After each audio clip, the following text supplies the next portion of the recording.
guys, the third day of phase 1 of the Blast R6 Major live from Copenhagen. Now today we have two best of threes and two best of ones, and we're also going to be sending not only 2 teams to phase 2, but we're also going to be sending 2 teams home. So if you're wondering how we got here, let's do a little bit of jog down memory lane, starting off with Group A. That was what we've seen yesterday. Sandbox up against Fury. Fury dropping to that lower bracket and joined by M&M after Falcons had an incredible debut on the international stage. So Sandbox up against Falcons is going to be best of 1 in that upper bracket, but we'll get to that later this week. Fury went up against M&M. It was a nail-biting series all the way to that third mapper, OT involved as well, but unfortunately for Fury, they get sent home. Group D, W7M up against Team Bliss. Team Bliss immediately getting knocked into that lower bracket and fortunately gets sent home by Varel, but Wolves up against W7M still comfortable in that upper bracket. Whoever wins that best of 1 is going to be going straight to phase 2, but the loser drops down to the lower bracket finals in a best of 3 up against Varel to determine which second team from this group is going to be heading to phase 2. Now, if you didn't tune in on day 1, which I wouldn't understand why you wouldn't, but it happens. Group B is what we started off with. It was Nip up against SixKarma. SixKarma had an incredible performance, securing themselves a spot in the upper bracket. Space Station Gaming up against Elevate. Space Station Gaming joining SixKarma in the upper bracket. Elevate dropping to that lower and eventually gets knocked out by Nip in a clean 2-0. Group C was the final group, but that's also the first group that we've seen last time around. And it's going to be the first game that we're seeing today. But how exactly did we get here, you ask? Well, don't you worry, because Northeption up against Reven went heavily in favor of Reven. They're sitting in the upper bracket up against Soniqs, and that's the first game of the day. La Vega getting dropped into the lower bracket and eventually also gets sent home, which at this point, guys, APAC just has not had the kind of circumstances, and unfortunately all the teams so far that have been knocked out have been from that region. Now, the first game, as I said today, is going to be a best of 1, Reven up against Soniqs, and winner of this game is going to be heading straight into phase 2, which is quite a comfortable position to be in. So, as much as I'm here to tell you guys what happened, a little jog down memory lane, help you recover your memory, that's not what I'm going to be doing anymore, because we now have our casters who are actually going to be walking you through the game, explaining some of the action. We have Xenox and Guz ready. So whenever they feel like they want to be on camera and say hello, let me know and we'll pop them in. There we go. Hello. Hi, hello, guys. Ginny. We're always ready. You're always How are ready? you?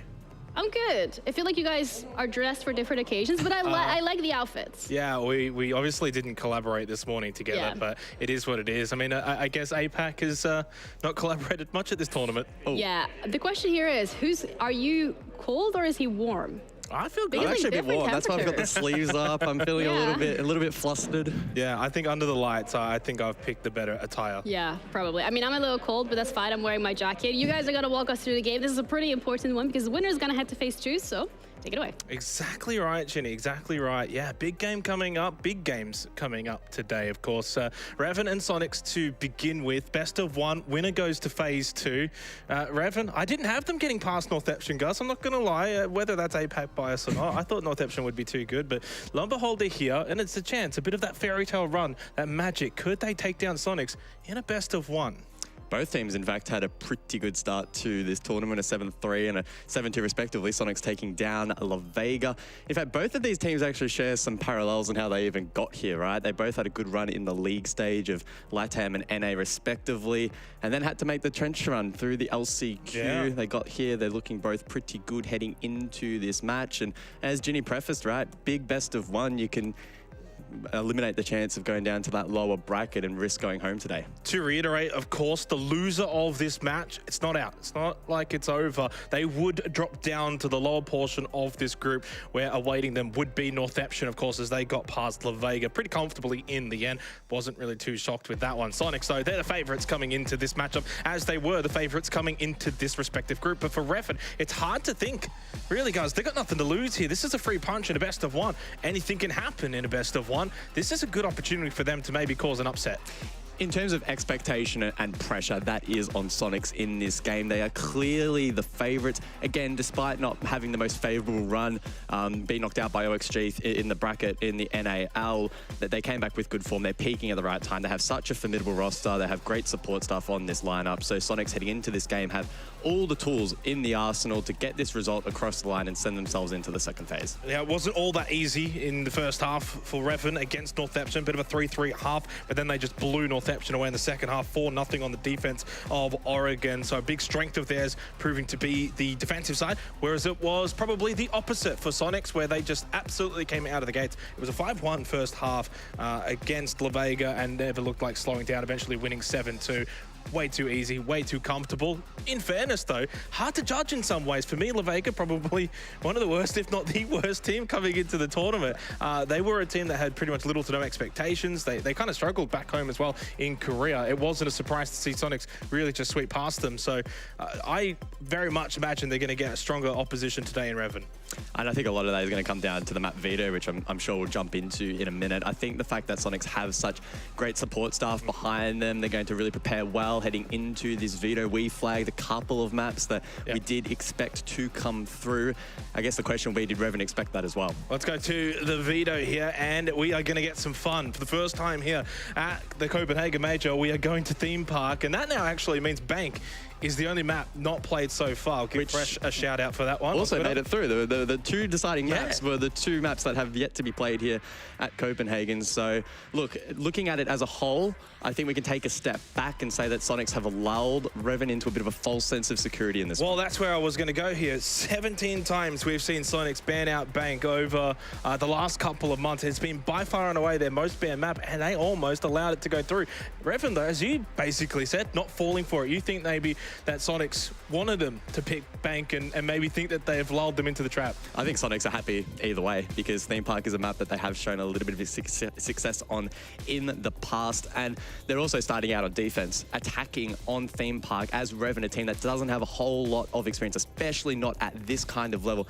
It's going to be tough. It's going to be really, really hard, and if Soniqs have well and truly nailed this map as the one they want to go to, they're going to have a plan to shut down some of those entries. They've both played Theme Park recently at the very least, so there is some recency for both teams. Now, before we do get into this game, though, we are going to be heading to a short break, but on the other side, Reven, Soniqs, not too far away.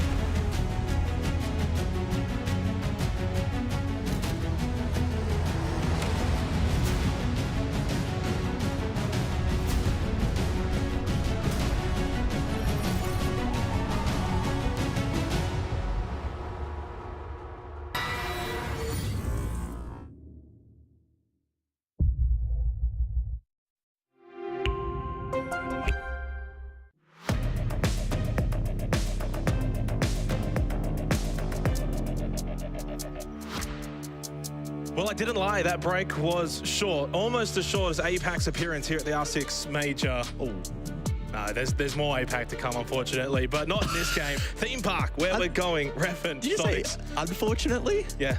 Did you misspeak? No, I didn't. Have you seen the way that they've been performing right now? Disappointing. They make us look bad. Either way, these two teams won't. And look, honestly, coming into this tournament, I felt like I maybe underestimated Reven a little bit. I think everybody did, right? Reven, for those who may be unaware, they sort of transcended the ranks. They moved overseas to compete in the LATAM League LC, well, the league and then the eventual LCQ, and they did a pretty damn good job. None of the players are from LATAM. They're a mixture around the globe of some nice, fresh young gunners. And look, we didn't expect them probably to put up too much of a fight against Northeption. In fact, they smashed them. Do you want a Xenox fun fact for the first one of the major? Hit me. There's more LATAM players on Soniqs than there is on Reven. Ooh. Geometrics. I think that's North America, though, technically, is it not? Well, Mexico is North America. Well, Reven Club is technically a Mexican organization. And which is the team that has got a Mexican player? It's the Soniqs. Either way, let's get into this game. It's one that I'm excited for. A couple of reasons. One being, first time that we're going to be seeing Theme Park at the Major. The other being, of course, for me, Reven, they just get a free punch here. Soniqs are by far and away the heavy favorites. Everyone is aware of that, but it's the best one. Anything can happen here. Soniqs will ban out the Dockerby first as we get things underway. Now, Soniqs previously have banned out operators like Montang on this map, but typically a target ban against some of the NAL teams that like to play him. So a bit of a change up here. Dockerby is great on that entry lurk, and I think for Reven on attack, they need to be looking at the likes of Joe, the likes of Runner as well, who MVP'd, I believe, in their previous game to try and kickstart these rounds. Ying as well for executes, always annoying and has been a prevalent ban throughout the major thus far. And as we've seen throughout stage 1, Valkyrie has also been a popular ban. And it's a magic trick. Izami, come to the foray, please. Yes. Oh, he's good. He's very good. Get this guy to a major. It's, yeah, not that difficult, is it, though? Valkyrie, Izami, they're very much target bans in this current meta. And sticking to the script for Reven, Ying, Valk, their two most banned operators. What do they ban? Ying, Valk. They are not map dependent. They just don't want to deal with those operators. And obviously, for the side of Soniqs, Izami is very much one of their hard bans as well. So no real surprise there. The Dockerby, if anything, was actually probably the only pick out of all four where maybe question things a little bit. Flora is actually typically a ban that we do see come out of the Soniqs. They don't bring it here though, and they will be defending. First, Reven will be attacking as we head over to Theme Park. Now the expectation, as typical here on Theme Park, is that attacking is going to be very, very tricky. So Soniqs, again, they've played their cards right in this veto. They've really, I think, set up Reven for a very difficult best of one here for Soniqs. So it's all about mounting pressure nice and early. We go over to Throne for round number 1. The last time these two teams played Theme Park, both in their respective LCQ Grand Finals, in fact, actually. For the side of Reven, it was a 7-3 victory over Malvinas Gaming. They won that one on Theme Park, and, well, eerily similar. It was a 7-3 victory as well on Theme Park against Beast Coast for Soniqs in their NAL LCQ Grand Final. So both teams, again, with recent history of success on this particular map. But that's about it. There's not much more to that. It's not as if these two are heavily played on Theme Park all that often. As Joe's just going to open up main entrance and we begin. Best of 1 to preface, and the loser of this will also play the best of 3 against Northeption later this afternoon. And we theorized in the green room that Joe's going to play a pivotal role on these lurk entries, getting picks, creating space. Interesting, he's going to be playing the Flores for this opening round. And we did see Util scattered on site. There is that deployable shield as well in play from Citizen. So he'll be looking to clear that. Good start though. Runner cooks the nade and takes down Citizen, so I've cursed him at the beginning of this game. That's the Warden down now. Ying was banned by Reven, so the impact of that Warden nullified a little bit in the ban phase anyway, but still that's a gun down and a bit of pressure now on Soniqs to find something back. Yeah, and that's probably just all you need from Reven here in the first half. Get some really, really good success early on. Put the pressure onto Soniqs, but a nice shot back though by Rexon. We'll get the kill onto Joe. That one able to stabilize things for the Soniqs. Momentarily they're on the roam, pushing back and through control goes draw. So 4 versus 4, just over a minute 40 left, but not a bad start though from Reven. They are starting to at least get some decent map control here. In through Cafe goes Ra, but he loses his life to Grixer. Shot through the wall, shot through the head, and it's the Soniqs with the player advantage. That's clean. Soniqs are being tested a little bit here in this opening round. They're having to be sharp to find some of these frags back, but doing a decent job to keep pace with the chaos that Reven are looking to try and employ. Gunner. Oh, gets caught on the door, at least on our POV, but makes his way now through to off. Thanks to watch his back, gets the kill. Sprays onto the second, but it's Runner onto Gunner. 2v3. That's going to really be confusing, Runner isn't it? onto Gunner. I don't know where else you can go with that one. We'll leave it though for now. 60 seconds left, and well, subsequently Runner is quite low from that engagement. To be fair, I thought Sam should have probably got that kill onto Gunner earlier. Lost it on the initial swing through the doorway. And it's going to be now probably on site here for the Soniqs. And yeah, just over 45 seconds remaining. At the very least, though, for Reven, they do have the diffuser still in hand. Some vert control established at least too. Draw can do some work with the sledge, but yeah, not a whole lot of time. Nitrocell went out from Geometrics, but that didn't find the mark either. But to be fair, I think the Soniqs have got this one locked down. It's going to take a miracle, considering Runner can't take a bullet just about anywhere. He will fall down. Needs to find a very early entry kill, Draw to then follow up if Reven are to find any success here. Been a decent effort from Reven to open up attack, but we're just seeing how difficult the Soniqs are going to make it for these first 6 rounds. Still an opportunity, but players lurking. Rexon's likely going to capture a Runner, and he does. That's diffuser on the deck, and that's the round confirmed. Yeah, I mean, at that point, 2 versus 3, 30 seconds left. They're all just sitting in sight, not a whole lot you can do. And obviously for Reven, they very much at that point, the last 2 remaining players very much trying to be cautious, making sure no one's holding off-site for those flank push-ins at the last second, but pretty much a standard hold from Soniqs, and that's always a very difficult prospect to push in. It was that moment there in Showers, actually. I really thought Sam was going to be able to get that kill onto Gunnar. Had he been able to, then suddenly it turns the tide of the particular round. Unfortunately, he fell, he lost his life. Runner then lost a lot of HP as well. So that was just a really, really big moment in showers from Gunnar. I think that was the turning of the tide in that round. Remembering back as well, Reven got the opening kill. They started well, they got good map control, some good signs, but Soniqs too good in the end.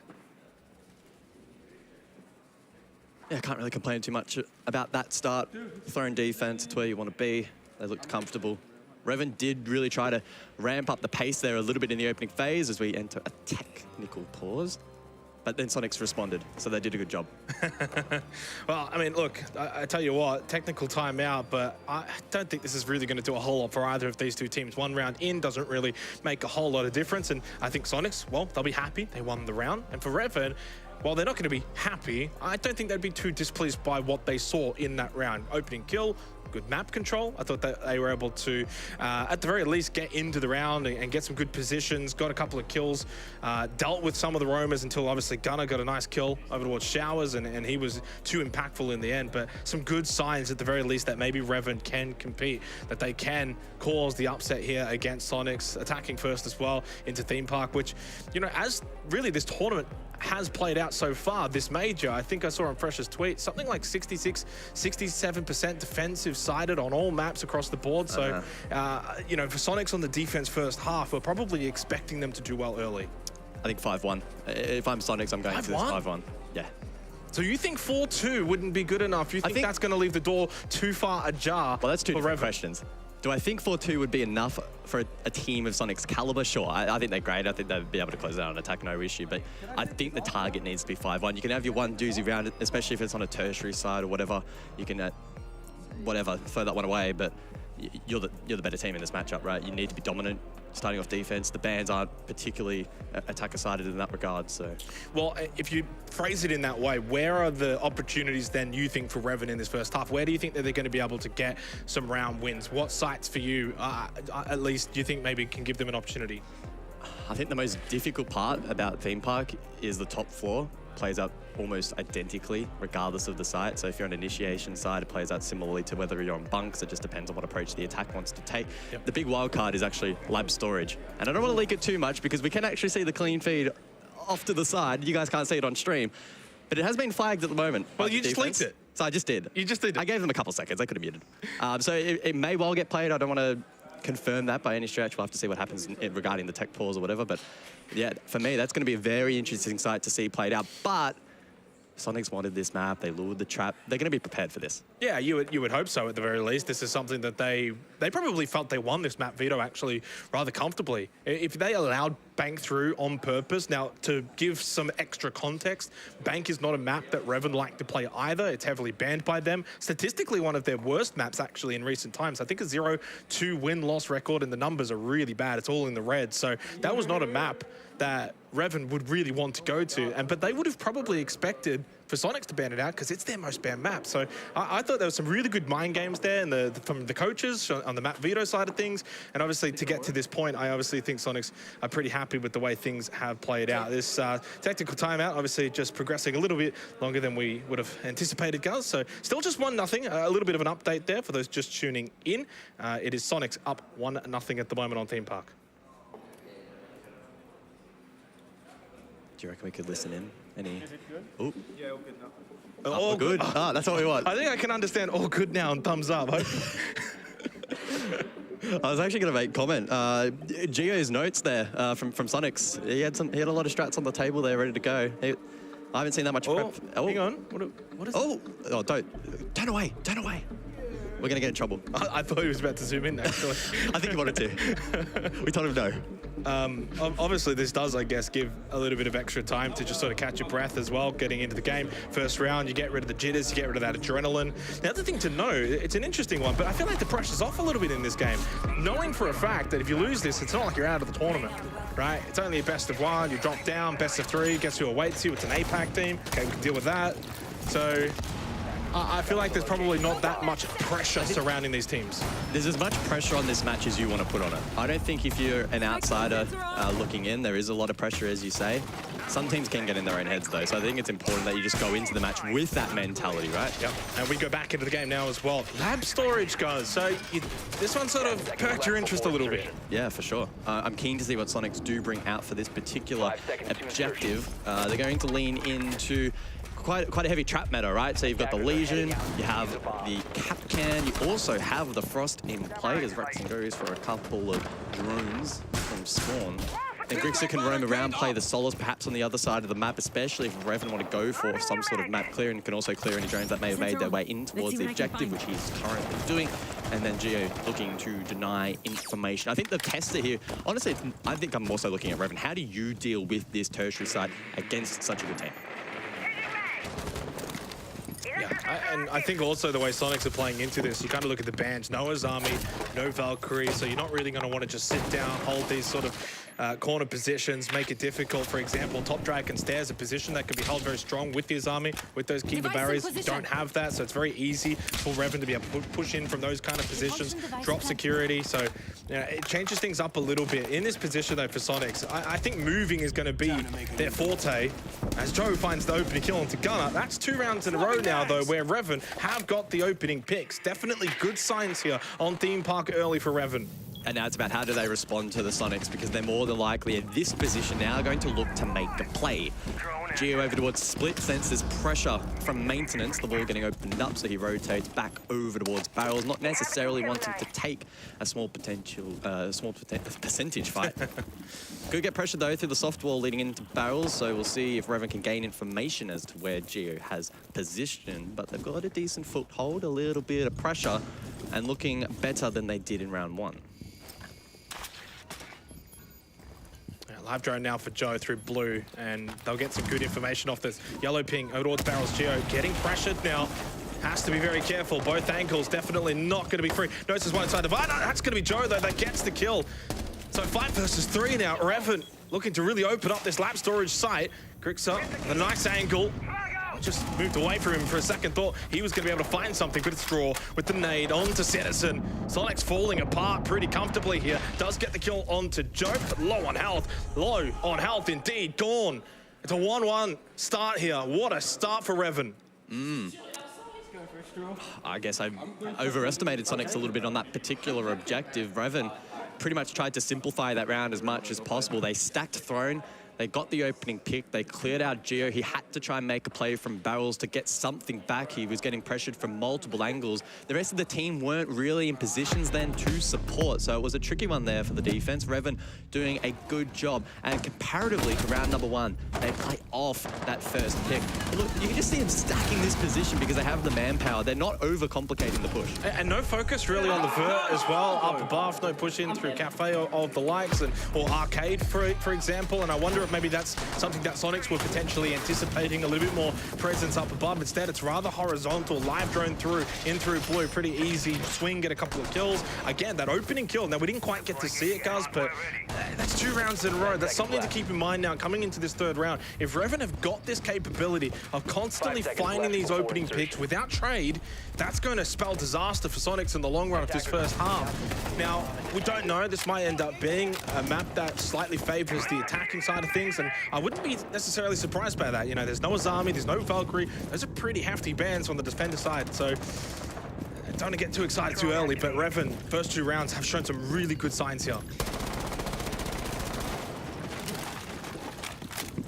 Attack a repick then onto the Montang for round 3. We theorized that Soniqs would not ban out the Monty. They did against Beast Coast. That was a target ban, but we wouldn't really expect Reven to be playing it right at this sort of level with this sort of experience. We'd expect a much more gun-up approach, focusing on entry and winning out duels.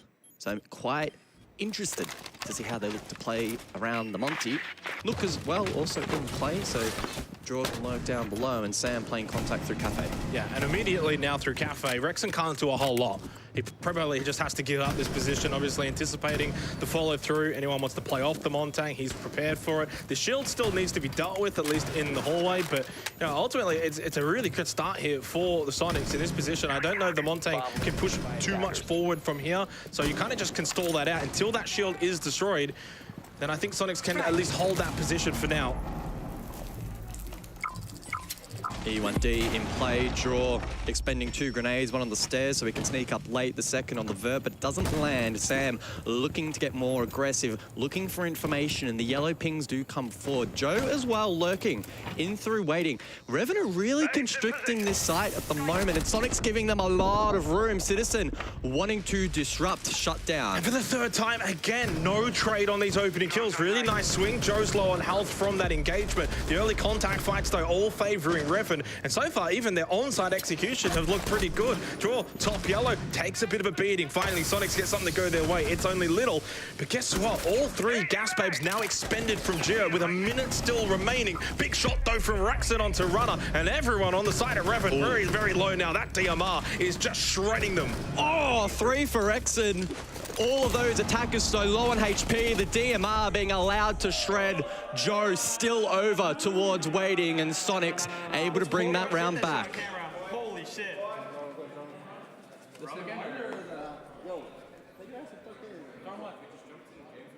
Is he allowed to swear?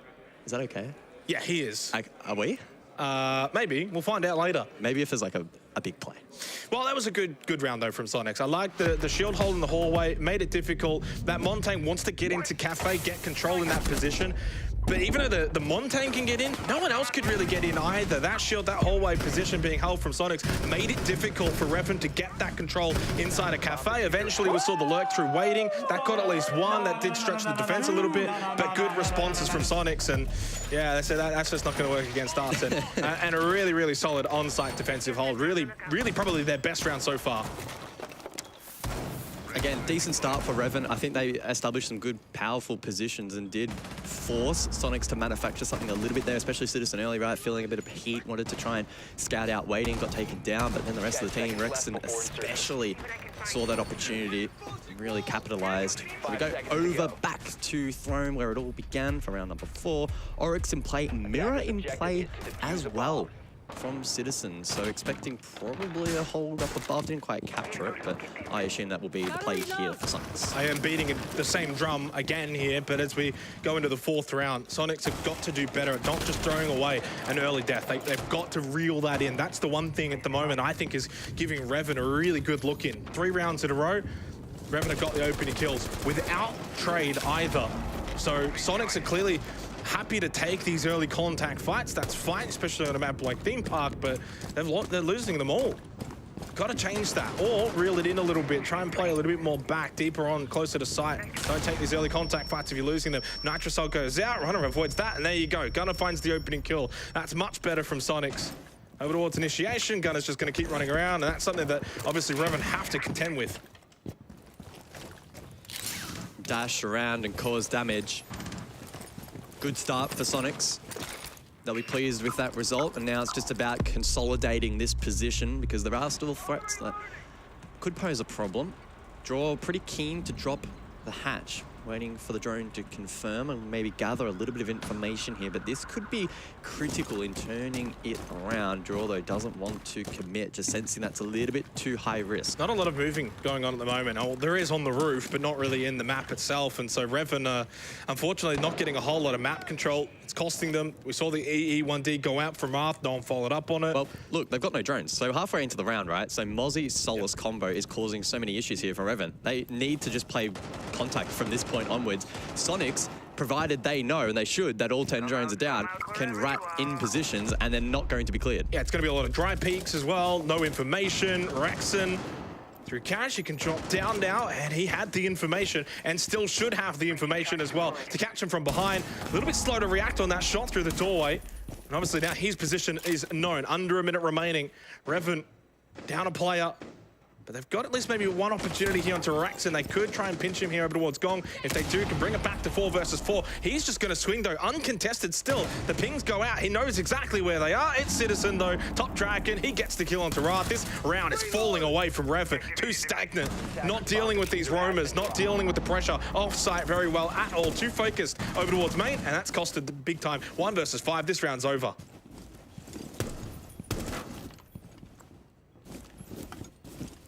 Next time that guy in your stack says droning isn't important, just show them this round. Because you saw the way that Soniqs reacted, and immediately when they knew that information was hard to come by for the attack, they played the most awkward positions to clear. Soniqs doing a really, really solid job on that round. Love the fact that they commit to that extension, they commit to denying information, the Solace and the Mozzie posing problems. And Reven, when they're starved of info, you could see they were startled. Yeah, the fact that they lost every single drone, what was it, like 60 to 90 seconds remaining in the round? At least, I think it was like, yeah, a solid minute and a half at the very least. Used their drones early, that's fine, but couldn't follow up on it. No map control at all. But credit to Gunner at the start on the Oryx. Still, regardless of the first 3 rounds, and regardless of the fact that Reven had been finding these opening kills, still aggressive, still roaming, still looking for that early contact fight. Found it, got the kill. And obviously Soniqs, they're getting better really as the game has gone on. That 4th round was probably their best round. The 3rd round was their best round before that, and so on. So, yeah, really good chance for them to close out this first half. You said 5-1 is probably the goal for them, while 2 rounds to go for that. So we're actually going to go back to lab, but the difference is they're going to pretty much transfer the same sort of mentality or ideology from the previous round into this one, right? So heavy focus on information, Solace and Mute this time around. Also add Geo on the Vigil, who may have a little bit more freedom, especially if he wants to roam on the eastern side of the map like last time. He could do it perhaps with a little bit more freedom. You have the mirror on top to fortify sight as well, especially up above, so protect the vert if Reven want to go for it this time. Already 3 drones gone. Already 3 gone. I mean, that's just inexcusable, but also really solid job. You would imagine from Grixer on the Solace and really just Soniqs in general, really shutting down this information gathering for Reven. Yeah, lab storage though was won last time by Reven, but a big change up from Soniqs, and you feel like they're just kind of brimming with confidence now as this half has gone on. Live drone for Joe. Reven need to respond. Again, down to 5 drones. There's 2 minutes and 20 seconds left. They're down to 5 drones left. Let's see how much information Sam can gather inside of control. Spots the mirror facing initiation. Sees the swing as Geo elsewhere gets the pick. So Gunner was able to reposition in the meantime. Geo, so he is locking down the same spot or similar position to the previous round, but you just add that flare of the Vigil, just makes it exponentially more difficult for Reven to find him. And Soniqs using more of the map this time around. Last time they played lab storage, it was largely on site, maybe a bit of a vert above. That was about it. It was a very easy push for Reven through blue. They got good control, they swung, they got good contact fights. They also got the opening kill in that round, so it was a 5v4 for like 90% of the round anyway. Whereas again, this flip, Soniqs, they're getting much better map pressure. Draw has no idea. So again, the power of the Vigil on display. He's going to drone. Spots out the presence. Geo swings. Oh, he doesn't win the fight. Draw. Wow.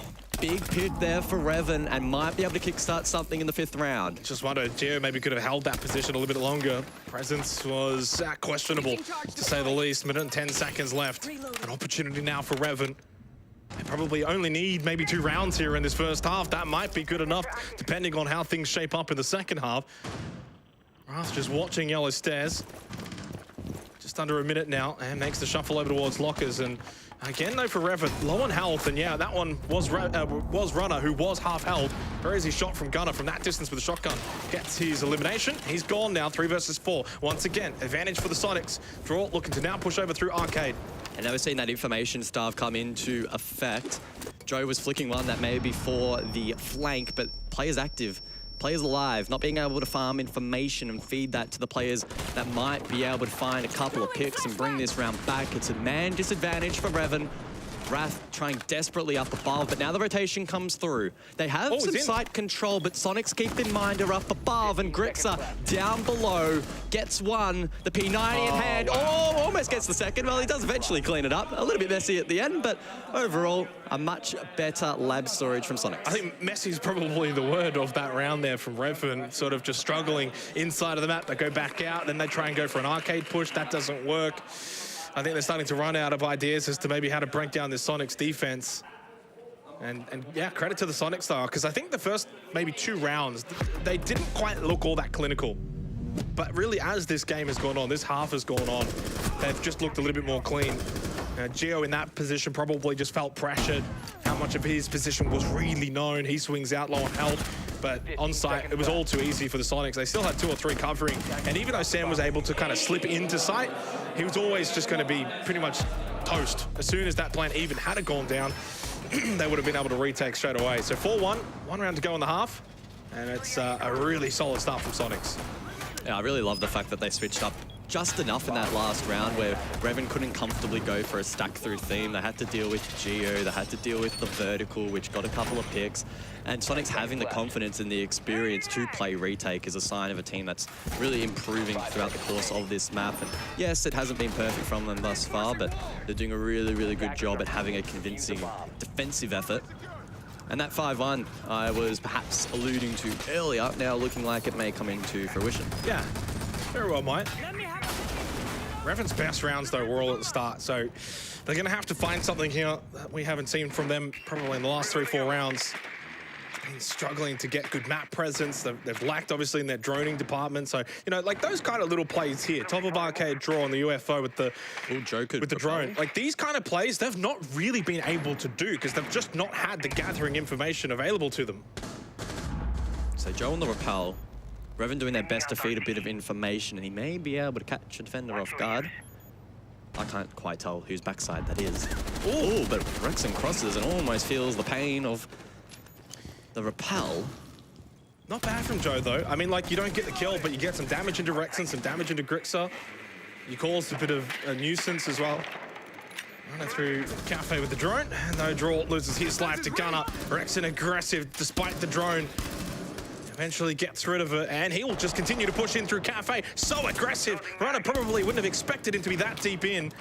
He was actually quite fortunate to even get away with his life intact. Rexen, I mean, they are just feeling the confidence right now, making it so difficult for Reven to just push into the map itself. Gunner elsewhere finds another kill. He's up to 7 as well, alongside Rexen. They are farming Reven now to close out this first half. And Sonics proving that they don't need necessarily that Solace mute or Mozzie combo to deny information. You can see there was a lot of early pressure in the round, but they did a good job in denying the majority of it. And players like Rexen now being allowed to aggress. He's got his foothold down inside of Cafe, and Reven stalled out. It will be a 5-1 half for the Sonics, and Gunner should be the final dagger to the hearts of Reven in round number 6. Wrath, though, does hold on, and we'll see if he can mount an effort. It's a lot to ask for, though. Not going to happen from here. So it's going to be a 5-1 half to the Sonics. Perfect start here on Theme Park. And starting to see the disparity between these two teams. And it's quite stark, unfortunately, for Reven. First couple of rounds, there was a little bit of hope. Second round was great. They got the round win, but since then, nothing but dominance from the Sonics. 5-1 at the half. Okay. I heard something dragon. Keep it up.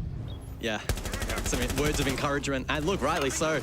Again, early portion of that round, Sonics couldn't lean into the Solace. They couldn't lean into the mute or the Mozzie, but they did a good job to chip away at the drones as they came forward. They made sure that the pressure was also dealt with immediately on the entry. Players like Rexen, I think every day of the week, 9 times out of 10, most players are going to sort of fall back and be like, oh, I don't really want to push that all too much. But sensing the pressure that Reven are under, knowing that they are the ones under the pump, he pushes forward, he locks down that spot, and 100% confirms the round. And that round as well is what I feel like Reven moved away from something that was working a little bit in the opening rounds. You know, they were entering a little bit more like top dragon stairs, in through control, those kind of areas, even if it was on the other side of the map. But it allowed them to get a foothold into the map, move through, deal with some of the roamers. And, you know, remember the first 3 rounds, they were dealing with those roamers. That was something that they were actually doing well with.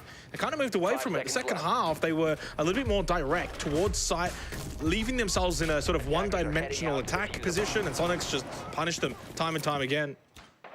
We'll see, though, maybe how defender decided this might end up being. Who knows? Reven will, of course, now go on to the defense, but they have got themselves into a hole that they need to dig themselves out of. Well, Solace Mozzie, it seems to be the flavor of the day. We'll see how Sonics look to deal with it. As Grixer taken down, it's a spawn peek through storage from Joe. And it's a tough map, especially with the operators on the board to bring back this disadvantage. And that's the beauty of being able to look at Theme Park objectively. It really comes down to how you want to play, and we're seeing that here from Reven already. Basically, a spawn peek and a run out. So we didn't quite see that aggression from Soniqs. Like, not that they weren't aggressive, but they were a little bit more controlled in their aggression. So Reven immediately, it's like, okay, we're on the defense. We're going to get rid of their info as well. We're going to destroy their drones, and we're going to run out, and we're going to spawn peek, and we're going to be aggressive. And immediately it works. It gets 2 kills, 5 versus 3 from here. And that's why I like the Jackal from Citizen, and I imagine we'll probably see a little bit more of this in this half. I think for Soniqs, provided they end up losing this round, that's the expectation. You sort of just got to chuckle that off, not get too frustrated by it. Thrown, typically, as an attacker, is a free shot. That was not a free shot. But it is something they need to be conscious going forward. Those spawn peaks, especially if Joe is feeling himself and continues to go for them throughout the rest of this half, Soniqs must adapt and be ready for them. Reven, though, you've got to be careful here. Soniqs are not a team that you want to rest on your laurels against. Even if you are inside a throne, it can still be overwhelmed, overrun, especially if Gunner can get some good pressure above. And there's still time. And I like to draw, obviously, the low on health. Citizen just gets himself straight in, though. Eventually, though, loses his life to Joe. Obviously got down on to Sam. Not a whole lot of room, though, for Geo to move. Tries to push through maintenance. 60 seconds left. 2 versus 4. Although Sam probably, you know, able to get back up. So you would imagine it's more of a 2v5. Well, he just sits there like a human drone on the floor. Yeah, one of those difficult objectives to push in late with such a strong advantage to the defense. Gunner does find one, though. May weaken the cross, and there's time, but Geo doesn't land that shot. If he does, it's on, but unfortunately, it doesn't land. A 1v3, 30 seconds on the clock. Yeah, really solid round from Reven. So it starts with their aggression early on. We saw it with the spawn peek, and we saw it then with the run out. That gets them the advantage, and at that point, they're able to also have a lot of fun with dealing with the drones. They did that well, and then you can just fall back to site. I just hear muffling. That was the same sound. But yeah, what I like this though is they're down 5-1 and they've still got the confidence to go for these kind of plays. So credit to Reven in this round, definitely well earned, and I will say that it's still a site that you would expect them to win defensively. Yeah. And again, that sort of links back to the point I made in the mid-round. It's important that Soniqs take on that feedback from that round and go, all right, that's something we need to be conscious of. I like the Reven are going to shy away from making those ultra-aggressive plays, Joe in particular, but it is thrown. We're not really expected to win that side. So 2 things I like here immediately for Soniqs. I actually kind of like the Bravo in a game where information gathering has been very difficult. Yes, it's an extra drone, but you can also get those default cameras as well. He just switched off. So. And he just switched off it to a Flores. So. But that's still additional information if you want to look at it that way. It just doesn't have the same ability. I love the Nook, though, from Citizen. I mean, I said Jackal. I think I expected maybe a bit more Jackal, but Nook kind of fills that same role. You're going to hunt down these roamers, these lurkers, and that's going to be Citizen's role here in stopping Reven. This position here as well, top Dragon, Joe on the Warden. Unfortunately, not on the Azami, which can really hold it for an extended period of time with those Kiba barriers, but Warden will do. So 2-5 on the scoreboard. Not quite match point just yet for Soniqs, but won't take too much to get there. So Reven basically have to be perfect from here. And the dream start, and a lot of information gathered from Runner already here in Arcade. Yeah, showed early presence down below. As Rexon looking to find a bit of information up above. Claymore's now in tow from Geo to try and deny runouts, but it's a good start from Gunner. Nice angle down through Cafe. Wrath struggling a little bit in this match, 1 and 6 thus far. And being the Wamai, yeah, that utility does regenerate as the round goes on. You get more value as a defender the longer you stay alive. And with the 1.5x, you're quite deadly too, so... Oh no, Gunner! We're on Rexon! If he got caught in the animation, that probably would have been the saddest way to die. Well, luckily he didn't cook it that long. Yes. He had to cook that any longer, and I tell you what, Rexon would be on the floor. Oh, he gets away. Just over 90 seconds, at least some comedy provided from Soniqs, along with their dominance here on Theme Park. 4 versus 5, they've got the advantage in this round well and truly, and they've done well, at least in dealing with a lot of this utility set up by Reven. Citizen with a swing here, expecting a response back from Reven, but they don't really move a whole lot. Draw inside of Daycare. He's got a couple of different angles to be wary of. The nade as well from Gunner. On point. That one's much better from Gunner. Slight improvement. But a 3v4, Sam locking down this hallway, able to retreat back towards waiting. Joe's still in play as well, so there is threats up and ready to go for Reven, but they're falling like flies. Soniqs much better there on their second attack. Yeah, match point. They got 4 of them, and the formalities are starting to take place now here on Theme Park. The expectations well and truly were for the Soniqs to get the job done comfortably, and they are doing so. Just tell the boys to calm down.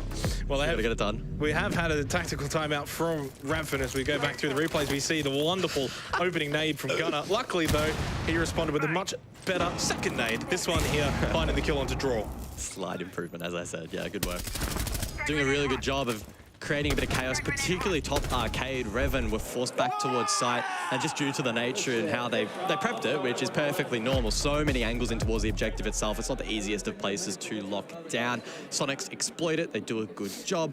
And again, so it goes back to the storyline. Throne, very difficult to attack. They don't get that one across the line, but then they respond 4 match points, and it should be a matter of time until they through to phase number 2. Gunner and Rexen, probably my 2 standouts. Gunner's got like 12 and 4. Rexen's like 9 and 2. So very much in terms of the KD department, but it's been a team effort. But they've really led from the front for their respective team. 6-2 lead for Soniqs is quite substantial. Reven will have to fight tooth and nail here.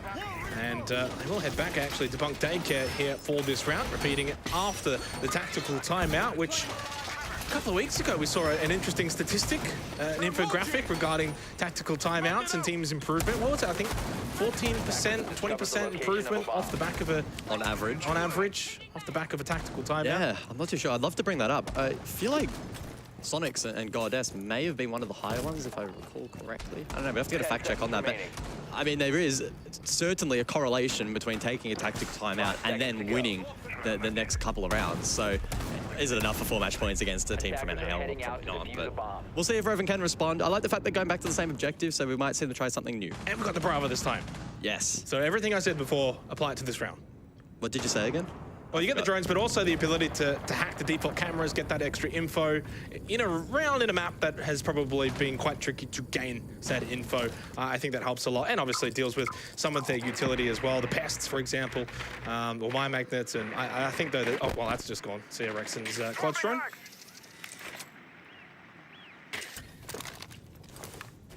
A lot of drones available here for the attack, plus the Lion.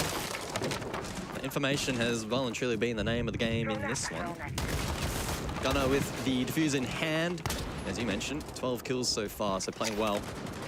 Especially when Soniqs are thriving with that information available. Looking ahead, their charge over towards Cafe. Joe is still lurking in cash. Crux has been very mindful of that from spawn. And I assume we'll drone that out fully if he looks to enter from that position.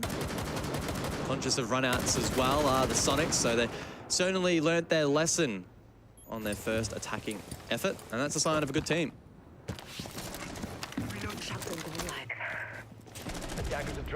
Rounds with the opening kill on to Gunner, shuts him down. That's the top fragger for Soniqs. That we'll be watching on, flicking cams for the rest of this round. 90 seconds remaining.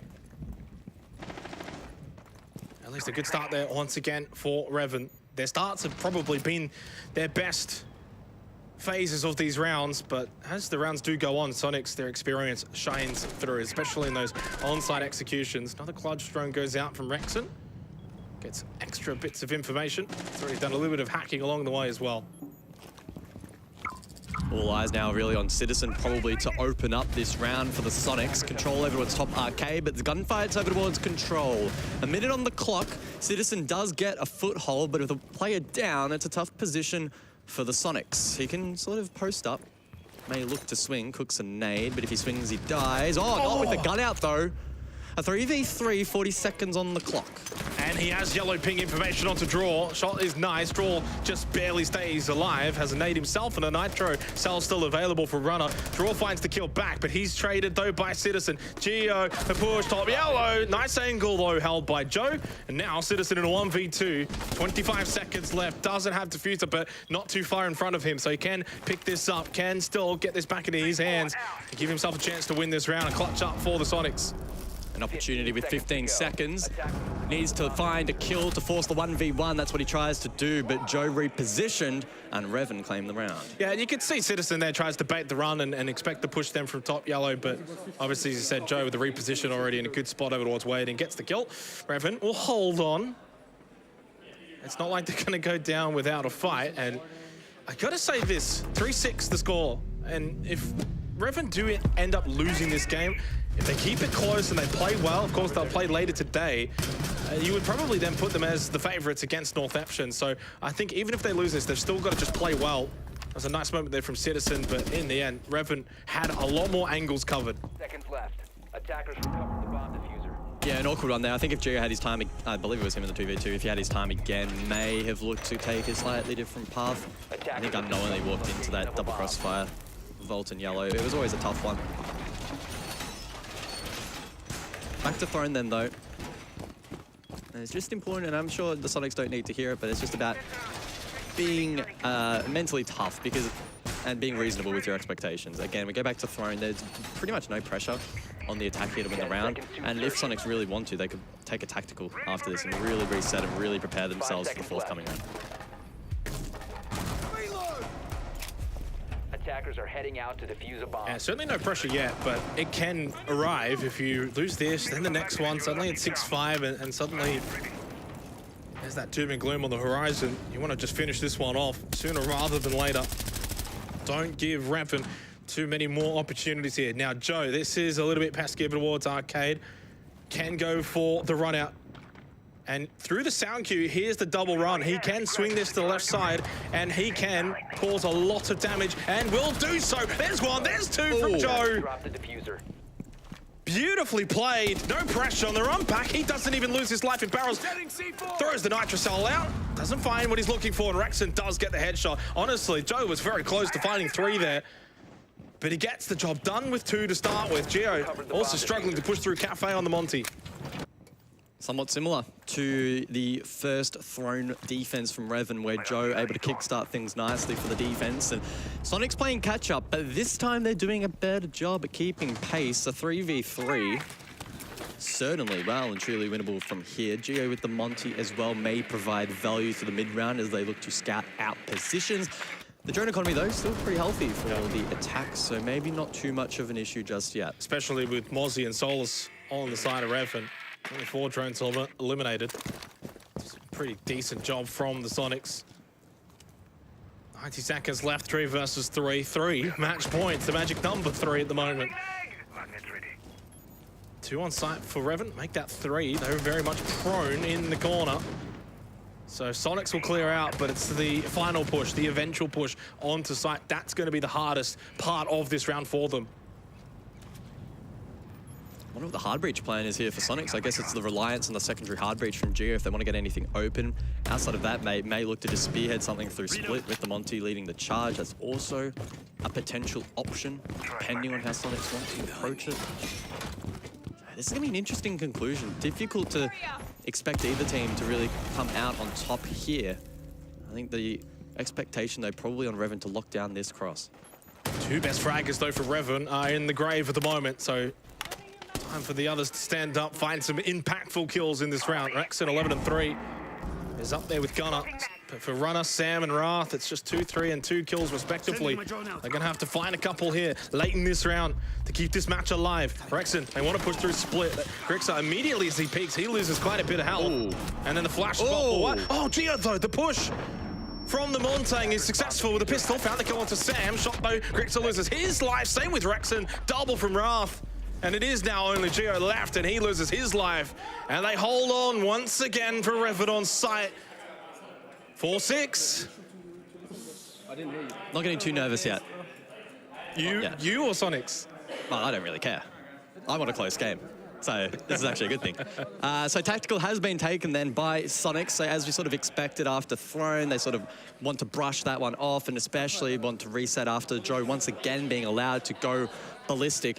But we've seen the structure from Soniqs. It's been great on the other side, so we're anticipating them to close this one out still in regulation. We keep saying that, and yet Reven just keep finding these rounds. And the way that it started, at least in that last one, Joe, double kill at the start, you know, that's not something that's too uncommon from Reven so far in this game. Or Theme Park, they've probably been the more aggressive team, especially on the defense. They like their little spawn peek, run out game. I think Soniqs have got to be a little bit more prepared for that, really, to close this game out. They got to be a little bit more cautious. Yeah, they got the kills back, to be fair, brought it back to 3v3. But a side like Throne Armory, it's very difficult to then push through without a whole heap of numbers, without any kind of advantage. And we saw obviously that push through split, basically got shut down, a couple of flashes, it's full white, you can't really push through. And the only reason why that was even somewhat close was the flank from Geo from the other side through Dragon. That was about it. Without that, they were pretty much toast. So Reven have been good, they've been competitive, and that's really all you can ask for from this team. Soniqs though, what you got to ask for is a win. You can't lose this game, surely, Soniqs. We've seen stranger things. We have seen stranger things, but we go back over towards initiation and office then for what may be the 11th and final round in this matchup. Again, Soniqs are going to show a reliance, or a preference at least, for the Brava. Geo will stick the Monty. I think that did provide some good value in the previous round, and also secondary hard breach if required. Mirror will perpetuate through onto the side of Reven. We're going to see that placed for the Cafe extension. So Reven looking to do their best to spread their wings on this particular objective, and that's sort of why I made the point, I think, a little bit earlier in the broadcast, right? Top floor, Throne. In some respects, both sides play out similar. And the real question now for Reven is, do you keep going for these kind of runouts, these spawn peaks? Do you keep trying to be ultra aggressive? Citizen straight in through storage immediately on the Nook, not really messing around. Because if you don't want to play that style, Reven can pull it back a little bit, maybe go for like a deep lurk on the Legion, runner as well on the Mozzie. Draw actually now pushing up through Arcade. That's an aggressive position to just swing early. Now drone will go in, but this is where Soniqs are positioned well. Droning down below rather than above means that for Draw, if he were to just jump out there, he's not going to find anyone. So Soniqs definitely have caught onto the fact that Reven are starting to punish these kind of plays, so they are being a little bit more cautious. So Rexon then with the Cludge drone. Oh, hello. Interesting pathing, a yellow ping on to a runner, who is able to deal with the drones pretty effectively, can look to lock down that position. That information may have been used to try and facilitate a push from Citizen up the stairs mid-round, but that's going to be a little bit tougher now. Geo, though, can play the human drone, post up in Cafe, and start to apply a little bit of pressure on the exterior. Time a factor, 90 seconds, and it's still 5 versus 5. No real contact made from either team. I think that's going to benefit Reven in this foray, especially still with these mirror windows that have to be dealt with. Not a whole lot of information for Soniqs. Yeah, they got drones, but really on site, those drones aren't. So at least they know that they can get some control elsewhere. Through Arcade, the lurk goes. Gritzo loses his life in the trade. Got the kill onto Joe at the very least. That's the Warden dealt with. 4 versus 4 though. And Draw low on health too, so he loses quite a chunk of his life. And Jared's been able to push through Cafe now, so he's got a bit of corridor control. This might just be Reven losing a grip on this round. Summers then over towards initiation, so an entry point available now for the Soniqs, and it's about applying as much pressure as possible in towards the objective. 2 nades available as well for Citizen. Smokes as well for Rexon if he wants to smoke said cross. The Warden has been taken down, so it may be a viable option. 35 seconds and Reven looking to try and hold on in this round, in this map. Time a factor, as you said, 30 seconds. There's not a lot of it. Citizen will push through bunk. Doesn't really find anything straight away. That's another gas babe that goes out, but it'll be the last one from Sam. Nade now from Citizen goes out. Wasn't cooked very long. In goes Geo though, through the smoke, and he takes only a little bit of damage, but he's into initiation. He can get this plant down. No one to stop him initially. Ooh. Citizen with a nice shot onto Sam. Knows there's going to be one close as well. Who's going to be able to push forward and stop this from happening? No one. It's Soniqs that get the plant down. They got the kills. Their entry far too good for Reven. Unable to stop it. Now they need to go for the 2v4 retake. Gunner will take out Runner. And Soniqs will be pushing through to phase 2, largely uncontested. It is the Soniqs that find the win here against Reven.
I got problems on problems on problems on problems on problems on problems I solve them. I run through the money, the pressure be calling. Left on my blessings, I feel like I'm falling. The birdie is back, tell me I'm garbage. I'm going through something, that's why I ain't calling. Phone and progression, it's all that I wanted. The phone and affection, I summon and dub it. Cause I got problems on problems on problems on problems on problems on problems I solve them. I run through the money, the pressure be calling. Left on my blessings, I feel like I'm falling. The birdie is back, tell me I'm garbage. I'm going through something, that's why I ain't calling. Phone and progression, it's all that I wanted. The phone and affection, I summon and dub it. Why you be all on my line about nothing? Why won't you go get you $1 or something? Don't hang with it who line for nothing. I see that we different, you riding, I double. I don't do discussions on bragging about hundreds. Don't go to your places, I know that they sunken. Don't call me your brother, I barely could trust it. I talked to a shorty, she bagging the bucket. And I'ma need all of my dollars on corporate, so hand me the money, I divvy the pie. I'ma give all of my people a portion to build them a fortune. I'm flipping the ride. I can't be mixy when iffy the vibe. And 40 on 50 is really the time. Why are you all on my phone like you want me? Like you wasn't pushing the kid to the side. I run through the money, the pressure be calling. Left on my blessings, I feel like I'm falling. The birdie is back,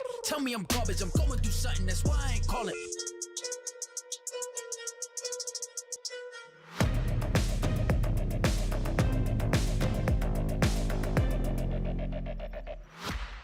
Well, when the Soniqs found out their group for the Major, guys, on Twitter they posted, "Are these even real teams?" Well, I think we've got our answer. The answer is no, they're not real teams. And Soniqs have made their way to phase 2, uncontested. 2 best of ones have been won, and they take down Reven. I will say, though, I thought Reven were largely competitive for the course of Theme Park. They held their own. Yeah, I'd say it wasn't completely uncontested. Soniqs were pushed a little bit here and there. Reven were able to poke and prod, but there was a big reliance, especially on defense, to Joe, on Joe to be ultra aggressive. But when it came down to being inside the building, clearing positions and outgunning opponents, it was really Gunner himself who really propped up and played well. Rexon as well, a standout for the Soniqs. But it wasn't just, I think, the 5 players inside the server that did a great job for this game. Shout out to the support staff for Soniqs as well, Joe Bro, Goddess. They played the veto really well. Yep. They cooked up some great strats as well that Reven found it difficult to play into. And I think Soniqs are in a good position now to sort of have a platform for the rest of the Major. Yeah, I agree. I think they won the map veto largely convincingly. So, yeah, shout out, of course, to the support staff, to the team as a whole, and in the server as well. They had a 5-1 lead, you can see here on the replays, and dominated that first half. Of course, Reven did get a couple of rounds to at least close out the second half. They made it competitive on the defensive theme park. Our first viewing of theme park for the major, and I thought it was exciting. We saw some runouts as well, obviously from the side of Reven. Thought that helped them get back into the game ever so slightly. The Montang play we saw also come out. You know, that was a bit of a discussional point. It has been banned out. You thought maybe it was a bit more of a target ban. In this case, though, both teams did utilize it on theme park, so something to keep in mind moving forward for the tournament. Montang has been banned quite a lot so far at the major, and then of course in the end, Soniqs won it out 7-4. And rather comfortable. That means they move forward to phase 2. And it also means for Reven, they'll be taking on Northeption in a best of 3 later today on the lower side of the bracket, where the loser will go home and the winner will, of course, qualify for phase 2. I'll tell you what, that's going to be an interesting game because I get the impression that both Northeption and Reven are going to find it difficult to play against the opposition's play style. The aggression and the chaos that both rosters bring inside of the server, I think both teams are going to find it difficult to contain. Yep. Reven probably, I hate to say it, probably slight favourites heading into that. I only hate saying that because obviously we love the Japanese region, but I think they've probably proved themselves enough to be considered probably a 2-1 favourite. Yeah, certainly so. Well, of course, congratulations to Soniqs, so therefore we'll go and have an interview. Ginny's got Gunnar for a quick chat. I love how there's bias from you guys, but that's fine. We got Gunnar here this time around, again, actually, so congratulations. This was the game that you were looking forward to the most, weren't you? Yeah. Closer. Oh, sorry. Yes. Yeah? Okay, so let's start off with the performance because the defense was actually very convincing, and then on the attack it was a little back and forth, so what happened there? I mean, that's just theme attack, you know. They got their hop outs, would get 2 of us, made it kind of hard to attack. But once we slowed it down and just, you know, waited for them to make their plays, shut them down, it was pretty easy. Yeah, it looks pretty consistent, I'll be honest with you, but these are only the best of ones that we've seen from you guys so far on the LAN environment. You're now, congratulations, in phase 2. That's gonna be best of 3s. How are you feeling about those? Feeling good. BO1s are scary. You know, those guys could just turn up for 1 game and just send us home. So yeah. I'm happy to be out, and I'm ready for the BO3s. Okay, absolutely love that. The excitement for the BO3s, but from being on LAN here, having those best of ones that you guys played as a collective, as a 5-man, what is the biggest thing that you're going to be carrying on to phase 2? Just I think our trust with each other, the plays we're making, just not even overthinking, just playing fluid and, you know, taking our time with things. Okay. Not overthinking. Fair enough. You have any plans for the couple days that you have off? Scrims and hopefully get to explore Copenhagen a little bit. Okay, well, I'm looking forward to that. Thank you for the interview. I know you guys can hear those players, but we're going to be getting to a break, and we'll be back with the second game of today.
When you have two teams from the same region going up against one another, you're best friends. But in the server, you want that win. You want it so bad. Our two Brazilian teams in the grand final for the first time ever.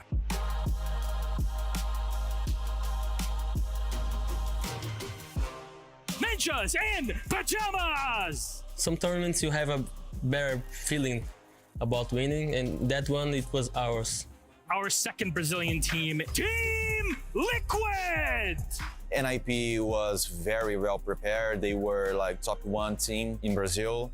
It goes to Brazil no matter who wins it, but for NIP, it means a lot. We lost to SSG a year before, and then we knew like in our hearts that this is an invitation we need to win, you know. It was a very difficult time for us as a team. It was pretty hard, like especially because of what happened to me at the moment. Like I lost my dad during the competition. In that final, I think Liquid kind of won people's hearts because of the tragedy that had happened, but because they had also played incredibly well throughout the tournament and through the grand final. They gave us an incredibly entertaining game. Psycho goes big with 4 kills to push them over the line on Cafe, and that is going to be NIP 2-0 on maps.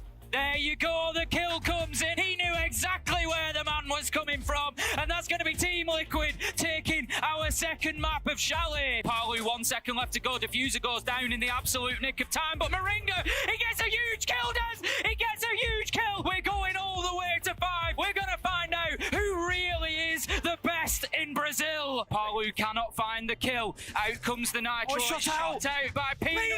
That is the round in 2020. Brazilian hearts were broken, but like a phoenix, NIP rise from the ashes to claim the hammer at the Six Invitational 2021. It was one of the best days of my life. I think we can compare that as a Brazilian team winning the World Football Cup. I think winning the Six Invitational was the best feeling ever I had. Was the best moment of my life in the sports scene for sure. I was crying a lot. I was out of control. We were very sad to lose, but we understood the limits of the team at the time, and we were very proud. But also it was very nice to see another Brazilian get a title. After that SI, like I think it was a motivated thing to grow as a region and make it through a lot of other tournaments. At the end of the day, everyone is just friendly. So yeah, we have a very nice relationship. The friendships run deep and it goes beyond shouting and cheering on stage. You know, all of that is part and parcel of this. It's a respect that is given and earned between these players. It's an awesome feeling for everyone, you know, not just us. We win for everyone. I remember things 7 years ago. Naquela época, tudo era menor. Mais en chacun d'entre nous, la flamme brûlait déjà. Über die Jahre sind wir zusammengewachsen. Y hoy son millones los que nos apoyan. 皆さんの応援は我々の原動力です Ve sevdiğimiz işi yapmamıza olanak sağlıyorsunuz. และสิ่งเหล่านี้จะเป็นไปไม่ได้ถ้าหากเราไม่มีพวกคุณ Devemos tudo isso a vocês. Därför vill vi säga gracias. Obrigado. ขอบคุณครับ Danke. ありがとう Kiitos. Merci. From the bottom of our hearts, thank you.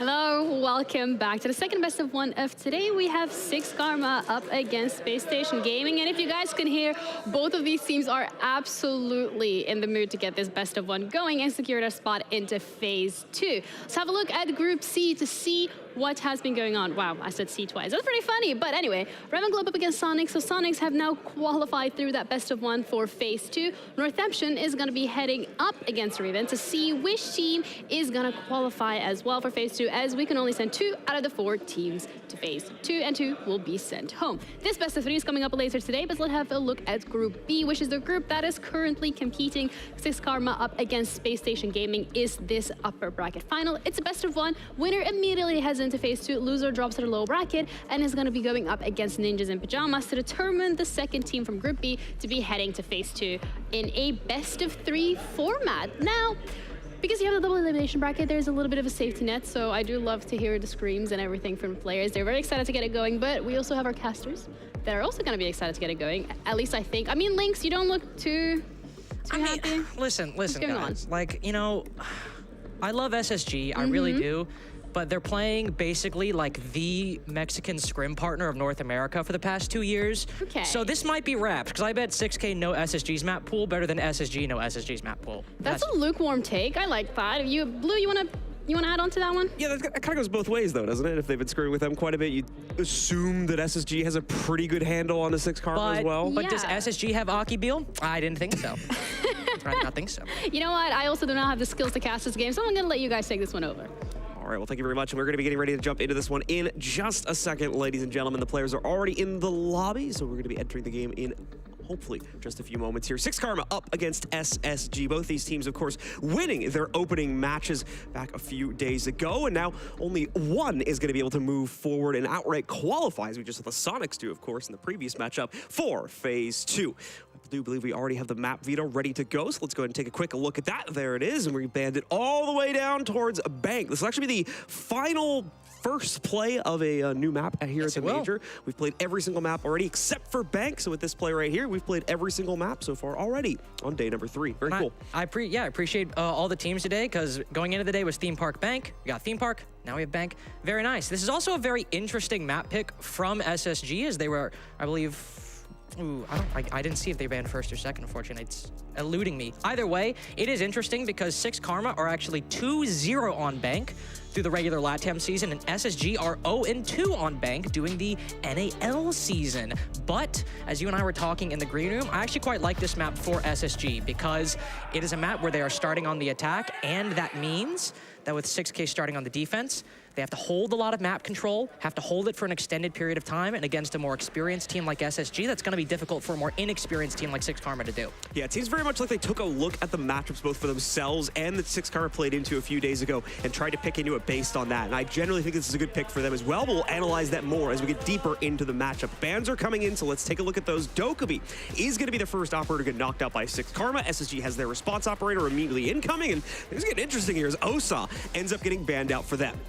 Yeah, I think the Dokkaebi ban is very good from SixKarma, not only just to make SSG clearing the map a lot harder, but it's also just a good ban in general, as her and Ying are kind of the two more off ops or cheesier ops that get banned. Osa's also a very interesting pick and a very interesting combination with that Mira, but one thing I do want to talk about as SixKarma moved to their defensive bans is they don't really like to ban the Valk, Azami, or Solus combo that a lot of teams do. They like to ban Cade on this map especially, so if that's what they stick with, no, they will ban the Solus, but that does mean that Valk and Azami are up for SixKarma's defenses, and now both of those tools being in the hands of the defense is going to make holding on to parts of the map like CEO on even a Locker's defense a lot easier and allow them to stay or get kills for a lot longer and make getting those kills a little bit of an easier affair. This is going to put some of that extra pressure onto SSG. This was definitely their weaker side in the previous matchup they played into, and I would generally expect this to be a little bit of the weaker side for SixKarma as well, based on the play that I was able to see from their first game anyway. So both teams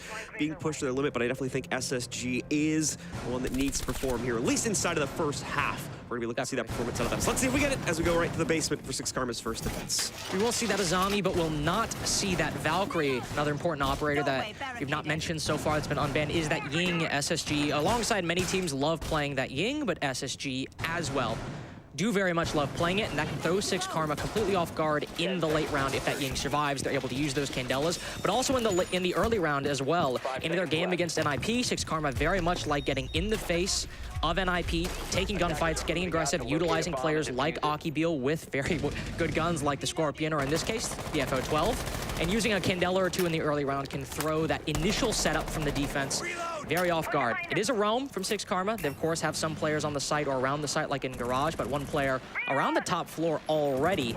Some intel also being gathered outside of Garage. SixKarma looking to hold a decent bit of the map for at least half the round. You can see those first bits of control being taken, or at least attempting to be taken by SSG now, obviously being held back by the roam. Carter mentioned there just a few moments ago. Most active on the inside of open areas. We saw Morph playing into that a few seconds prior. Soko definitely trying to build up for something at the top of main stairs too, and he has the support of that Echo drone bouncing up and down. He's seeing our pip now over the top left side of your screen there, so it's going to get the vision on the player that just crossed main stairs, but Soko needs to find the timing for this. Tries to go for a little bit of a pre-fire, but the interruption downstairs and Tellers is going to scare him off back down into the depths of a basement. Good play for the time being, but unfortunately minimal effectiveness of slowing down SSG here. there are still 2 players around the first floor that they need to be worried about. Akibil going for a flank, who finds one with the pistol of all weapons. Skimsy also getting active on blue stairs. The clear from SSG stopped in its tracks and taken down 2 different players. 3v5 now, over 1:40 left, and SSG don't even have control of the first floor. Akibil looking to push it further. He has to use the pistol as he's used the shotgun as his primary. That means he should be fairly easy to cut down at long range, and indeed he is.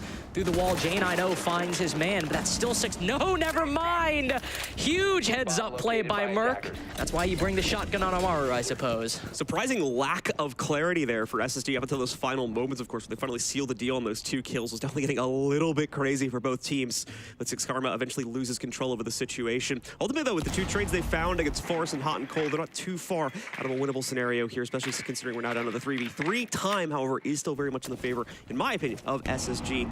They still have over a minute to play this out and make the descent down into the basement. We'll have to see if they can pull that off here. From a utility perspective, obviously, they are a little worse for wear on the hard breach side of things, but most of that's already been taken care of. So in reality, once again, not going to end up missing too much, especially when you look at security down here. Would have been nice to still have the Hibana to potentially take out part of the side panel, but it's by no means required necessarily for them to make a successful take. Yeah, but keeping that Ying alive, even though you might just funnel yourself through doorways or one hard breach hole, having those Candelas and having those smokes, you can send the Amaru in, not only for maybe a plant, but an early kill. Unfortunately, Morph takes down that Amaru. Fultz still getting the bomb down. The 2v3 plant can be so difficult, but with no C4s or Yokais in time, Jaina No is able to get a kill, and Fultz is able to get the bomb down. Now a 2v1, make that a 1v1 for SixKarma, but Cheeto just had very loose intel and downs Fultz as he retreats. Going wild in round number 1. Very excited already. Pachito can get the defuse and get SixKarma their first round. And that play from Pachito right there is going to be a factor that SSG will have to watch out for this entire game. The individual prowess from pretty much every single member of SixKarma in a clutch situation like that is second to none right now. Beautifully played there in order to bring it back inside of the 1vx and still come out on top here of a very tense situation. They were immediately pushed back into a corner pretty much right from the start of the round. Only about a minute of active roam actually being played out there. But even so, SSG just could not control it, unfortunately, even with the plant going down to the ground. And in the early round, opposite side of the execute, SSG will need to keep a handle on those SixKarma roamers, because even if you don't necessarily want to take a gunfight with them and kill them and make it a 4v5 or a 5v3 early on, you got to know where they are, because SixKarma are going to play very fluid, they're going to play very aggressive, and on a map like Bank, it can sometimes play against the defense if, let's say, on a site like Open Area, you want to extend into CEO, you basically have to hold all of the second floor for maybe about 1.5 minutes to 2 minutes of the round, depending on how quick or how successful the attack is. But if they're playing a bit more of a loose roam, it can end up biting the attack, because that's a very large part of the map that the defense could be lurking or could not be lurking. SSG's intel needs to be on point, and they can't drop 2 players early on. See if they can make correction upon that, as that was a bit of an issue in their game versus Elevate as well. So similar problems already showing up, but it's only 1 round ultimately, so of course plenty of time to correct on those. Same can be said for SixKarma, of course, when it comes to the effectiveness of their overall roam game. Away from that, they are spawned in now on SSG's side of things and immediately looking to try and track down that roam game. As you can see, the immediate E1D charge coming out there from Fultz, and then to back him up, we've also got J90 sitting on the Jackal. They're providing plenty of intel about this specific position of those members of SixKarma roaming around the map. Yeah, I like that switch to the Jackal. It indicates they are going for more of a full clear and are looking to address those roamers. Instead of just, quickly take map control and slice into the map, they're not just looking to push them back, but they are looking to track them down, make sure they not only have the intel, but they have the option to go for those kills if they want. This is a very good position for Merc, and likely we're going to see some of the action in this round to cut the top floor in the middle, to deny any rotations down not only the spiral stairs, but also marble stairs as well. Hot and Cold now opening up the square door. So many avenues of rotation back for the defense, now completely cut off. Forrest even rappelling into the top floor. He's a bit by himself. Akibil gets one, Pachito the second, and with Fultz tagged on as the third, it's another poor start for SSG. SixKarma as well, and haven't even lost the positioning just yet. Peeling away a little bit from their initial spots just because of the fact that, again, they've already gotten 2 kills. There's no need to stay that exposed when they already have that much of an advantage. They will fall back closer to the site, but either way, SixKarma very much in the driver's seat of this situation after finding those 2 kills, and some pretty considerable damage against Fultz, of course, that was found as well. He's at sub 50 HP now, so SSG really have to try and come together to figure out a way to bring this back from a 3v5, and you can see it is certainly kind of a callback moment for them where they have to sit away analyze the situation, rely heavily on that drone play in order to figure out what the next best step is going to be, as they don't really have a winning option immediately available to them. May find it soon here, though, checking out some of the exposed players sitting over by main stairs. That may end up being the priority, or they may just directly try to play this into the site for lack of a choice. Still relying on SixKarma to make some mistakes. They have some options for soft breach, Merc with those breach charges, and Jane with that secondary shotgun. There's some options to create new angles to watch the defense. Jane with those Inox scans as well, still has 2 more. Morphed and Akibeel. Now on low HP, so anybody sitting inside of square from SSG can work those angles, or even in stock work this angle to find a pick onto SixKarma. Those are the options they have right now. They need to find 1, 2 players at best if they really want to make this more manageable. And right now, to SixKarma's credit, not really giving any easy openings, but there we go. Janino finds 1, Akibeel down 2. SSG have their equalization. So with that, SSG find a way to get back into this one now, and now pushing a step further as well. Fultz, even at minimum HP, continues to contribute, and his teammates show up out of absolutely nowhere in the final few seconds to shut down the round. Right as I went to give SixKarma some credit for their position, we see Morph take a little bit of a risky angle, assuming that nobody was going to be on that printer window, and he's just caught proning in front of it. That was the beginning of the end for SixKarma, because SSG, they took that time to reset and didn't necessarily take that time to use their drones. They did do some, but it was really taking the time to use that soft destruction that really made that a lot easier, because all of SixKarma had retreated onto the site, and with some players already on low HP, and in the case of Morph, giving up an easy engagement to the attack, SSG had their angles, they were able to make it a 3v3, and then once Fultz dropped into the site and started to go for the bomb, SixKarma moved towards him, tried to stop the plant, and SSG played a perfect strategy to cover not really Fultz going for the plant, but baiting Fultz to try and bait out engagements from SixKarma that they gave in spades. So a perfect counter there from SSG, immediately gets them back into the game. Now we'll have to see just how far they can push that potential advantage here. Like I said, this is the tough side, at least in my analysis, for them. So the more rounds they're able to garner for themselves here on the attacking side, the better off they're going to be when they switch back over to the defense, where, for those who aren't aware, they managed to pull off a perfect 6-0 half when they played Oregon versus Elevate in their first game of the tournament. Away from that, though, they are spawned in now. Pretty much full repick, if I was looking at it correctly there, for most of this team. They may have not been expecting to go to this site, which is the upstairs hold now, coming in from SixKarma, so a lot of repel play about to be seen here, meaning it might have a bit of a slow opener to this round, as SSG try to figure out the best way to insert themselves initially. Very quick insertion by Merc. Moving into stock, we've seen a lot of players recently in this new stage of Rainbow Six pick that Amaru and run the Supernova, try to get in close and quick, take an engagement that the defense is very unlikely to win unless they too have a shotgun. Merc is backed off decently quickly, just opened up those barricades and immediately fallen back outside of the building. SixKarma maintaining a lot of the standard positions you'd expect, somebody over by Kanto, somebody playing inside of the CEO desk, and many inside the site or around stock as well. Sako caught rotating again. Another angle that SixKarma will need to worry about. Players playing on that rappel, that main lobby rappel. You see Merc at, you see the Hibana of J90 at. Just running around on the top floor, not paying attention to it, not giving the respect SSG deserve. It's going to cost them, and now Fultz is moving in for the kill. Fultz trying to prime that nade up on top. Got to be keeping in mind as well, the res still going off in the midst of this one. Thankfully, the nade is at least the first one. Not going to go deep enough. The second one, though, nearly takes out a second player, but Merc and the rest of the team already finding their entry impact. And again, out of absolutely nowhere, they stun their opponents inside of the site and steal control of the round away. Well, these early rounds have been some of the most explosive we've seen this entire tournament. This probably being the icing on the cake, or the #1 in my mind. The round pretty much begins and ends in the span of 20 seconds or so. And SSG take the win by the end of it. I mean, SixKarma running a pretty standard CEO defense. SSG find their man by sitting on the main lobby rappel. Very common angle. But then Merc with that Amaru sends it on in.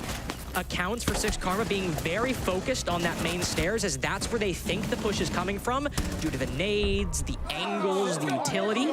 And Merc taking them completely off guard was the spark that SSG needed to light that fire and immediately send it into the site and then take that round. All All right, well, SSG certainly setting the expectations quite well for themselves right now based on the first few rounds we've seen played out here. A little bit rough, of course, on round number 1, where you see that clutch potential come out from the individual members of SixKarma, most notably Featurette, of course, who picks up that clutch. But since then, it's gone all quiet as SSG has stunned SixKarma's Insight defense 2 rounds in a row. And very likely we're going to see at least a little bit of them get stunned once again. Obviously, it'll be Forrest doing that work here, as he's going to bring the Blitz into play for the first time in this map.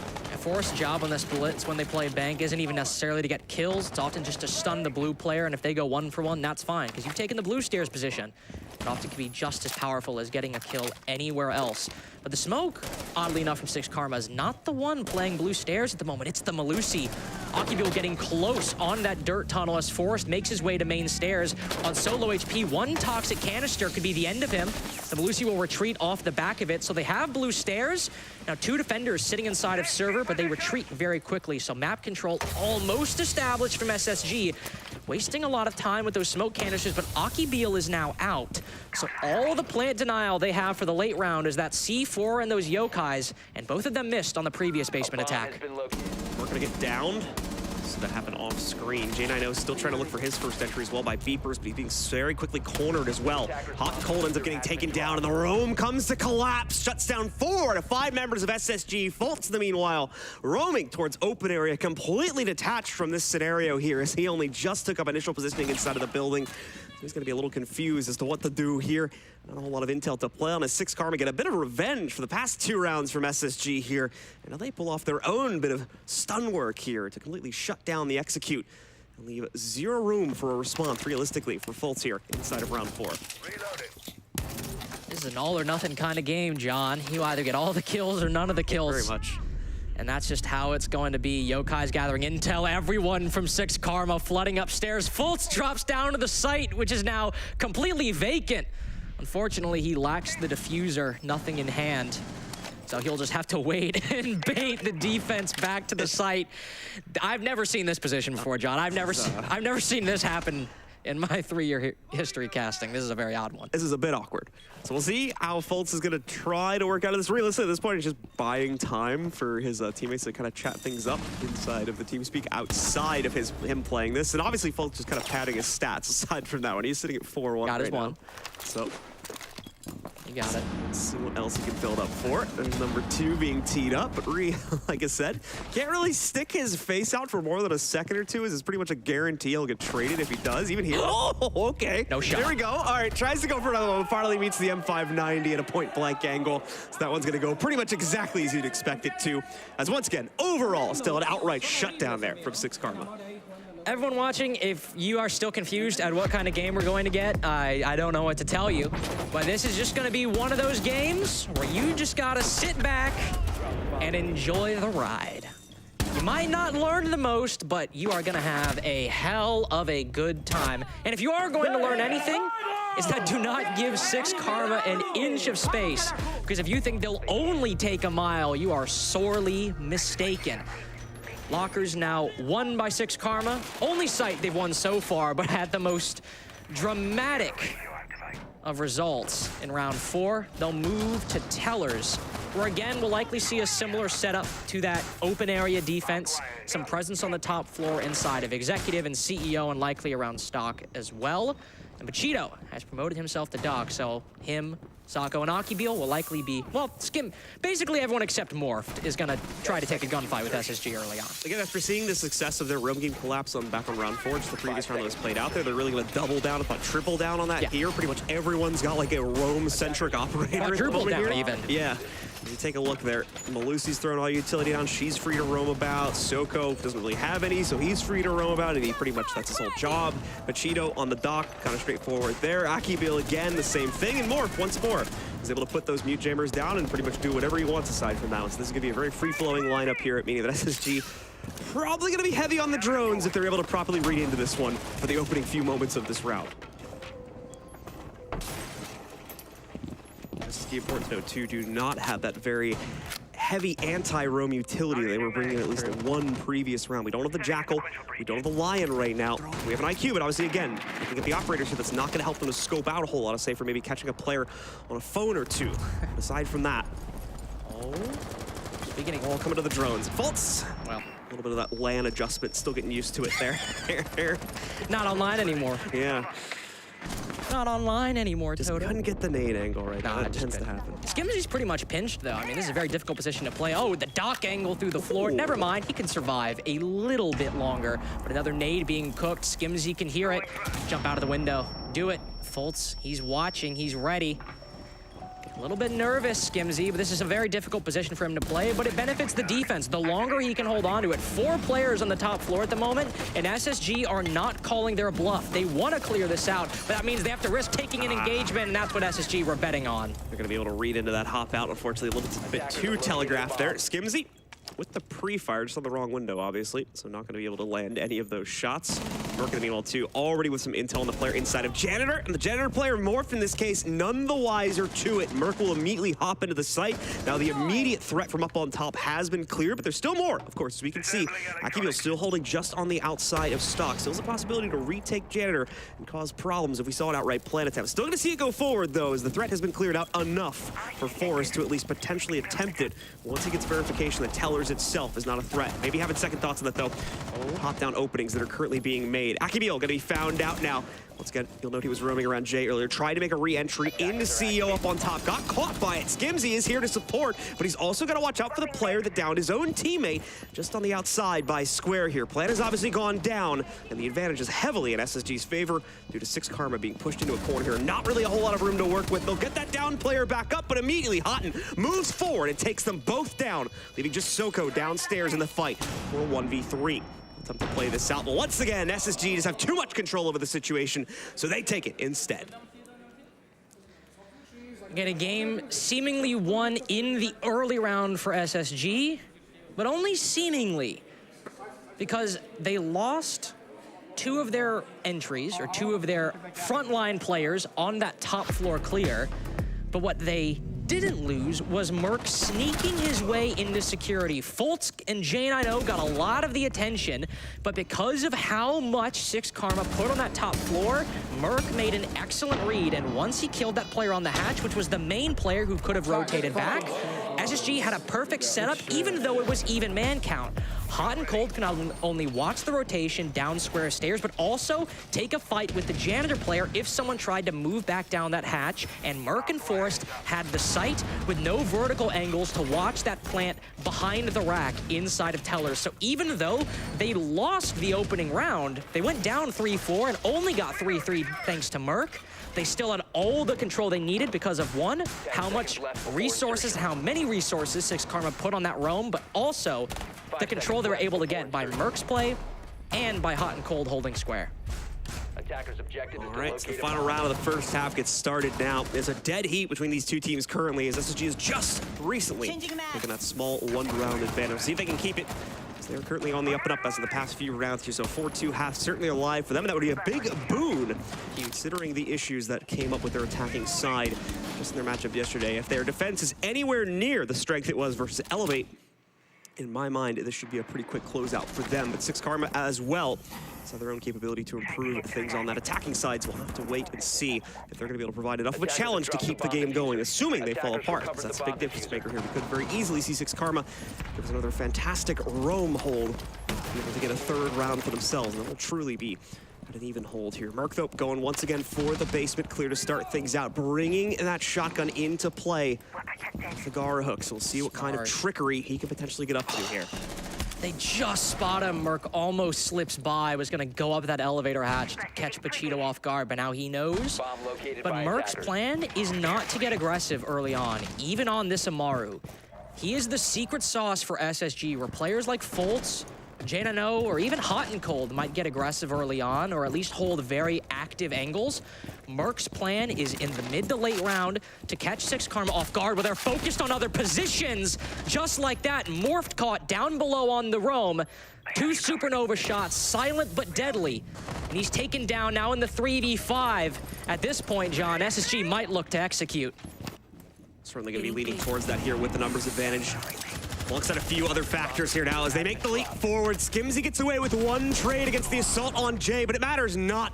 Forest takes control over by Banana. It's all up to Soko now, holding the inside of Meeting. He'll get one, but loses a bit of damage from Jay on the way back. Monte can't do much about that, unfortunately. Tries to get the melee off, but it won't happen. And Merc comes in from the backside to shut it down. It's a 4-2 lead for SSG at halftime. And overall, a very solid read by SSG. If they would try to meet the SixKarma aggression early on, it seemed like a coin flip. Either they win the round or they lose the round. But if they rely on SixKarma being the inexperienced team and they play their own game, and they specifically play to their strengths or their player strengths, like Merc just lurking, seeking an opening and then taking it when he finds it, in this case right here, and soon after when he sent it up the stock hatch, they could get rounds over SixKarma. And it was in those rounds when that's how they played that they were the most dominant, and they matched SixKarma's very dominant early round when SSG would buy into it. Now, as you mentioned earlier, John, SSG had a very strong defensive half against Oregon, but Oregon can often be a different beast than Bank. Where you like to play on the site, on Bank, you have to hold some map control off of the site if you want a decent chance at winning, and that's something SSG will need to do here against 6K. SSG going for a heavy delay utility setup here. That's going to bring the smoke and the Goyo canisters into their basement setup. The Echo drones as well to potentially delay things even further and boost their roam game potentially with that extra intel that could come out from the more active Echo drones. J9O will also be ready to fight things off in the midst of a more chaotic gunfight, especially if we see smokes get brought to the table. Unfortunately, we don't have a whole lot of that coming in from SixKarma. No Ying as well. 6 hard breach charges. Yeah, oh wow, we do. Yeah, that's a good note there. But yeah, the Warden from J9O going to be a bit of a moot point ultimately. This is active ability though. How you? Sorry, not to be that guy. How are you gonna attack Bank and bring 6 hard breach charges and no primary hard breacher?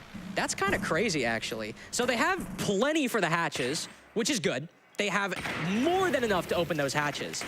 But when it comes to actually opening up the server walls, that's going to be a little bit difficult to make work with only can openers, especially if you maybe lose someone on the entry. No flashes or smokes either, as you pointed out. So when you try to move into the site, you're really relying on some of that utility missing, or players from SSG losing their gunfights to you. Clearing out Forest as well, you've got no utility burn for those blue stairs. So if you had a Flores, maybe that'd work, but you don't have a Flores. You're relying on that Twitch to shock those ADSs. We don't even have like a Zofia for like traditional stuns or anything like that to make up for that. So they're really at a lack for actual throwable utility right now on the SixKarma side of things. So this could come back to bite them in a really bad way if they find themselves struggling for entries. Like you said as well, they're just not going to give themselves the best angles to play off of, assuming they go for the default execute of working their way through servers. So this is going to be very curious to see how SixKarma try to make this one work, as SSG just not going to have a lot of utility pressure coming up against them. Yeah, and SSG are also understanding the actual kind of control you need to have on Bank versus SixKarma, because I said earlier you need to hold some control on Bank, but that doesn't mean you need to do a very loose roam around the entire map or hold the top floor or even the middle floor. Just hold server stairs for half the round, hold garage for half the round, and that can still be some of the control you need. They're not giving SixKarma any openings. They're relying on them being a little bit slow and not being able to convert off of those openings. And now, as they're pushing in, the Goyos are still alive and the utility's still there. Occupil putting the bomb down behind the Monte. Nobody from SSG reacting. Nobody hearing whatsoever. Now we're in a post plant, and SixKarma have all 5 of their players on board. So the lack of utility ends up not mattering too much at all. Ultimately, at the end of the day, they force the issue into the site and steal a plant away from the hands of SSG. SSG attempting to retake map control up on the first floor here, but there's more than enough Overwatch for that. Thankfully, SSG are going to overwhelm the staircase with their own player count here, sending 3 up through the main stairs to try and retake it. They're successfully getting themselves out from the staircase. Moving past that is going to be difficult. This Echo drone getting spotted out is a big loss for SSG now as well. Could have been a big piece of the retake utility. Skimzy, look at this. The dirty peeks from behind the Montaigne shield. Gets him at least 1 against Forest. Houghton tries to go for the first counter, and he gets countered himself. Soko shuts down 1 more, and it's all on Fultz in the 1v4. He'll be overwhelmed as well. And SixKarma take the first round of the second half to bring us within a 1-round deficit again. Gotta give credit where credit is due to SixKarma. I was worried they were maybe taking a little too much time clearing out what was effectively nothing by about a minute and a half from SSG, but that was not the case. They saw all of that utility. The Yokais, the Goyos, the smokes that you knew were going to be there, even if they weren't actively being thrown at you, and they just said, you know what? Let's start baiting it out the moment we get in server stairs. I genuinely want some of you to time how long it took them from entering server to attempting the plant.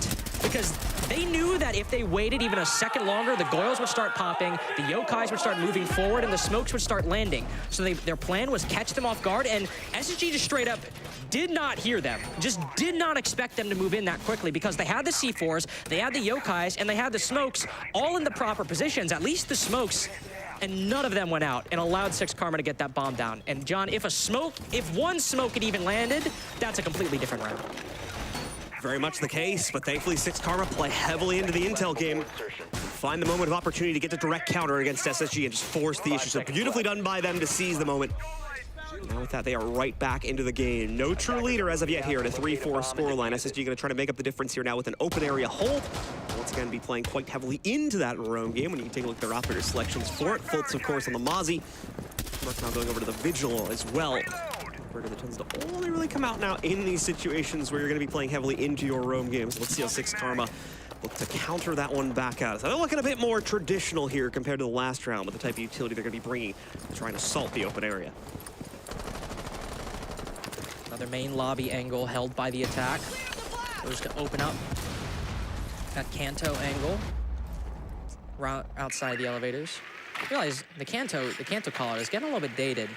He hasn't really played that position as notoriously has for a couple years now. So that wall outside the elevator, for any of you newer viewers, you can see right now, opened up by that Ash charge. Oftentimes we'll see players play there, get a little aggressive. Nobody's playing there right now. The benefit though, you can hold a very long angle or the bottom of marble stairs that we see Pachito doing right now. The power of this position is you can cut off basically the entirety of this marble stairs rotation back to the site. But Jane, I know, is looking to maybe move down towards the basement. Knows that rotating across from here is gonna be a very difficult engagement for him to win, but he just makes it back in. With only 50 HP left, but it seems like the top four has been completely ceded to SixKarma. Some initial control being taken confidently by our attackers. But a lot more rooms still need to be cleared out. However, having that top access and of course the capability to now pop all these top-down angles open is a big key piece of the puzzle. Finding an ultimately successful attack onto the downstairs site. Skinzers chucks that nade in to clear out some utility. Not really looking to find a player around the corner there. And meanwhile, the rest of SSG patiently wait to see if they themselves can capitalize on any over-eagerness from SixKarma here. But they've got a good amount of control over the situation, not forcing the issue just yet. Once again, you see the Buck biding his own time, opening up all the rotation angles so that they give SSG as little room as possible to work back into this site once the full commitment is called from the upstairs hold on 6K. SSG playing a smart strategy. No SixKarma going to take a decent bit of time. Great C4 from Fultz. And this is even better because two SSG players are off site. One is planning to flank up marble stairs and one is planning to flank up blue. So no matter which way SixKarma come from, because of how much time they've taken, somebody can hit the back and maybe catch those entries off guard. No capability to open up the hatch sitting above open area now because of that one. The Zero had the only secondary hard breach on the team right now. So SSG is immediately going to come alive because of that one. 2 frags are found, bringing the count from 6K down to just 2 players now. Soko and Pachito are all that's left. The blue stairs player will be flashed out. It'll be Pachito trying to chase it down, but the team assist from Houghton. The cross to save the day, and Merc comes back up one final time to shut down the last player. Beautifully held by SSG in open area, and they're back in control. Yeah, very, very well played round. SixKarma will call a timeout now, not wanting to drop any more rounds. SSG in arm's reach of match point. SixKarma had a very solid looking round in round 1, able to seize the moment and move in for the plant, but no such opportunity presented itself on open area. Can't just immediately walk in and rely on utility. There were still players that needed to be cleared or players that you had to worry about, such as that server stairs player in Merc and the marble stairs player in Forest on the cap can.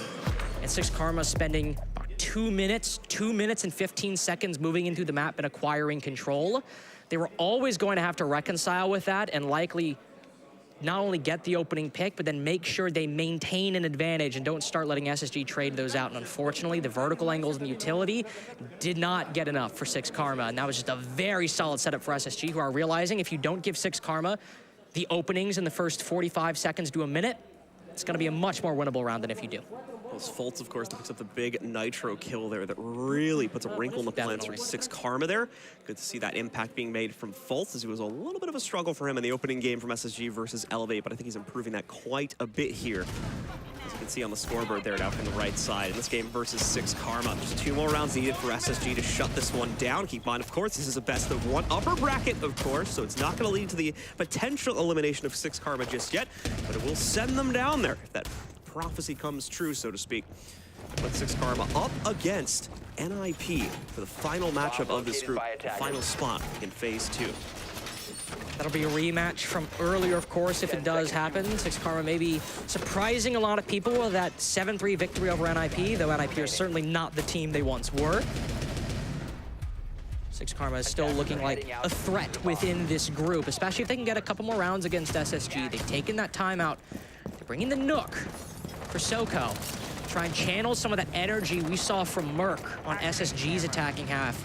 Lurk at about 1:30 in the middle of the round when SSG are focused on other things and not really thinking about flanks.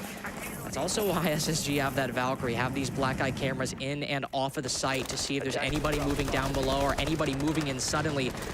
Counter what happened in round number 7 and what could happen in round number 9. With CEO defense, you always got to be careful, John. These window angles, they can be so powerful. Immediately, Skimzy hopping into stock, just stealing that control away. Entry already made onto Houghton as well. Akibil still on this repelled angle that you mentioned, waiting for a cross to come through. But oh no, SixKarma gets a little bit too aggro here. Skimzy continues to try and maintain an aggressive angle to try and take down the players inside of meeting, and finally does pay the price for that one. Even trade is exchanged, of course, discounting the extra bit of damage that was also done to Merc there. Overall, though, back down to the 4v4. Again, those repelled angles still not finding any success just yet. But could change. As you can see, Akibil and a few others trying to get a bit more aggressive. The nade goes deep, and it's not going to find a kill, but Soko does find success elsewhere here. Once again, probably towards that stock angle, as he's able to take down Forest now for the 2nd kill of the round. Let's try to get a little bit curious there from Janitor, but we'll have to bide his time. Obviously, this is a bit of a tense scenario for both teams, so it looks like a bit of a break for both of them. Just Akibil moving in now to square to take a little bit more map control. This nade below from Janitor. Once this hits, SixKarma will look to move in. There it goes. Fultz removed off the board. They can now push in from square, apply pressure to Janitor, and Merc's going to need to be the front line to fend off this attack. SixKarma continuing to move forward in honestly a pretty straightforward fashion here, just forcing the fights very early on against SSG. As a result of that one, continuing to clear out more and more map control, more and more potential site plant opportunities as well. Such as right here, where again, they bully Merc out of positioning on the inside of Janitor and force him away from the situation. J9O is now all that remains up against the 1v4 from the Banana side as well, so does not really have the capabilities to deny this plant. Shots are already starting to ring in against him, and finally, on the repel, see Morph pick up the final kill of the round. Just like before, we've got SixKarma still in the fight as they punch back one more time here to keep themselves just within arm's reach of SSG's own scoreline. You got SixKarma showing that if they feel that there's an opportunity, they will not even hesitate for a second, not even really think about it. It's instinctual, just hop in and take the gunfight. Skimzy catching SSG completely off guard, catching that stock player completely unaware. And even though it gets traded out, it's still enough to throw the defensive positions a little bit out of whack. Because now you don't have that forward stock player and you're really relying on, I was gonna say, the Janitor player in Fultz, but Forest holding that long haul. And SixKarma were very intent and very cognizant of the positions they wanted and what they needed to clear. They whittled down that Janitor side and that stock side one by one, even though it took 2 minutes and a lot of utility and a lot of focus. But once they had it again, they moved in and won the round afterwards. There's a very strong level of decisiveness from SixKarma that is very admirable. 5 seconds to go. SixKarma looking to truly close the gap now with one final round. We've been seesawing for this entire half so far. No one really able to find an outright amount of consistency here for 2 rounds or even more than that. See if they can finally change things up against the second basement defense from SSG.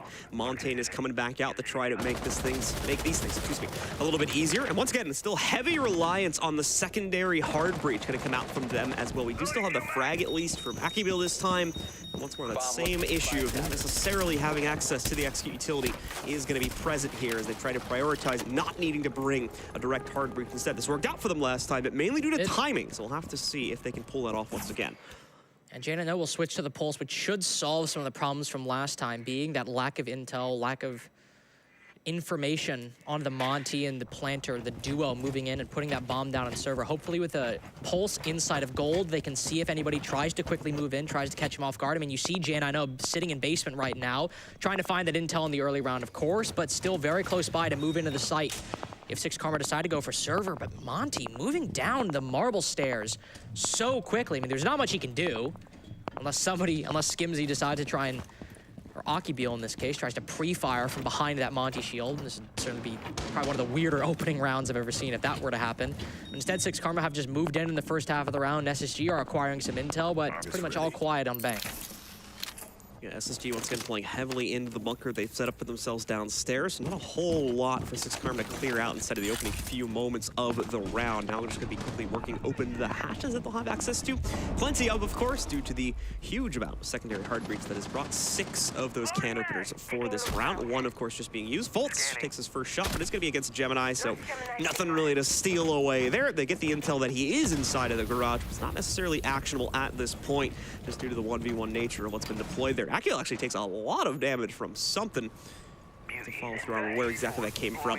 Gotta be the kid. Yeah, a moment or two. We continue to see, though, the overwhelming amount of utility pressure against the Monty takes him down, and now Fultz sinks the shot against Akibil. Headshot as well. Didn't even need that extra damage that had been done before, but has a false sense of security about his situation. Soko moves in, getting revenge for his fallen teammate. Jane, I know, quickly course corrects elsewhere on the map.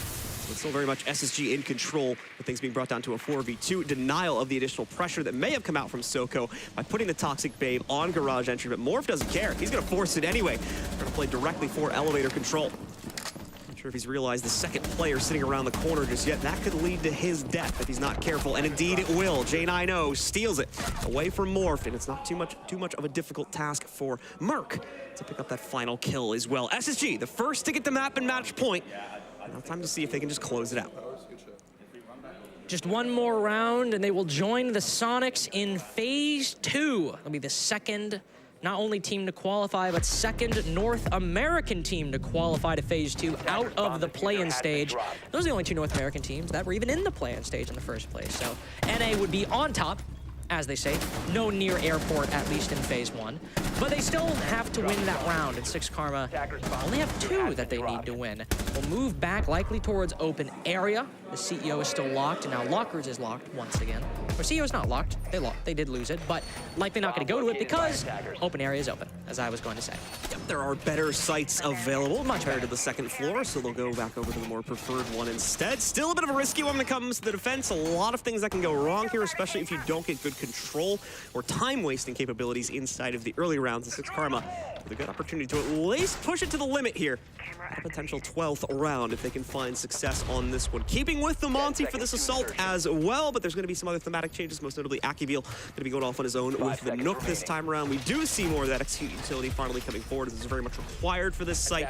Morphed, of course, in Zofia, Soko as well, bringing forward the Ying as they try to get just enough control here. Finally pick up another round and at least stem the tides as they try to work their way into OT. Cheetah wasting no time, and meanwhile immediately going for electrical control. Start moving forward. Not trying to let a Monty slip in a sight unnoticed. You'll have a shield facing the square area just to make sure that nobody pushes on in. SixKarma maybe looking to take this very direct, not looking to acquire too much map control, just open up that square wall and then move on in through the cafe door and whatever breach they decide to make. They don't have any hard breach, so if they want to do that, it'd be a little bit difficult. They've switched to smokes on the Monty. Morph hopping in very quickly, but SSG are not suffering any fools. Khan's able to put him down to low HP. And about a minute in, it's still very unclear what SixKarma want to do. They've got a couple players over towards open area and one player lurking around the map as the IQ, but beyond that, still no solid control. Very slow wind up here so far from SixKarma. Some good reasoning behind that, as you can see here. Quite a bit of dangerous intel for the defenders spread out across the map, such as that Valkyrie camera that Skimzy just hunted down. And of course, SSG are aware of the fact that camera went down, so Fultz immediately looking for that player. Has missed the transition by a few seconds, but Fultz is going to get another opportunity as Akibil also moves in from the small office, it looks like. It's spotted out by a roaming Fultz.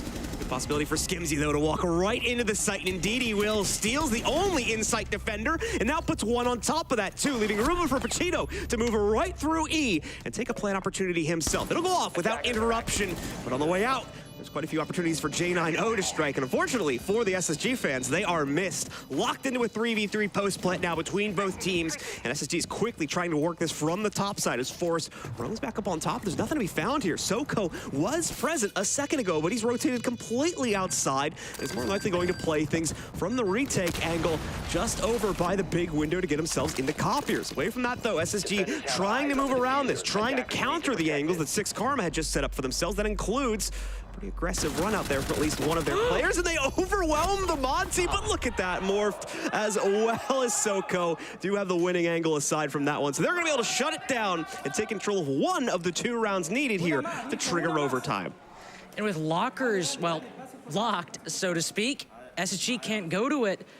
They now have to decide with their tactical timeout that they've taken, what site do they go to? They've just lost open area by placing too many defenders around the map, and once SixKarma realized the site was free, only if they got 1 kill that Skimzy was very eager and very successful in acquiring. It fell once the attack realized that opportunity. So now SSG in a difficult position. Good coordination on that Monty, I will say, but still, SixKarma got the control they needed. They didn't overextend themselves. They didn't need to clear out all of those roamers. They just needed to cut on in, put the bomb down, and then play for the post plant. But now, John, where do SSG go? That is probably part of what's being discussed here inside of the timeout. A lot of input coming in from their coach as well. Just 1 round is needed, so strategy could be focused on that. But if they're thinking about the worst case scenario here, just due to how unpredictable this matchup has become, they may also be looking towards overtime, and some additional discussion may be going on for that as well. But it looks like they've made the decision. Obviously, you guys can't see it just yet, but we do have the in-game view. And they are going to be returning to open area now that that timeout time has just come to a close. Let's see if the discussion makes up enough of a difference for them to close this down 7-5, or will we be going to overtime, where SixKarma will still have that opportunity to steal this position in phase 2 away from SSG. It's definitely the best decision for SSG in this case. You haven't gone to Teller's Archives. You don't want to try out a new site on round 12. CEO, of course, you also lost it. You don't want to go to a site you're 0-1 on. Might as well try open, which not only you're 1-2 on, but the mistakes they made were decently obvious. Just too much focus put on that roam, or even if you had a lot of roamers, they seemingly were not in positions to rotate back to the site. Some were inside of Tellers, but the control was already established so quickly by SixKarma that rotating back, rotating even close by, did not get them any of the gunfights they needed, did not get them any of the control taken that they were looking for. Pachito running that Monty once again, and this is what I want to see from SSG. When that Monty gets close, or when players get close to the site, are they in places to rotate back, or is there more than just hot and cold sitting inside of cafeteria? Because SixKarma are not a team you could just count on making mistakes. You can maybe count on them being slow, maybe count on them taking a little too much time, but if you give them a wide open hole in the defense, they're not a team bad enough to just not take free money.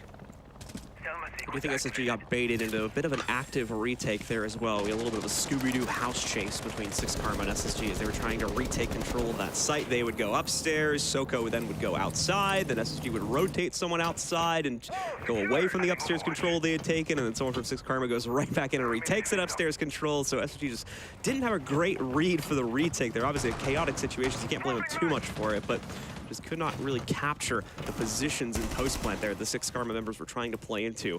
So we're gonna have to watch out for something similar here. The good news is they have much better overwatch, it seems, on all the extremities of the site, so they're not really going to give that free entry opportunity over to Skimzy that allowed the plant to go forward so early on in the first place here.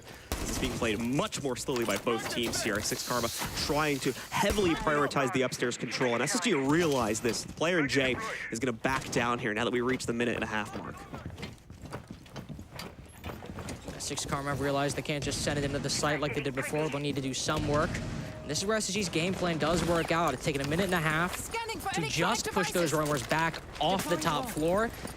And SixKarma still haven't actually utilized any of that control to open up angles or what have you.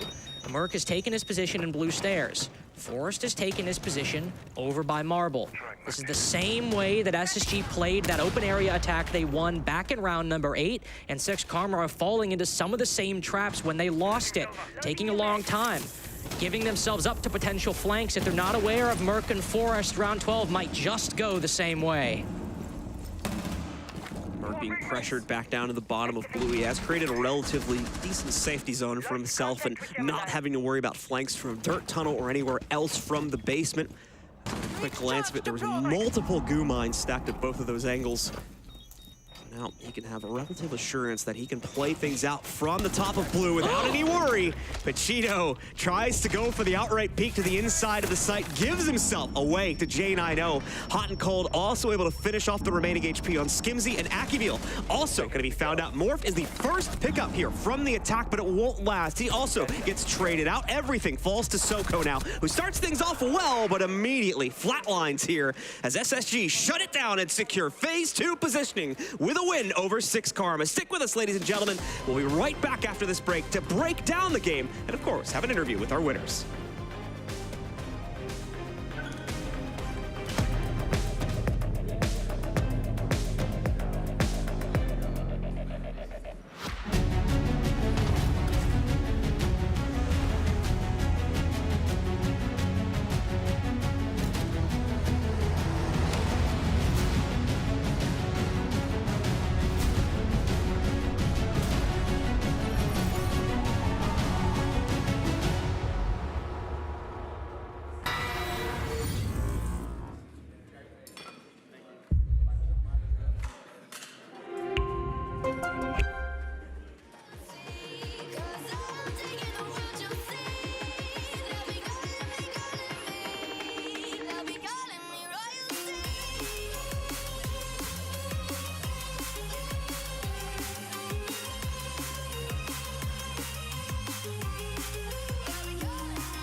Welcome back once again, ladies and gentlemen. Just finished up our matchup versus SixKarma and SSG. For those who weren't here to watch it, well, first of all, spoiler alert, but SSG did ultimately end up taking it at the tail end of regulation. Needed to take it all the way to round 12, but ultimately controlling things at a 7-5 scoreline. I think the big key piece of the puzzle is to how they were able to do that. Once again, falls back to the experience that a team like SSG has just overall in this kind of how long they've been inside of the scene here. Their ability to kind of adapt to tough situations such as a 3v5 and some other kind of bad spots they were put into shined out very bright here to allow them to take this inside of regulation, I think. And I think the way something you actually said before the game even started exemplifies that very well, which is even though that SixKarma, just in the record of this stage so far, are 2-0 on this map and SSG were 0-2 on this map, SSG weren't playing the map, they were playing the matchup.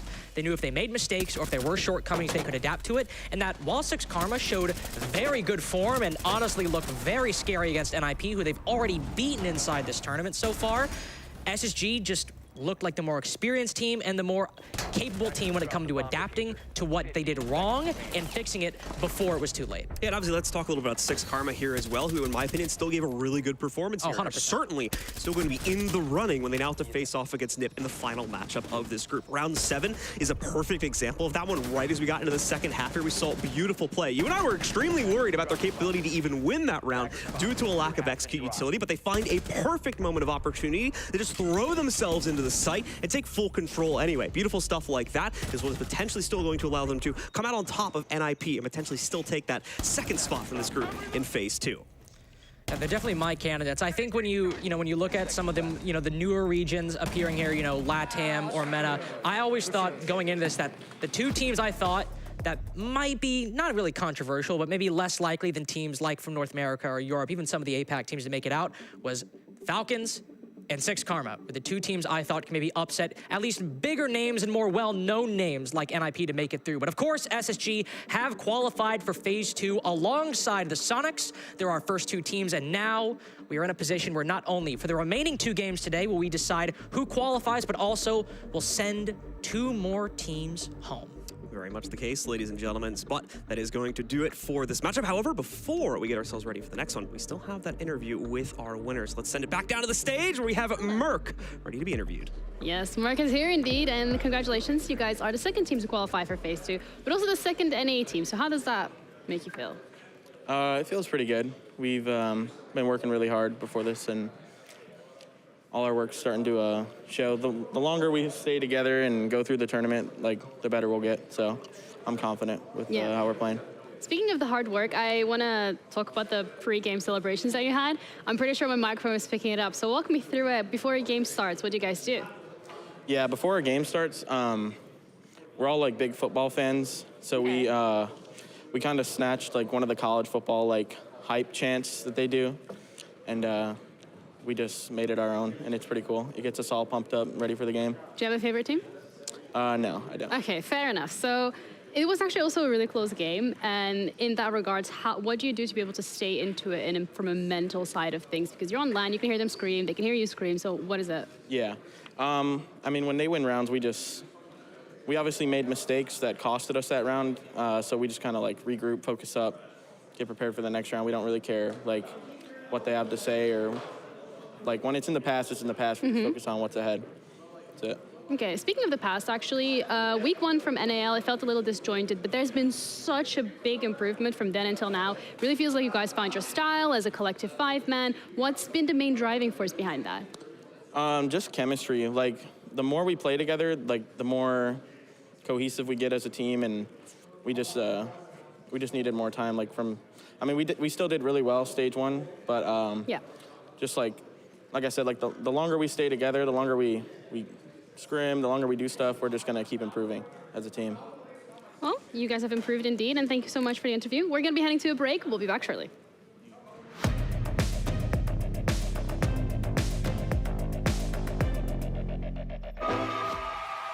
Last man alive is Necrox as MVK is on the floor. It's looking. Oh my God! They did it! They've done it! A double APAC semis. I remember I looked like this to Cancel and Brooke. I'm like, what is going on? And it's just one of those this should not be happening, especially not against such a strong team as EG, and it did. Fnatic demolish EG with a 2-0. Dizzle takes it. There's rare coaches that have been able to achieve what he has. That's immensely unusual.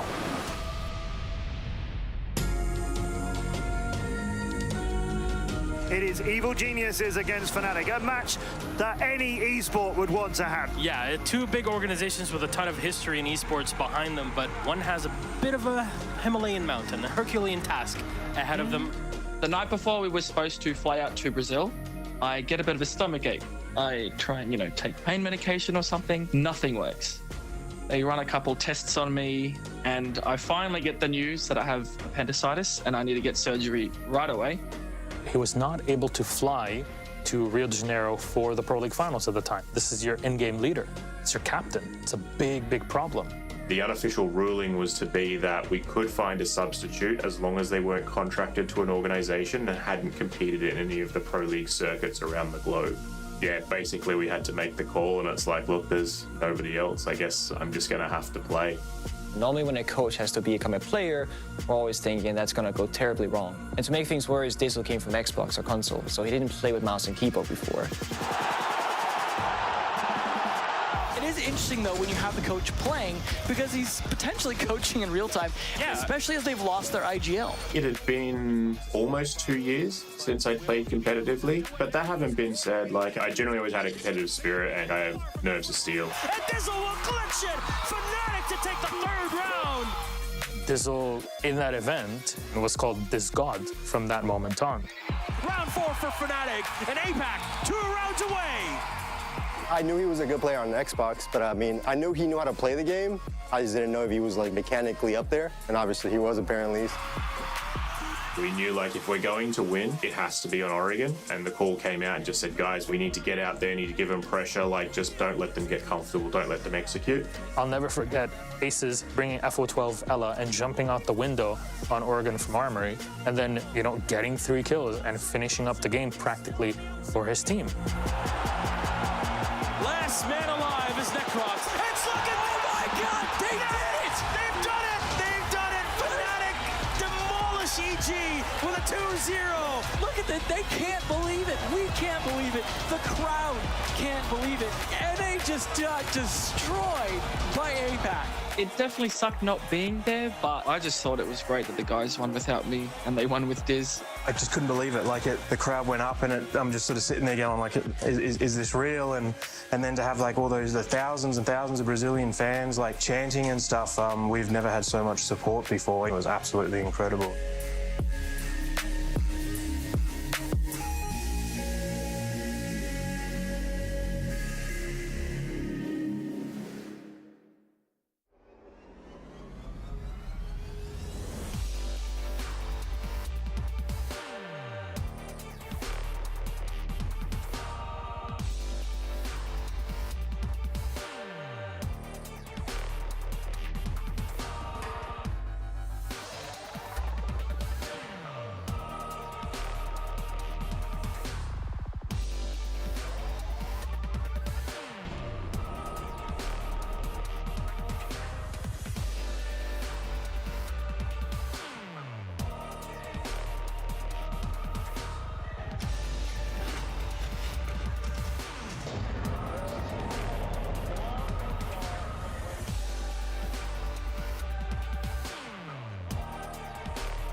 Welcome back. With the win from Space Station Gaming, we have already confirmed 2 of our winners today that are heading into Phase 2. Both of them happen to be NA teams. We still have 2 more teams to qualify, but also, unfortunately, 2 teams to be sending home. So let's have a look at the bracket to see exactly how we got here, because Group B so far is looking like Space Station Gaming qualified, and that's correct. Ninjas in Pajamas are now up against SixKarma, and that is going to be a best of 3 to determine which team is going to be heading to Phase 2 and what team will be going home. Now, Group C, the second group of today, is going to be qualifying whether Northeption or Reven. That is to be decided by the best of 3 that we're going to be looking at right now. We're heading into the best of 3 territory, and again, as usual, although I'm hosting, I'm only going to be casting because we do have lovely people for that. And we are bringing back the Aussie duo. Hello, guys. Hello, You we're guys good. haven't changed. No, we haven't. Maybe we could have taken your advice on that one, but maybe another day. Jenny, big game coming up though, of course. It's always a fun one, these, because it's an elimination game, but also a qualifier game. Do you guys want to like spice it up and throw in some predictions? I'm going to have to go Northeption. No bias attached to that. Northeption. Wow. No bias? Yeah, oh. no bias. What's your prediction, I would like to know why that's the case. No bias? No bias? We're on the copium. We're on the copium a little bit. We need fair some enough. kind of APAC love, but I want your thoughts very quickly. I'm going to go for Reven. I mean, they've won the last match as well. It was pretty convincing. If history does repeat itself, that could be the case, but whether or not that will happen, it's up to you guys to cover it. Yeah, certainly so. Well, at the very least, it's a best of 3. So, I mean, there is a bit of room for error for both of these two teams, but not too much, because if you do have too many errors, you're going home. That's the way that it's going to play out for this game, of course. I think Northeption, only based on previous history coming into this tournament, I thought they had a really good run in. Of course, they're a team that already lost to Reven, though, so there's a bit of that copium there. For Reven, I thought they were actually very competitive against the Soniqs earlier this evening. They were very strong. What was a 7-4 in the end was the result, but there were some very competitive rounds in that. So I think for us, being APAC, we'll obviously give Northeption the benefit of the doubt, but I think everywhere else, Reven probably come into this as the favourites. Yeah, Northeption haven't had the best of BO1 form. Even through the Japan League, it wasn't particularly convincing. However, come playoffs, that's when they really shone through. They did fall short to Scars 1-3 in the grand final. That's why they find themselves in phase 1 to begin with. But, you know, they got the job done against La Vega 2-0. That should have been convincing. It was. So they have some positive signs heading into this one, but it is the asterisk on the best of 1 performance against Reven, right? It's very, very hard to say Northeption are hard favourites, or maybe even favourites at all heading into this match. Maybe we're the ones on the fringe, on the outside, predicting them to maybe edge this one out. But I think it should be competitive. Now, the last time these two teams played, of course, back on day 1, it was Oregon. It was a rather comfortable win for Reven. We probably felt Northeption coming into that game would have actually been the favourites before it was all said and done. Now things change, of course, as we go to the map vetoes. Of course, this now being a best of 3 does shape it up a little bit more to be, you would imagine, an area where both teams should get what they want. Skyscraper, Reven get to go back to Oregon, a map where they've already found success, of course, back on day 1 against Northeption. Chalet, the decider. Now, you would imagine Skyscraper, a map that obviously Northeption are going to be very happy that they got, but they do allow the Oregon to get through. Yeah, I think Oregon was always going to be a target for Reven, and I think Northeption sort of conceded that and said, you know what, it's best of 3, we'll let you have that, we can bounce back on the 3rd map. They did try and I think open up the opportunity for Villa as that decider, at least from the perspective of Northeption, but it got shut out, much similar to the best of 1 veto. I think played out in a sort of similar fashion where Northeption were probably quite happy for it to be let through. Was not the case in the end. So I think on the balance of everything, it's pretty even veto. Northeption perhaps not overly thrilled with that decider, and given the way that the other 2 maps have been picked out, they probably do need to win it in 3, so it could come back to bite them. If you look at some of the bands that played out last time these two teams met, of course that being a best of 1, so we don't look too much into it, but you know, Cafe, Theme Park, Bank, Chalet, they were all taken off the board early, so we're obviously seeing some similarities here. I just felt like if you've already lost to a team on a particular map, don't allow it through a second time. We'll see, though, maybe Northeption will feel like they can get some redemption. But before they go to Oregon, they go to Skyscraper. They go to their map pick. They go to their home. They've got to win this, though. They lose this, I don't know how they win this series. Boom. Boom. Yeah, this is going to be a good game. I'm keen. We need to see something from APAC. We have waited a long, long time. We have been disappointed time and time again. It's been dominance from North America today.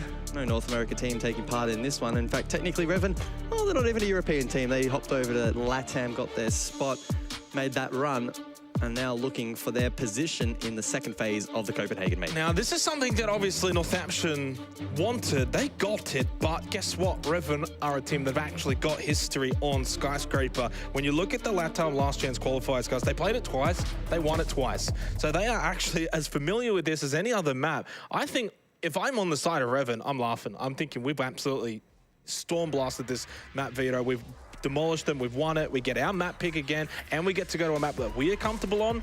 This is heaven. This is amazing. Heaven for Reven. Heaven for Reven, yeah. And the Montang immediately banned out. Now, we saw a little bit of it back on Theme Park, of course. They actually utilized it themselves, but I honestly felt like the Soniqs got the better of them. So Montang does get taken off the board. Northeption, a team that probably not too surprised to see getting rid of Dokkaebi. It's a firm favorite in the APAC region to get rid of Dokkaebi. And then from there, defensive bans will be along the lines of your Azamis and your Valkyries as expected. Yep, so Valkyrie taken off by Northeption, not too unexpected. So again, probably leaves it up to the Azami, perhaps a Solace as well. Pre-placed drones are incredibly potent on a map like Skyscraper, which is split in two, but it will be that Azami. Team's not wanting to deal with that additional util on the board, and I think you mentioned it in our first game of the day. This has been a pretty defender-sided tournament thus far. It has. And that even is with Azami being banned out more often than not. Yeah, and I mean, rightfully so. Azami is just incredibly strong. Those keeper barriers, there's so many of them. I think that there probably will be surely a nerf at some point because she's just basically a hard ban at this point, especially throughout this tournament. We've seen that. But ultimately, as we come into Skyscraper, the biggest thing I'm looking for is how Northeption are going to go on the attack. That's my premise for this match. Attacking APAC team, can they do well? They get to start on the attack at the first half. Fortunately for their sake, this though in my mind I think will be defender-sided on Skyscraper. At least that's what we typically see in the APAC region, featuring an APAC team. And I think with Reven's confidence on this map, having played it recently in the LCQ for LATAM, they will be very comfortable here. We head over to Tea Room and Karaoke to begin, but Northeption, all eyes on them. Have they got the attacking prowess to break through Reven? And they have the pressure, the expectation, not only, I think, on this roster individually, but the region as a whole. I use quotation marks because APAC technically doesn't exist, yada, yada, yada, but Japan, Korea, OS, Asia, they've all had a pretty rough run of things here in the first phase, so Northeption will want to try and buck that trend. Joe, though, spawn peeking. We saw the aggression against Soniqs, and even they struggled to deal with it. Well, put it this way, Reven could very well be the first team eliminated from the tournament that's not from APAC. That's how bad it has been for APAC teams, but what a start from Sharip, who finds the opening kill in this one, and probably a lot of expectations on him to carry the load here for Northeption. He top fragged in their game against Reven, picked up 11 kills. No one else on Northeption even having over double the amount of kill, or having double-digit kills in that match, so expecting Sharip to lead the way. We know what Nina is capable of, especially on the entry. Sayachan, another fragger too, so they've got the firepower. It's all about just putting it all together. They've got the opening kill in this one. Reven on the back foot. All eyes for me though on Runner on the other side for Reven. 3-3Ks in the last matchup between these two, so he was on an absolute heater. Northeption did shut him down, but right on cue, they do this time. So that's a small improvement, a 5v3. Perfect start though for Northeption to get the opening 2 kills. Good map control, good map presence. We're not seeing Reven really meet them head on. They allow the entry, and Skyscraper is a map that's all about map control. As you see, Draw just kind of push up here. Through statue, 1.5 minutes. He wants to move away from that shield, has been droned down. Now he's in a very precarious position out in the open, needs to get back to that shield. Otherwise, he's going to get caught out on an island, and he will get punished for it. Tries to find the swing, and it doesn't work. Not really able to get any damage back, and he loses almost like 80% of his health. So a good start then for Northeption.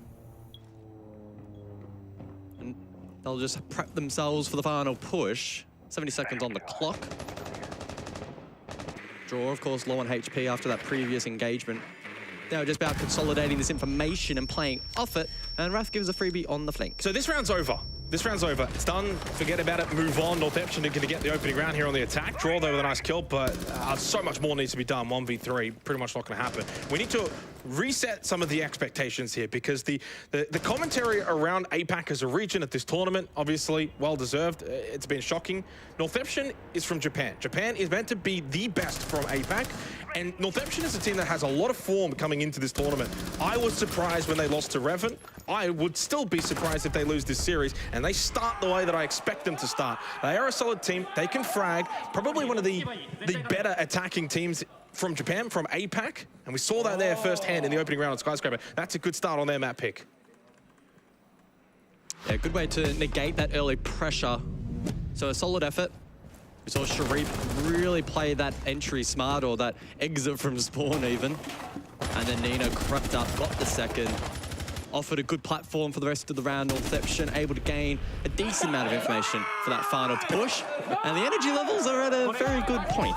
Yeah, and they need to be. You know, it's all doom and gloom right now for a lot of these APAC teams, but Northeption have still got themselves a really good path to getting into phase 2.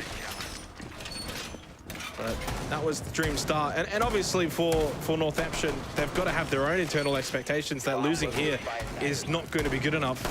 They get some absolute star power, Sharip, Nina, Saochan. But for Reven, defensively, they need to be able to probably just weather the first couple of rounds. I mean, this is the thing. It is also Northeption's map pick.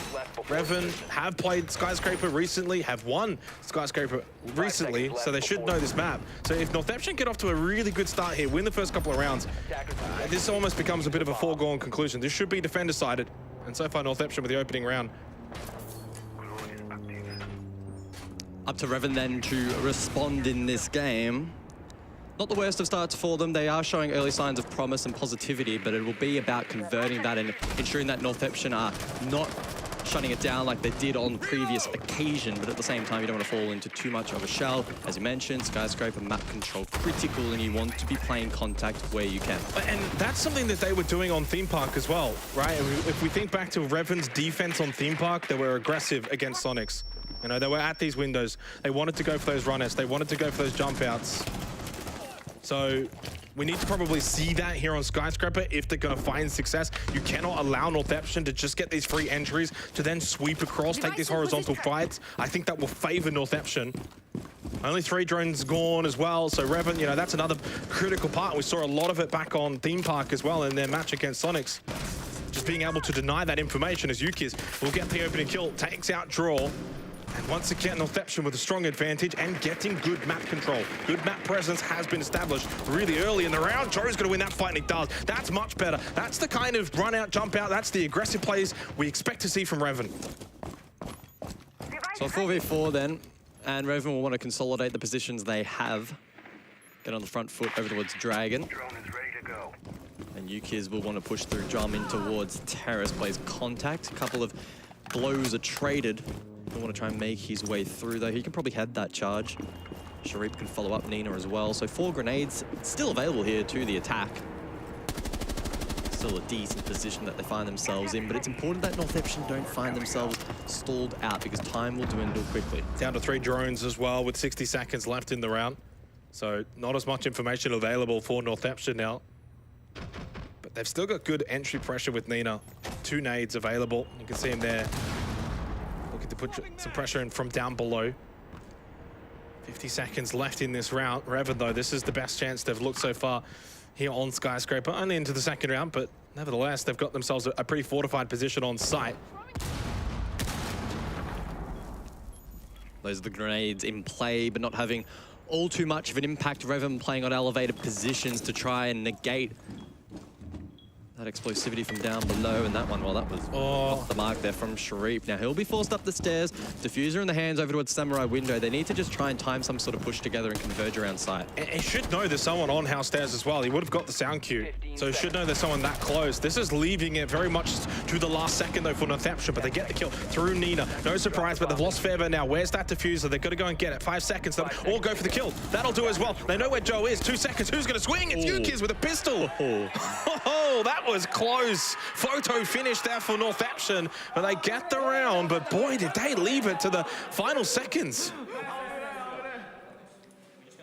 Well, Northeption up and about, looking pretty good on these attacks. And it's a swift tactical timeout in response from Reven, so they are not going to let this first half slip too far out of hand. They're probably sensing the energy that Northeption have inside of the server, perhaps probably even hearing the players in the background as well, and just wanting to disrupt that as much as possible because we're not quite seeing some of those big players from Reven, like Runner, for example, who absolutely went nuclear against Northeption last time. I think it was 3 Ks that I mentioned, 14 kills total. Hasn't posted himself on that kill feed yet. Only 2 rounds in, though, but I love this early tactical timeout from Reven, okay? Let's just stabilize a little bit. It's only the first map of a best of 3. It's their map pick. We're on the defense, though. So on Skyscraper, probably expecting to do well defensively, as this tournament has obviously proven to play out thus far. even more so when you take into account APAC teams' inability to attack has been a massive weakness of that region across the board. And for Northeption to then come in and get the 2 opening attacking rounds on a map like Skyscraper does, in my mind, obviously kind of cause those alarm bells to start ringing. So really good response with a swift tactical timeout. Let's see, though, how Reven can respond. They will repeat. They will go again. 3rd round here, but Northeption have looked good. And if you give them some confidence, they will be difficult to stop. You know, the likes of Sharif and Nina, already 3 kills for those two. Those two are the ones that I would have my eye on that are able to open up these sites. And so far, they've been able to do that. Faber teasing rather the attacker repick here for round number 3, so he'll exchange out Thermite for the Amaru, looking to get aggressive perhaps in this particular round. A couple of different options available for him here. I guess the safest one would probably be quick entry through Karaoke and go for the map sweep. He does have the Supernova in hand though, which seems to be increasingly more popular in the global meta. So he may want to get in the face nice and early here of Reven. Yeah, and that's what they've got to do. They've got to be a little bit more forward pressed. Right, they're going to get in the face, look for the early contact fights. More so not for the fights, probably more so to deny that positioning. Don't allow Northeption to just walk in through T-Room Karaoke, get the sweep across, get good position across the map, and then from there they can start to drone, get intel. Now look at the lineup though, the Amaru, the Ying, for Feber, and for Shurip. It does kind of just give concern that maybe they might go for a more aggressive approach this time around. Northeption are a team that very much can go for minute-and-a-half kind of attacks onto site. They don't have to wait until the last 10, 20 seconds every single time. Through bedroom for Yukiz. I think they're very much anticipating a little bit more roam presence from Reven. Well, they established the drones, right, to get control down below. I think they're going to cook nades, maybe find a pick or 2. Faber may even attempt to go up through the hatch into sight as well. That's also an option that could pay off. Reven may not anticipate it, especially if they have not spotted the Amaru so far. They haven't really played contact Reven on the defense here down below, instead just holding back and instead wanting to play more so on site. Well, it's a little bit of versatile coming out of Northeption. Rather than the sweep across, they now go for the vert focus. So they go straight in towards bedroom, play from down below, get the nades out early in the round rather than later in the round. 90 seconds left, and in some ways it's almost like trying to draw out a response from Reven. Someone's got to now start to make their way over. If you do that though, Northeption are ready for it, then you start to throw away a couple of lives. But if you do nothing about it, this attack is going to be very difficult to deal with, especially with these Candelas. Throws one in. Fever just goes straight in on the Amaru to get the plant down. They've already lost draw as well. Well, the cover's just getting absolutely sliced and diced. Fever's going to be able to get the plant down. They got the plant down. They've got the breach, but Reven are starting to get some kills. Not all hope is lost. Joe got taken low, but he was able to get the stim pistol back up to full health. Now into a 2 versus 2 retake. Sayo-chan with a big fight win there against Joe, and Wrath, unfortunately, doesn't have a whole lot of health, doesn't have a whole lot of chances. Had to stick it, had to hope and pray, but that gets denied.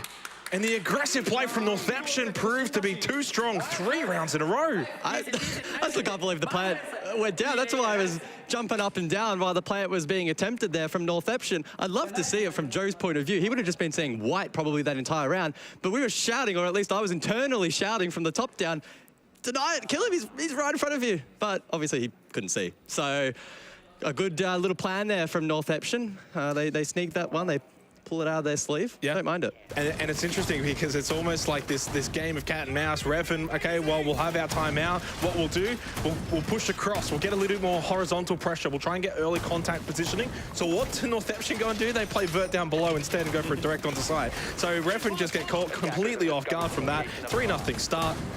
And this is a dream for Northeption. And Reven are very much feeling the pressure early here. They haven't really had a whole lot go their way. They haven't been able to win early contact fights. They haven't done well in controlling map presence, and they haven't really done well for those late round executes either. So, I mean, across the board, they're getting absolutely dumpstered right now by Northeption. Attackers are moving to defuse the bomb.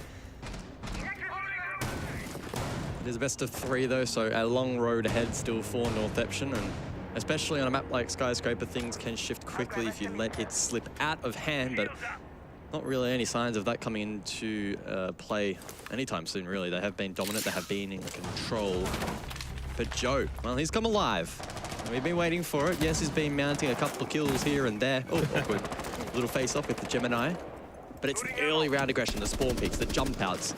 That was one of the biggest issues for Soniqs earlier today, and Northeption will also have problems with that too if they aren't prepared. Yeah, and credit to Joe. He's the one that's obviously been doing it. He did it against the Soniqs. He started to do it now as well against Northeption, and he's done it typically quite successfully. He hasn't been punished a whole lot in the 2 series that have played today. So, yeah, Joe's done a really good job of providing that sort of early pressure for the defense, playing the Legion as well. He can kind of fall back, throw a couple of goo mines. If he gives up that position, it's still going to be kind of difficult for Northeption to then kind of push through, knowing he's still kind of lurking around.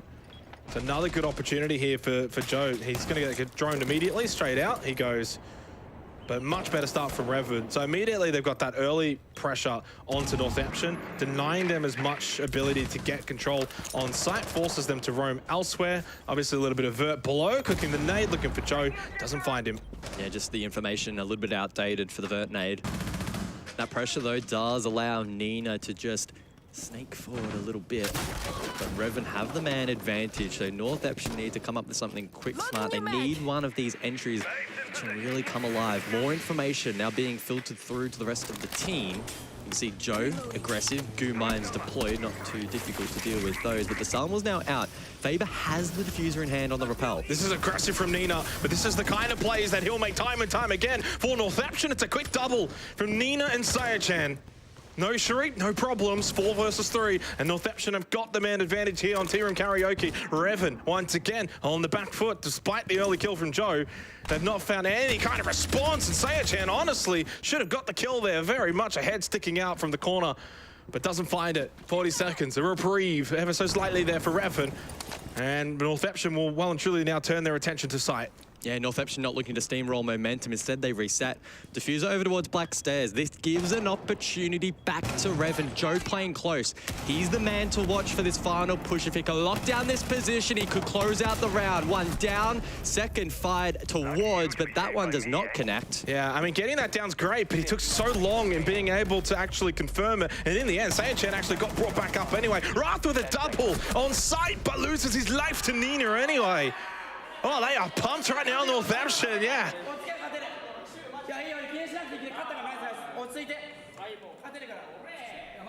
I don't know what he's saying, guys, though. But it's probably, good job, team, keep it up. I almost interpreted it as just calm down, guys, calm down. Don't get too excited. But what do we know? 4-0 though, I know that for sure. And again, good work from Northeption. I will say, during the mid to late round, I got slightly concerned. They got a bit of a foothold. It felt like they had a lot of momentum going their way. They may have been able to work their way into karaoke, but they slowed down. They reset. They rotated that diffuser away from the rappel, but they still made that push work. They shut down Joe, which was critical, and they're doing a really good job in shutting down all the players that Reven are trying to throw at them for the most part. Yeah. There was a lot of presence from Reven over towards Restaurant Stairs, towards Drum, but they didn't really have a whole lot backstairs. We saw a couple of the goo mines get destroyed late round. Like, if that's all you've really got, and then Joe's kind of up close, maybe wants to go for a swing, that's not a whole lot of pressure there, especially when Northeption essentially triple stacked that position. They did a lot of their work, obviously, earlier in the round. Joe, I thought, again, you know, those kind of plays he has to kind of keep making, but unfortunately from Reven, no one else is really providing much. I mean, right now, it's kind of like, can Joe get a run-out kill or two? If not, then we've got nothing. If he can, it brings the round a little bit closer, but not even a given. 4-0 start for Northeption. And it's time for Kitchen Barbecue now, actually. They'll mix it up completely. Round 5.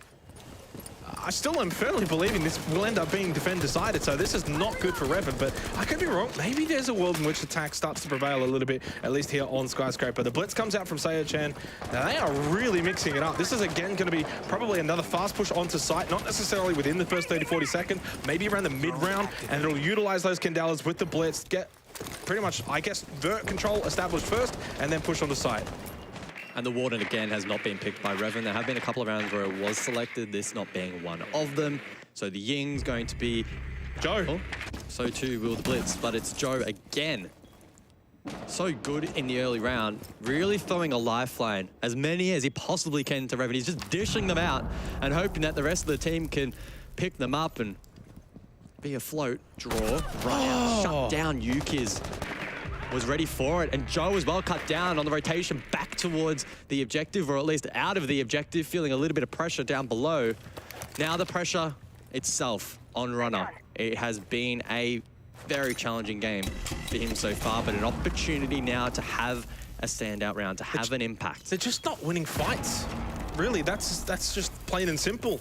I mean, Joe's maybe getting the odd sort of run-out kill that's catching someone off guard, sure, but outside of that, it's Northeption that are winning all these 1v1s across the board. They're winning all these contact fights. You know, Reven are sort of positioning themselves where they want to actually sort of defend either vertically or horizontally. They're pushing out. They're trying to deny as much map presence and control as possible. But every time that Northeption arrive to take said map control, they win the fights comfortably. And then there's just nothing left on site defensively. So, I mean, this is an absolute... This might end up being one of the more one-sided games we've seen at this tournament thus far. And we've seen some rather one-sided tournament games at this tournament. So... I don't know what else to say for Reven. This is a shocker. Could it be the first 7-0, perhaps? Honestly, I legitimately think this could be 7-0.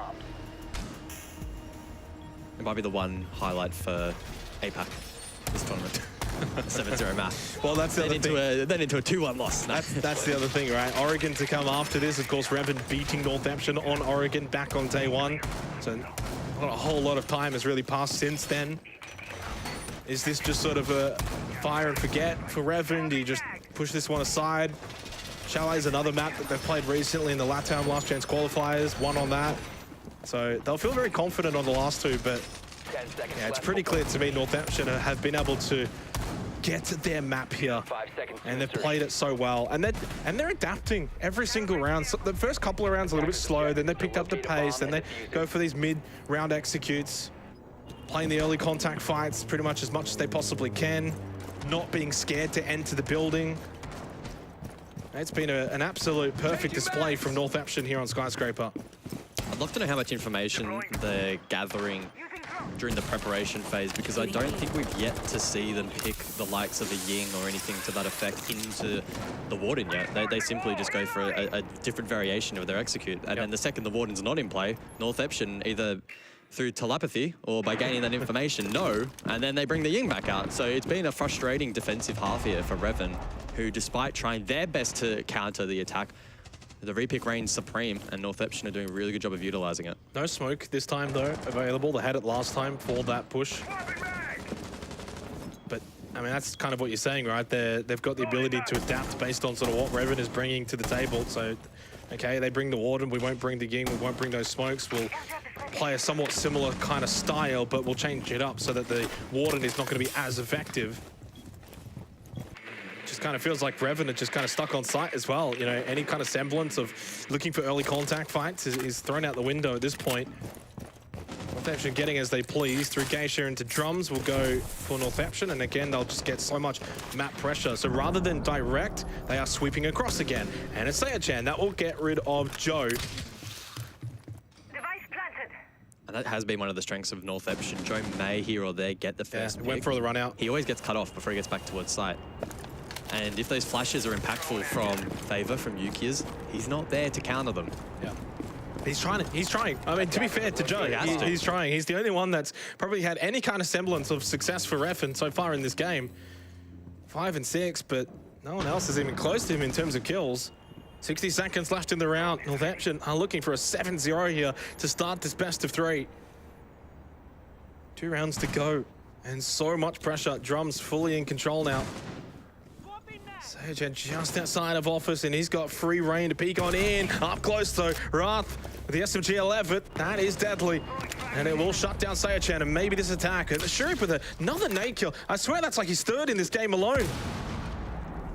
30 seconds then for Northeption to have a perfect start to this best of 3, fighting for their survival here at the major. Faber taken low, looking to transport that diffuser through Dragon, but it's Shure Balswear to get the pick, leaving Draw and Runner in the 2v4. Now the Goo Mine will just slow Nina temporarily, but I don't think it's going to be enough to slow down Northeption as a team. 4 versus 2. Draw takes even more damage. In through Draken. Now goes Yukis to spray through the wall. Just hits the feet of Runner. Runner at least found the kill. Time will now be a factor for Northeption. Something it doesn't matter though. Draw and Runner sent to the graveyard at the same time. It's a 6-0 start. It's now 6 match points for Northeption.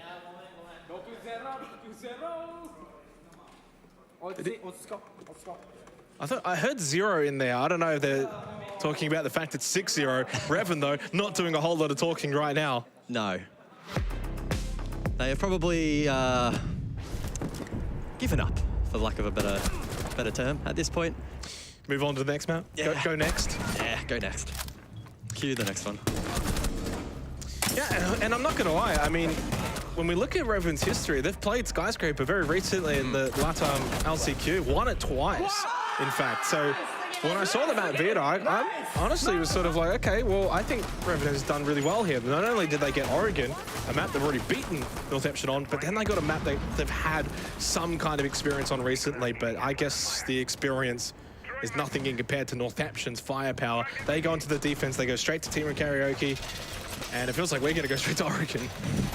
I'm already walking halfway there, getting ready for it. Yeah, it's been a weird old game. I think Northeption have done enough to bring their own flavor to this matchup, where it's not pushing the boundaries all too much, where Reven have been able to probably exploit it as much as they would have liked. It's just been enough. Good counterplay, a couple of different setups on the attack that worked out well. Sharif then on the Solace side entrance, hugging the barricade, doing his best Joe roleplay for the opening defense here for Northeption, and we'll see how much information he can gather, perhaps even a kill or two. Yeah, take one out of Joe's book. They've just been in control across the board. There's not really been any kind of semblance of success from Reven, besides maybe the odd Joe run out here or there. Well, speaking of Joe, he has lost his life. Almost got the trade on to Nina, who's down but not out, and Feber will get the revive. So 5v4 once again. It's Northeption though. Oh, here comes Draw though to push in, to punish. Gets one, gets two. Not bad from Draw to follow up on that down, and he got at least two from it. Brings it to a 3 versus 3. Sharif half health. In through delivery. Does he know there's one out here on the rappel? He very well might. He very well will go for it. Has to hit the right angle. Doesn't. Draw will punish him. And Draw's on for the ace here. Down to just Sayo-chan and Yukiz to see if they can get 7-0. Ambitious, for the lack of a better term there, really, from Northeption. Going for the revive was risky. The run out as well. Also a long shot. So Reven given a bit of a lifeline here in round number 7, a 3v2 advantage for the closing half of the round. Now it's just about consolidating, gaining a bit of information. They still have 5 drones remaining, 2 Lion scans, now 1 left in the pocket of the Lion. Yuki is going 6 and 1 though, lurking around, trying to find something. 3 gas babes, that's the biggest thing here. As long as he doesn't throw his life away, he's got some denial in terms of time later in the round. Might go for a little peek there. Wrath not that close here on the balcony, and even got some damage in onto Yuki, so now he's quite low. Reven, they don't want to get taken out 7-0. They might not win this map, but they definitely want to win this round. Nice shot from Sayo-chan. That's 1, 2 to go. On to Sam and on to Wrath. E1D goes out. That's the final one from Wrath. And Sayo-chan now sits onto sight. It's a nice angle, but Sam with a nicer shot. And Reven are finally on the board here. Yeah, good response. Again, it would have been very easy, I think, for Reven to go in with their heads down low in that particular round and, for all intensive purposes, throw in the towel and head us to the second map. But some good work there. Northeption silenced, really, for the first time in this game. Again, though, at the start, very, very aggressive from Northeption. And credit to Draw, very composed. Timed his pushes well on the run out and then on the rappel. And some sharp shooting from the rest of the team to conclude it. Well, we've seen funnier things happen in this wonderful game at times, Gus. 6-0s to 6-6, obviously. You're shaking your head? I am shaking my head. Okay. I won't even go there. What if it does happen? Do we cry? If Reven bring this back. Yeah, if they win this map. I will retire. Okay, cool. There I you will go on the next flight home. Oh! And you can solo cast the rest of the event. I certainly would.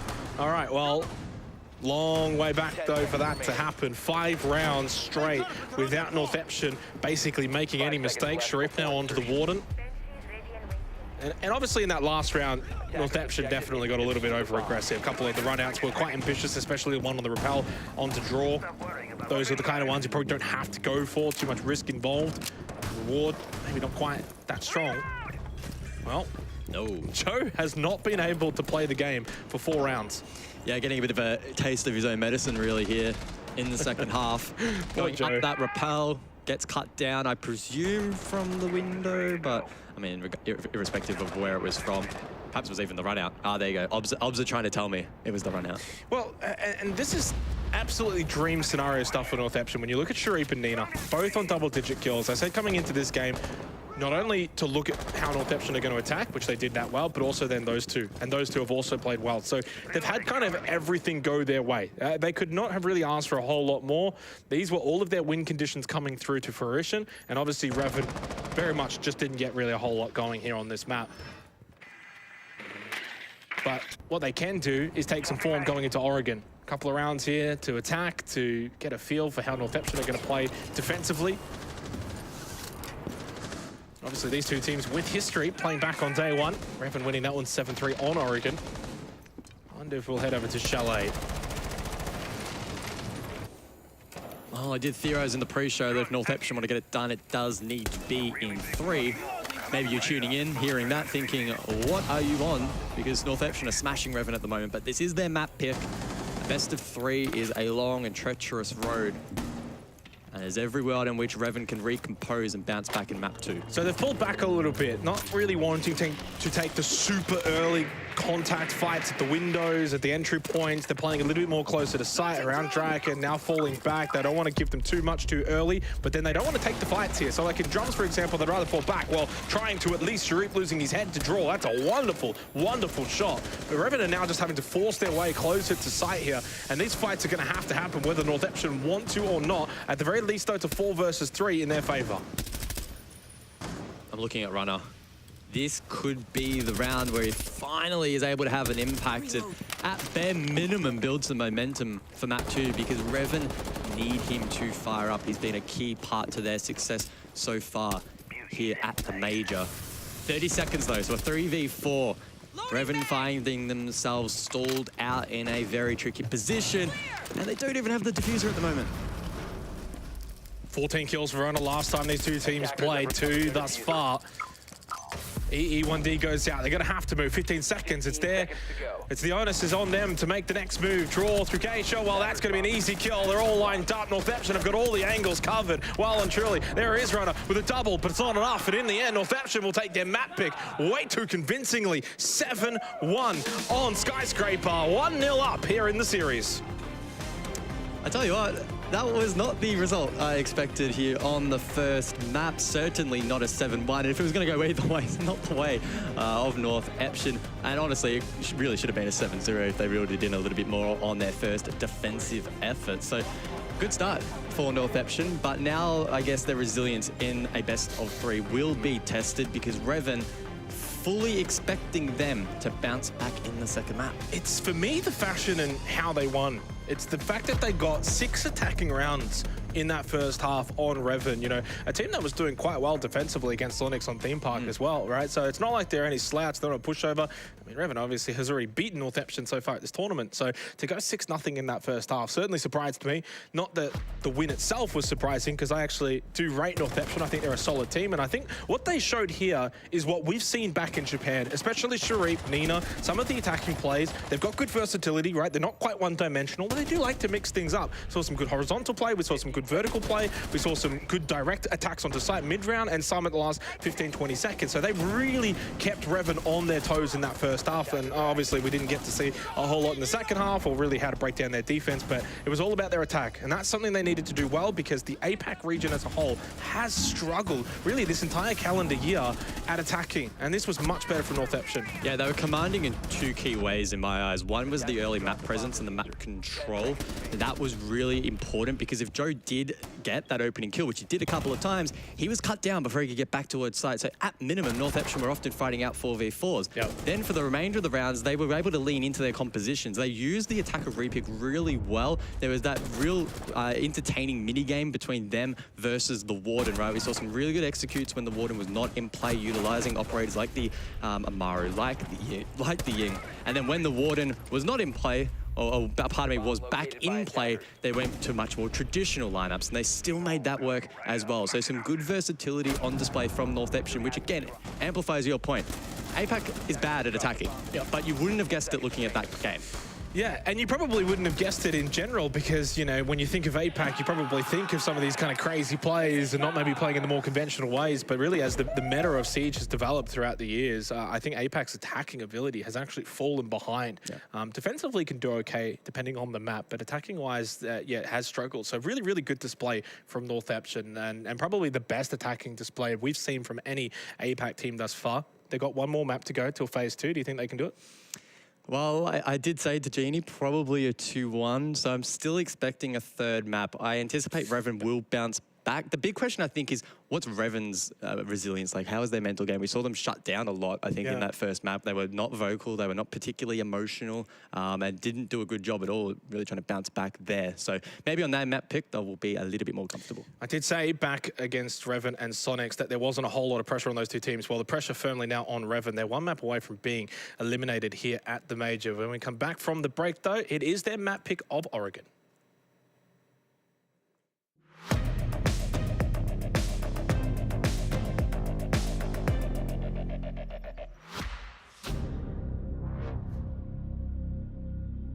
When you have two teams from the same region going up against one another, you're best friends. But in the server, you want that win. You want it so bad.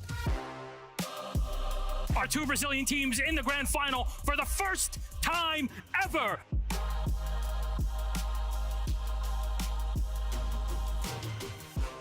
Ninjas in pajamas! Some tournaments you have a better feeling about winning, and that one, it was ours. Our second Brazilian team, Team Liquid! NIP was very well prepared. They were like top 1 team in Brazil. It goes to Brazil no matter who wins it, but for NIP, it means a lot. We lost to SSG a year before, and then we knew like in our hearts that this is an invitation we need to win, you know. It was a very difficult time for us as a team. It was pretty hard, like especially because of what happened to me at the moment. Like I lost my dad during the competition. In that final, I think Liquid kind of won people's hearts because of the tragedy that had happened, but because they had also played incredibly well throughout the tournament and through the grand final. They gave us an incredibly entertaining game. Psycho goes big with 4 kills to push them over the line on Cafe, and that is going to be NIP 2-0 on maps. There you go, the kill comes in. He knew exactly where the man was coming from, and that's going to be Team Liquid taking our second map of Chalet. Palu, 1 second left to go. Diffuser goes down in the absolute nick of time, but Moringa, he gets a huge kill, Des! He gets a huge kill! We're going all the way to 5. We're going to find out who really is the best in Brazil. Palu cannot find the kill. Out comes the Nitro. Shot out by Pino.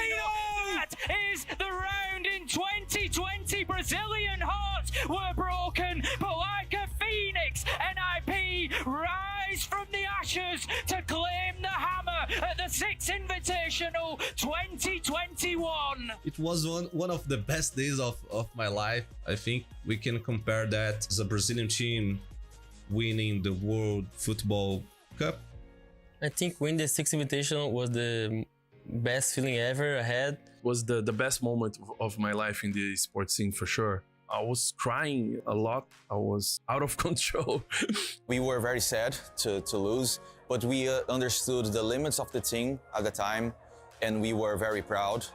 But also it was very nice to see another Brazilian get a title. After that SI, like I think it was a motivated thing to grow as a region and make it through a lot of other tournaments. At the end of the day, everyone is just friendly. So yeah, we have a very nice relationship. The friendships run deep and it goes beyond shouting and cheering on stage. You know, all of that is part and parcel of this. It's a respect that is given and earned between these players. It's an awesome feeling for everyone, you know, not just us. We win for everyone.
I got problems on problems on problems on problems on problems on problems I solve them. I run through the money, the pressure be calling. Left on my blessings, I feel like I'm falling. The birdie is back. Tell me I'm garbage, I'm going through something, that's why I ain't calling. Phone and progression is all that I wanted. The phone and affection, I summon and dub it. Cause I got problems on problems on problems on problems on problems on problems I solve them. I run through the money, the pressure be calling. Left on my blessings, I feel like I'm falling. The birdie is back. Tell me I'm garbage, I'm going through something, that's why I ain't calling. Phone and progression is all that I wanted. The phone and affection, I summon and dub it. Why you be all on my line about nothing? Why won't you go get you $1 or something? Don't hang with a who line for nothing. I see that we different, you riding, I double. I don't do discussions on bragging about hundreds. Don't go to your places, I know that they sunken. Don't call me your brother, I barely could trust it. I talked to a shorty, she bagging the bucket. And I'ma need all of my dollars on corporate, so hand me the money, I divvy the pie. I'ma give all of my people a portion to build them a fortune. I'm flipping the ride. I can't be mixy when iffy the vibe. And 40 on 50 is really the time. Why are you all on my phone like you want me? Like you wasn't pushing the kid to the side. I run through the money, the pressure be calling. Left on my blessings, I feel like I'm falling. The birdie is back. Tell me I'm garbage, I'm going through something, that's why I ain't calling.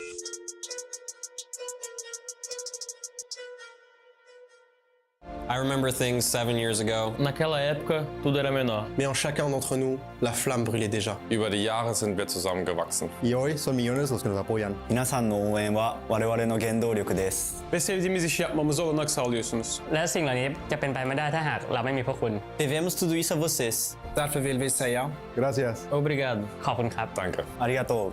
Kiitos. Merci. From the bottom of our hearts, thank you.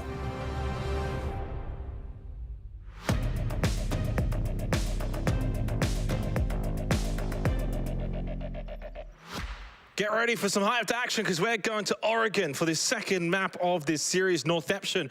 Obviously, 1-0 start on Skyscraper. It was their map pick though, guys, so a chance at redemption for Reven. Yeah, I think the biggest factor heading into this game is the one that we cannot see. The minds of Reven. How tilted are they after losing 7-1 to an APAC team? Yeah, only they will know the answer. Yeah, we'll have to wait and see. To be fair, this is a map that obviously they beat Northeption on the other day. They should have some confidence that they can bounce back in this series. We saw some really good things from Reven against Soniqs earlier today as well. We didn't see those things though in this match, did they? Seriously, Northeption had all the control, every facet of the game. They absolutely dominated. The only semblance of hope was maybe some Joe runouts, and even that got stopped. Yeah, Northeption, attack. I wouldn't have thought that those two would go hand in hand on Skyscraper to kick off this series in such a dominant fashion. So we head over to Oregon now. Reven, can they bounce back and stay alive here at Copenhagen? Yeah, do or die now for Reven. You lose this map, guess what? You're going home. I don't know where their home is, whether it's in LATAM or whether it's in the United Kingdom, but they're going back to where they came from. And obviously for Northeption, an opportunity to head to phase 2. Look, some people may not understand the reference to that joke. So again, just to reiterate, perhaps for new viewers that are joining in and saying, what are these jokes about LATAM and the UK? Well, Reven, 3 of their players, the majority of their team is from the UK. However, they shipped off to LATAM. They earned their spot here at the Major. So that's why there's sort of that running in joke at the moment. Thank you. Thank you, guys, for explaining that one. And what I will explain is that this is a map that obviously Reven beat Northeption on. They have got to do well here. I'm expecting this to be far more competitive than what we had on Skyscraper, which was so one-sided. I don't know. We haven't had a 7-0 at the tournament. We actually have now done 2 7-1s in our games that we've cast thus far. Maybe we're the 7-1 curse. Well, I would imagine that will change here on Oregon. Ying banned out from Reven. They'll get rid of either Valkyrie or his army. Take your pick. It's one or the other. And I'm expecting then probably Valkyrie to get banned out by Northeption. Yes, I am a wizard. The only variant could be, like the only variant could be a Warden. A Warden. Nah. Oh, Mirror. Okay. Yeah, you got that one wrong. I got that one wrong. The Mirror gets banned out, and Northeption do change it up a little bit at the very least. Does mean Valkyrie, of course, is available for this particular game.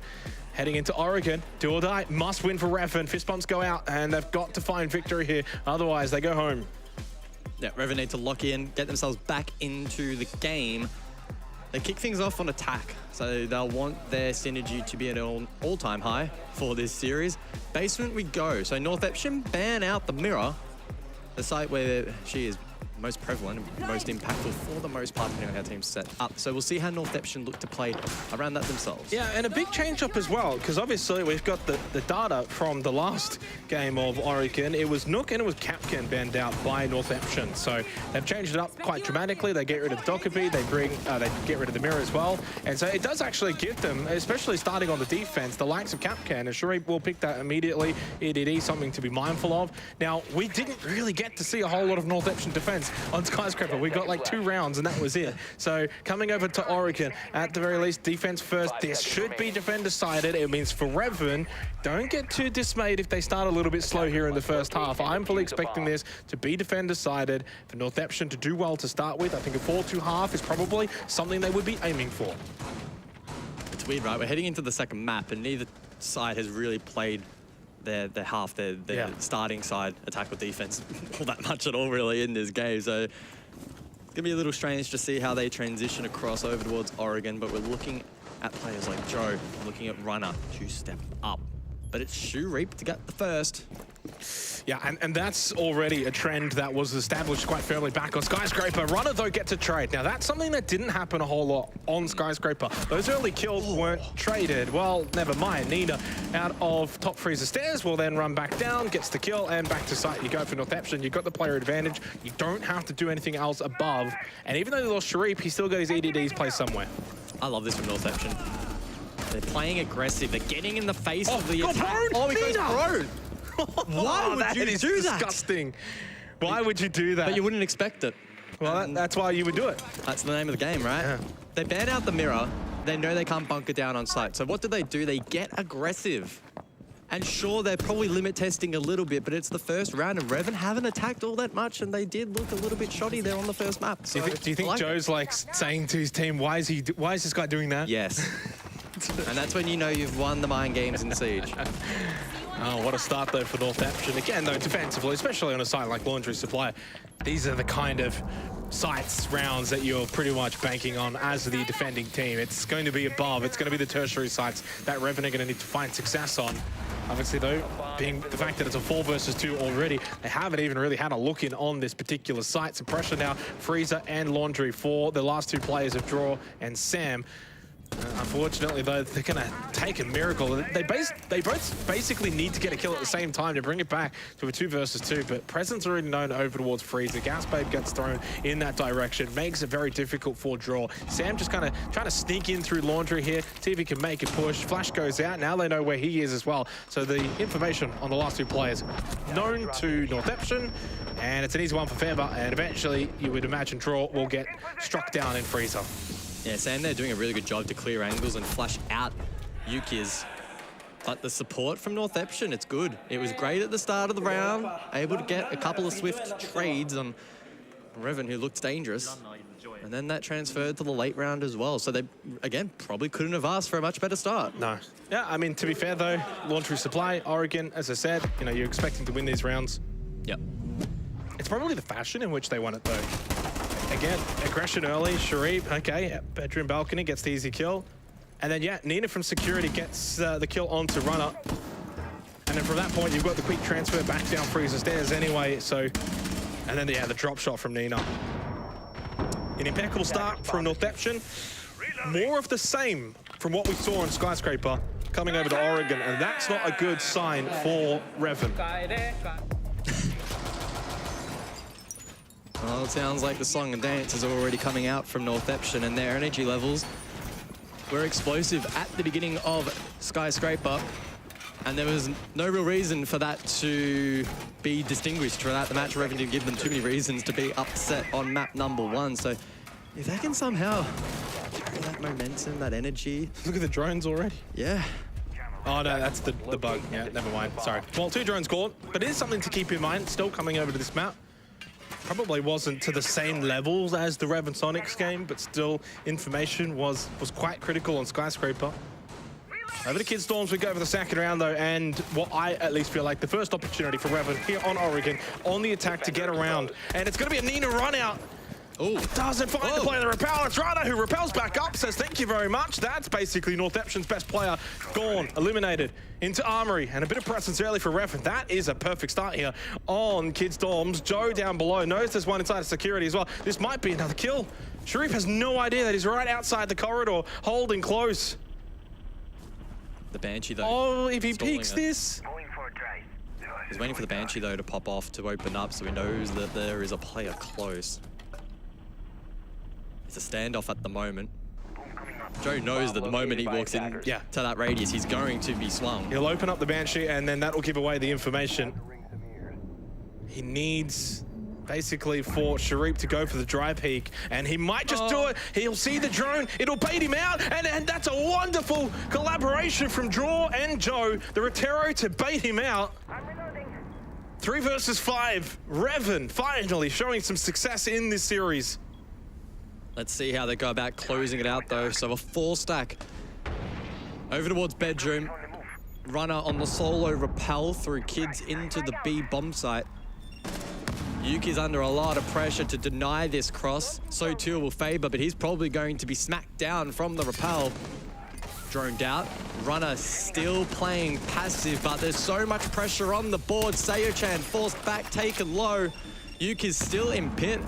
A single shot will take him down. Flashed out Reven. You got to win that. Establishing dominance here in the second round. Sayochan, though, double window. It's 3 in the round. Sam for the plant, but the coverage is good. Yeah, and he peeked out there at the last second while still reloading, so not even able to really get a shot away.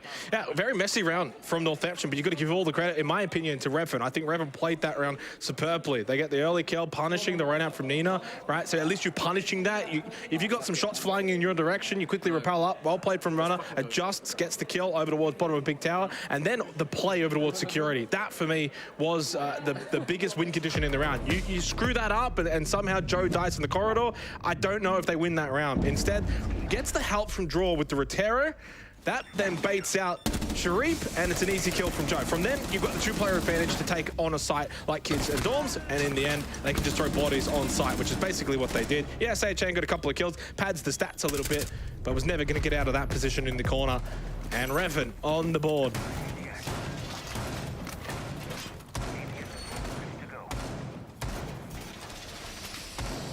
Round 3 then. Northeption will re-attempt up above.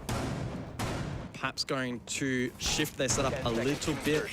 I would anticipate that security may not have a hold this time around, especially based on what we're looking at now. Instead, they trade out that first presence. Big Tower, perhaps, the rotation for Attic. There are still reinforcements they've been placed down below, so there could be somewhat more of a presence. Nina for the spawn peak falls back. I think Reven did a good job clearing bedroom, though, in the likes last round. I don't envision them going hardcore for kitchen presence for vertical grenades. Joe's the only one with pockets, with grenades in pocket. Yeah, it was pretty easy for Reven. They got the rappel in through Armory. From there, there wasn't really a whole lot of bedroom presence. And obviously, you got that early kill onto Nina. He was kind of the lurker, if you will. Had he not died, maybe from Big Tower, he can rotate. And he can maybe make a play for a flank towards that Armory corridor late round. That just offers something a little bit different. But some good signs, at least, from Reven in that round. And they're going to have to continue to play at that kind of level, that kind of quality. Northeption are not going to be a pushover. And I don't know if this is going to be a 7-3 scoreline like we saw last time these two teams played. Joe, same position, same area, but different dynamics this time around. Putting the pressure once again into security. Sharif. Oh, but Faber with a wonderful angle. Basically, Sharif actually baits him in there to go deep. Yep. Rather than taking the contact at the doorway, he falls back and he makes Joe believe that he's weak at the back of security. A little bit of over-aggression from Joe, and he gets caught into the trap of Northeption. Yeah, you could argue a bit of an over-investment there from Northeption to be hard holding that position with 2 players, but they make it work. It's a good read, and that is something we praise them on in map number 1. They did a great read onto Reven, whether it be composition picks or whether it be positioning around the map. And look at this presence as well. They are denying that bedroom push in. That presence inside a trophy, they've got a little bit more control over towards the Armory corridor. So suddenly the control that Reven got in the last round, they're just not able to get it this round. So the shield still stands with a minute to go. Draw will be keen with those Rotero drones to probably clear it as soon as possible. Sharif still top Oh, of Big get him, Tower, Sharif, he's got spots the the player timing. kid's bedroom. Well, he allows Faber to die, but he got the trade. 1 for 1. What a nice little angle from Sharif. 4 versus 3, and Reven's round continues to unravel. Okay, yeah, you've kind of dealt with that trophy presence. Now you've got to still push into sight. You've still got to deal with Attic back of side as well. And I love this shield close by at the doorway. Makes it very difficult to push through. Nina got one, then he gets the down as well, and it's all over. In your face pressure from Northeption on the defense of Oregon.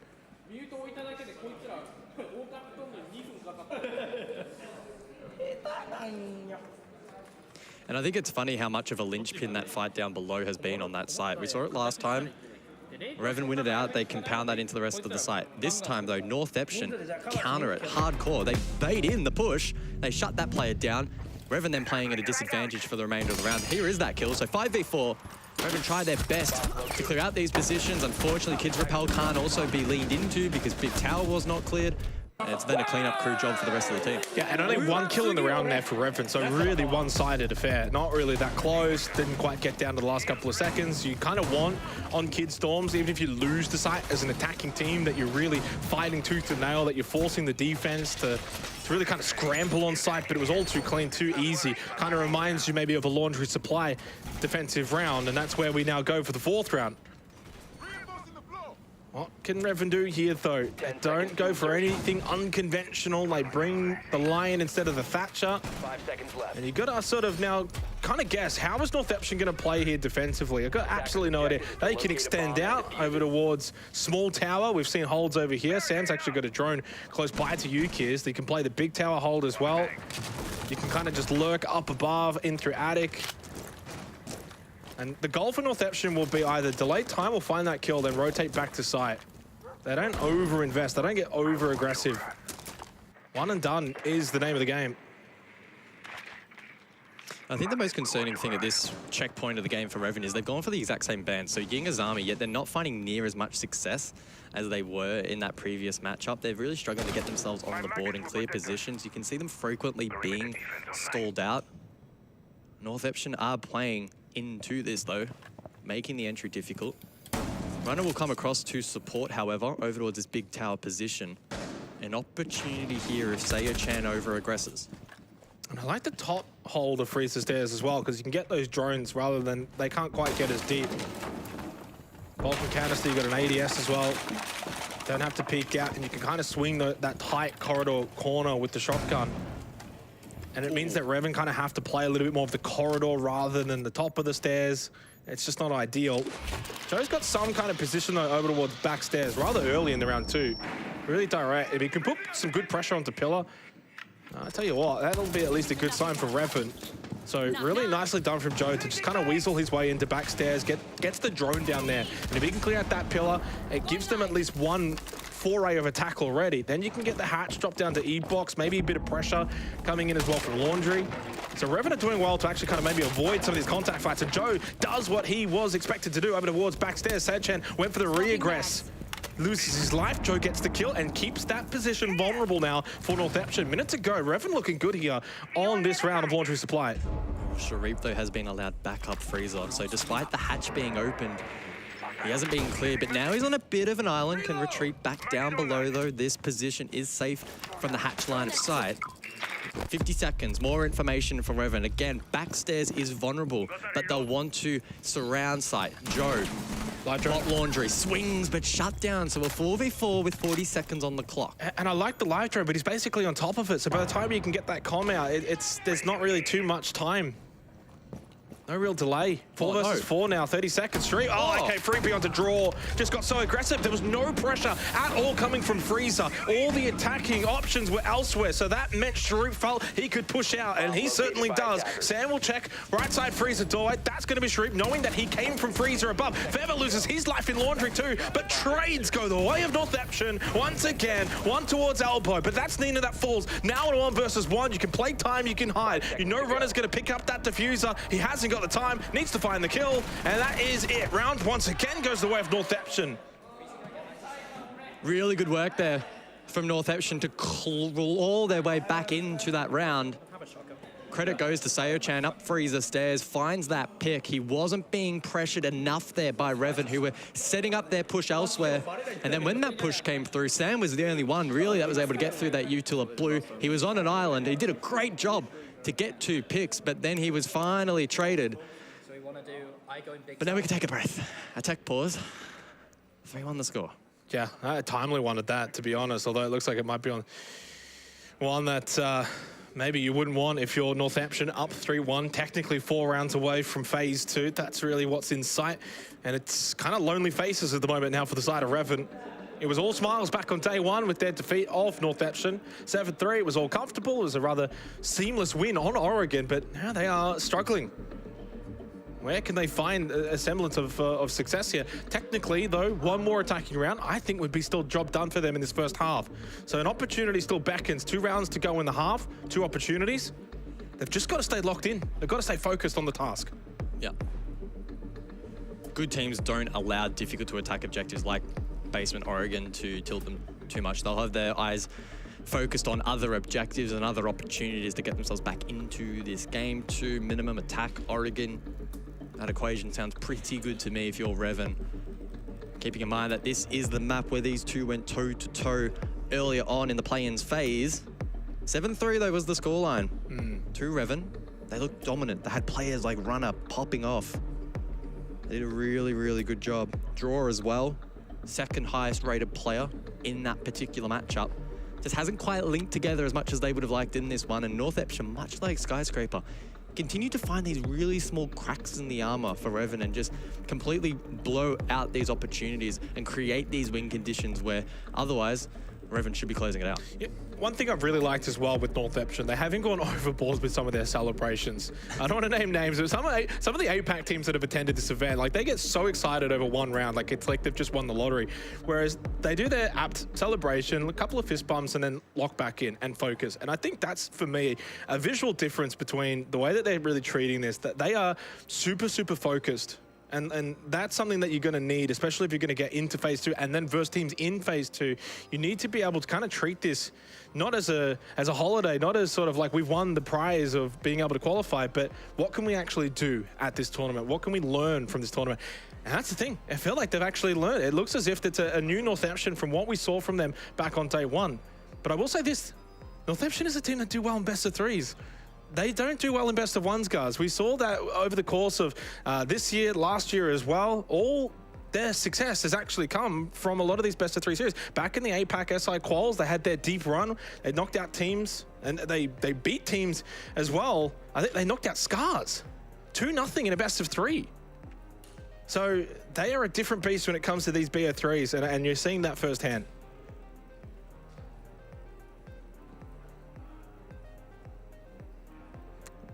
Well, looks like we'll be getting back into the action shortly, provided there are no additional issues. That's nice for us and nice for you at home.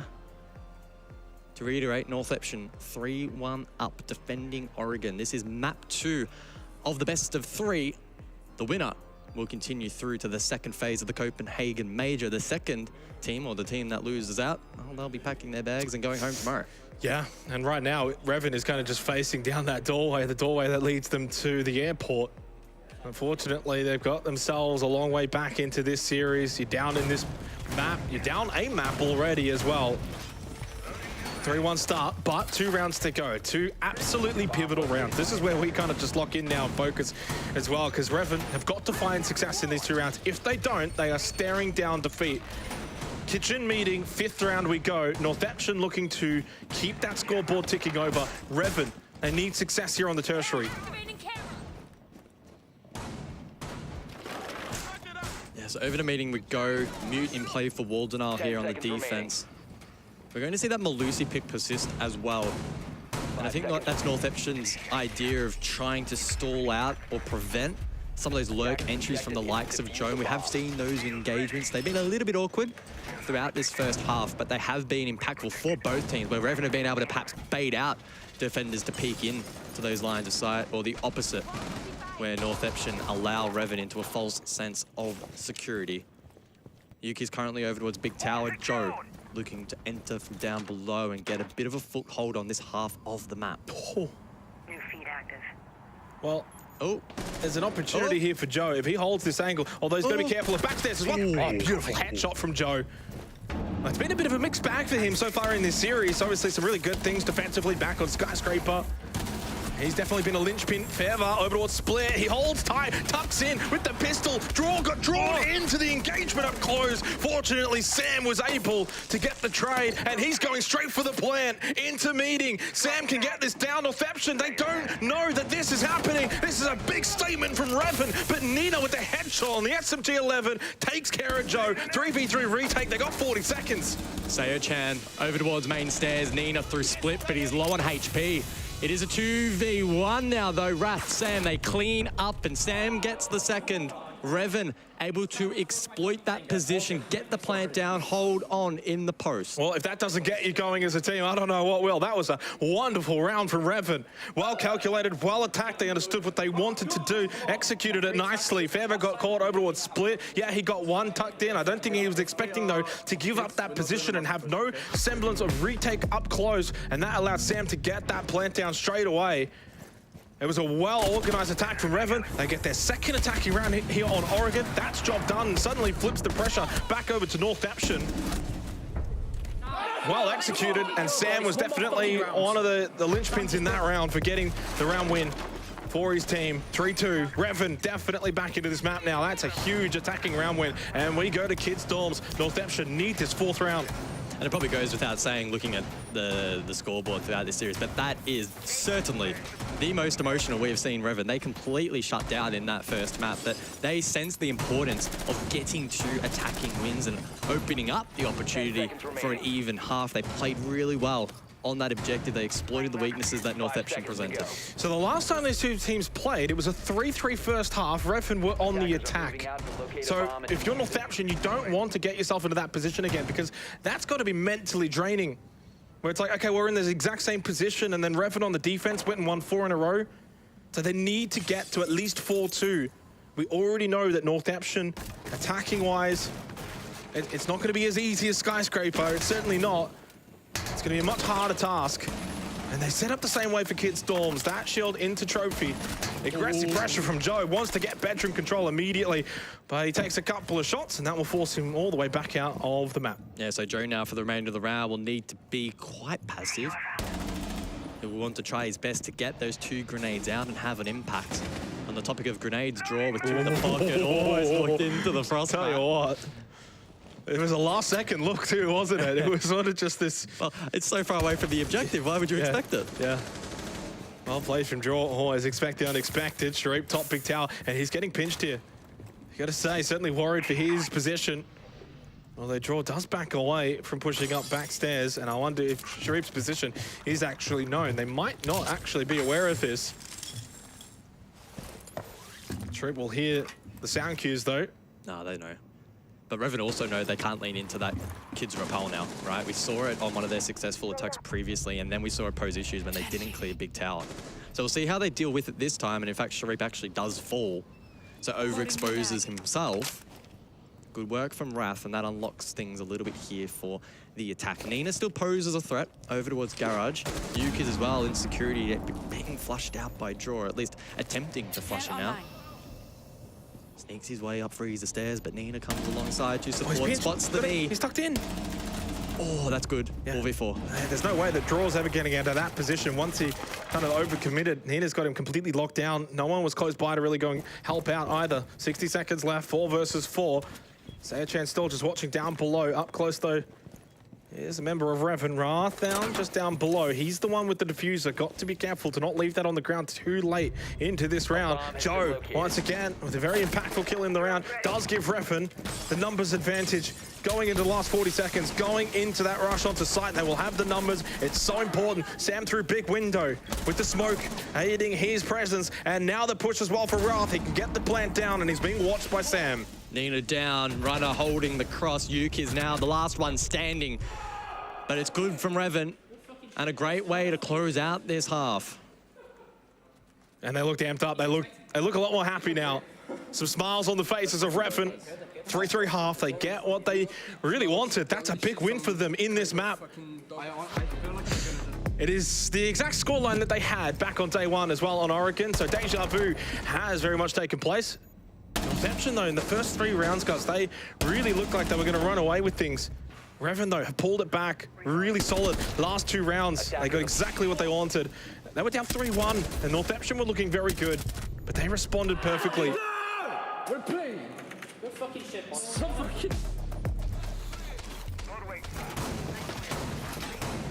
Have Northeption done enough, though, in this first half?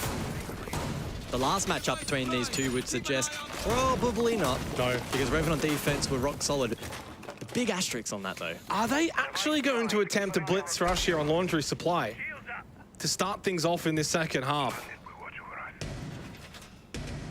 10 seconds to go. Do you throw caution to the wind?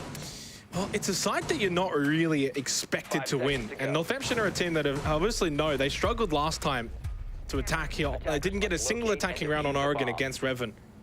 Well, they're going to go for it. So it's that blue bunker rush. They'll go with the blitz. They'll try and overload Sam's position at elbow.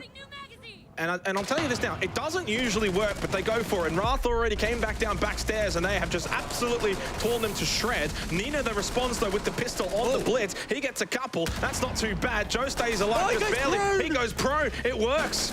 Down the hallway comes Draw now through Laundry. He responds. He gets the kill now in a 1v2 for Fever, who stayed behind with the diffuser. He's droning. He's got a drone. Well, he can get the revive as well into Sharif. Makes it a 2 versus 2. Go for the revive. Someone watch the drone. Oh, they're going to pressure him. They're going to swing. They're not going to allow the revive. They're not going to allow any of that nonsense to work here on Oregon. Perfect start for Reven. They shut down the blitz rush. Yeah, not quite sure why Faber's on an island there. He should have been pushing in with the rest of the team. A decent effort there from Northeption, but a site like that, one that's statistically you're more than likely going to lose out. You may as well get it over and done with quickly, and it was a solid effort. Saw the blitz go deep, cause a couple of issues. Joe under a lot of pressure and lost the fight to the prone. Yeah, big play from Wrath, coming back down backstairs and was able to get a really good angle through blue and actually got a couple of kills there, which really decimated that attack, which then kind of, I think, was what forced Fever to actually stay out, and hence why he didn't quite get to push in with Nina. Just broke up that attack kind of halfway through, so half went, half didn't. We saw obviously Sharif on the floor. He got caught in amongst it. So Reven take the lead, 4-3. That's 3 rounds in a row now off the back of, I think it was the tactical timeout when we had the 3-1 lead for Northeption. Now leading is Reven, and they go to kids' dorms. So 3 rounds away from sending this one to a third map to Chalet. So Northeption going very traditional then for round 8 up above. They bring the Thatcher Thermite combo, likely to open up Gaines Wall. Also a bit of versatility available if they want to go through Attic in towards Pit as well. Nina's probably going to be the one to watch, and he has been a player to watch throughout stage 1, one of the standout players in the Japan League, and that's a good start here. Joe, once again, very, very, very aggressive. But Northeption shut it down. Yeah, and sometimes it works, though. We saw it back on Skyscraper, but it hasn't really been working that much since the first couple of rounds of that first half of Skyscraper. So even Wrath goes for it, too. Double checks on the repel. No one's left there. 5 versus 4. Northeption get away with one. And Nina up to double digits. The only player on Northeption, the only player in the game at the moment that's got double digits. He's been an absolute standout in this series. Ooh. Thought Nina spotted something there, but just retreating from that position. His draw will barricade off trees the stairs and lurk back up White stairs. Yuki's in the meanwhile, control over towards master bedroom. Establishing control now through Trophy on Northeption, and they have the man advantage, so they're in a good spot. Lines of sight through to Pit. A contentious issue. Reven electing to bring it out here for this setup, though. Yeah, huge pressure on Northeption, though. Because the fact that they only got a 3-3 half, they need to win a lot of these sites of kids' dorms, kitchen meeting. If you kind of just throw Laundry Supply out the window, you've got to be winning these rounds. You've got a 5 versus 4 lead, opening up games now. Good position outside of the balcony as well. So, I mean, these are the kind of rounds where if you lose this, you're probably throwing the map. So, that's a lot riding on a round in the 8th round at a 3-4 scoreline, but there's a lot riding on it. That's a wonderful Gemini. So good information gained over towards Pit. Just over a minute remaining. Rato holds strong, really, really good position. Does have to be a little bit wary now of that game's wall being opened up, but nevertheless, 60 seconds left. Draw. Ooh. Is he, though, the win condition here for Reven? The flank late in the round. That's a wonderful no kiss, but it's Sharif that's caught in the frost mat.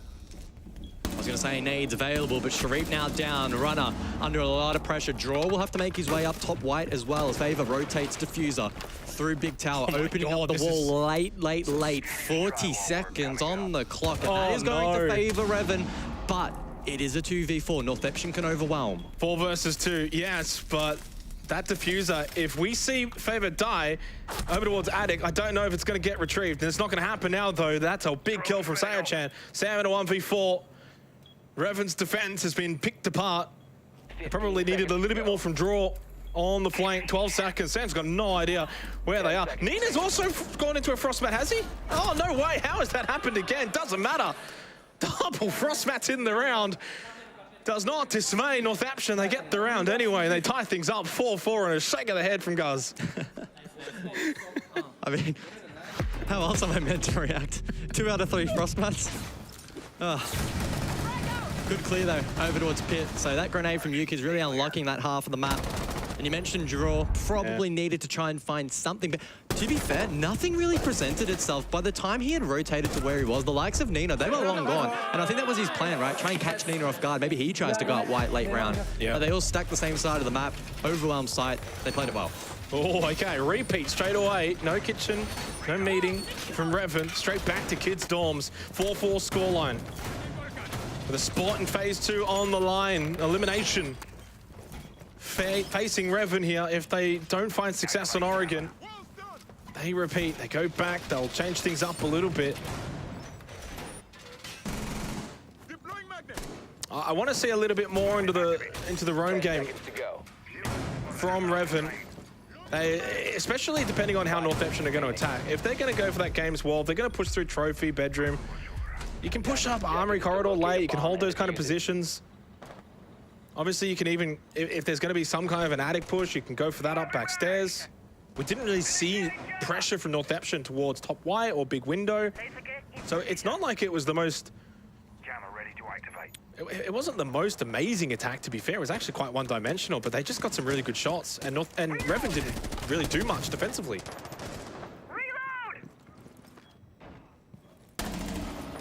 Well, into round 9 we go then. It's a repeat as mentioned, but Northeption with a different approach. Control over towards small tower. Sharif to lead the charge with soft breach. Will Reven look to contest this? Doesn't look like they have anyone hard holding kitchen or security. That may leave them vulnerable to grenades from down below, but Joe manages to find 2 of said grenades. Sharif caught off guard. Yeah, no one watching bot white, and that's just a freebie for Joe. I got huge respect though for Joe in this series. You know, you're 7 and 8, but all of your kills are when you're trying to get these opening kills. So the impact can last the majority of the round, rather than maybe stat padding late by holding sort of deep angles. This is creepy though from Nina. Just creeps on through bedroom. Runner had no idea. Creepy. Well, would have been scary for Runner. Gathering intel. Just gets blasted at the Blast R6 Major. Jeez. 90 seconds on the clock then. Draw, I think he's going to be looking to have an impact once again here, lurking around. May look to go down through lobby, but Nina close by, 12 and 6, but he's on a drone. Draw senses it. He hears it, but he misses the shot. Nina survives, and he misses the second spray as well. Goes prone. Nina! He gets him with the pistol. That is unbelievable. And it's exactly what I wanted Draw to do as well. That push down main stairs, or that position as well towards main.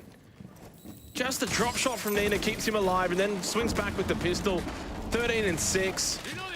So, you know, kind of Draw does what you probably want him to do, but the execution's just a little bit off, and Nina will punish him. 4 versus 3 now, and up in flames is Dorms, and maybe up in flames is the chance for Reven to go to phase 2. To be the first non-APAC team eliminated from the Major. By an APAC team. By an APAC team? Even, yeah. Well done, guys. That's good. And Joe loses his life. This round's over. You can't lose that many players off-site for kids' dorms. That's at least nice from Sam. In through games, gets the kill onto Yuki's top white. Now he might just get a second. Had the yellow ping, had the information of the push through attic. Vulcan canister blowing up as well. Nina loses his life. They've brought it back. Wrath with a double. There's not a whole lot of time for Sayan-chan to find these kills. He spots the diffuser, but it won't matter. No time, no chance. Reven pull it back. They pull a rabbit out of the hat to save the round. Wow. Bit of a magic trick, that one there from Reven. I think even they are a little bit surprised they were able to hold on. That occasion, Northeption, a little bit messy there in the late round. They had so much pressure onto Reven, but they just fed one by one. They thought they'd won. I think they did. It was up 4-2, Kid Storms, late round. And a double from Wrath and a big kill as well from Sam to get that kill top white. I mean, this, though, I felt like was the moment that Reven's time at the major was almost up. Nina winning that fight, then you get the kill, the spray from below. It's up 4 versus 2 with 30 seconds to go. There's a TMR from Wrath to find that double kill, to not fall. Nice. Yeah, let's go indeed. Let's fucking go. Let's go.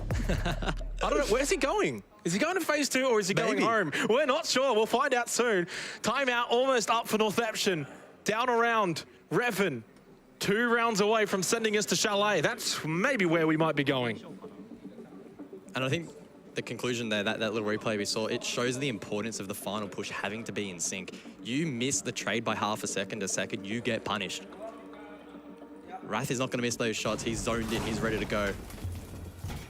Northeption not timing that push, rightly punished. Down below we go then for Reven. And Basement. Oh, can we pencil it as a defensive round win? Probably. In which case, it'll be 2 match points. To be fair, with this kind of round now, Northeption are not just going to throw it away. And that's why I don't like that blitz push through elbow. It just never works. Maybe 2 out of 10 times it might work. But it just doesn't really work that often. I love the Vulcan canister there on the barricade towards blue. Just in case. Just in case.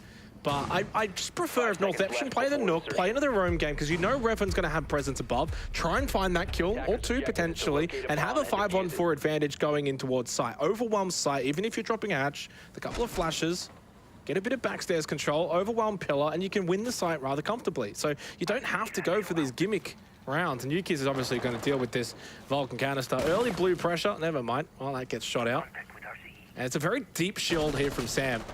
If you place it too forward, kind of towards the blue mat, makes it a little bit easier for that Rotero to get close to deal with that shield. Hold it back, hold a good angle. That Rotero is just never going to deal with it. So I think I pretty much just give up on that position if I'm Northeption. Well, Joe doing Joe things once again in the opening minute of this round. So Runner's holding the camera for him to blow the nitro. Well, he hasn't thrown it yet. So not even pre-placed. Doesn't have enough information. Nina will actually just lurk white stairs. Went the complete opposite way. Yeah. Still like the idea though.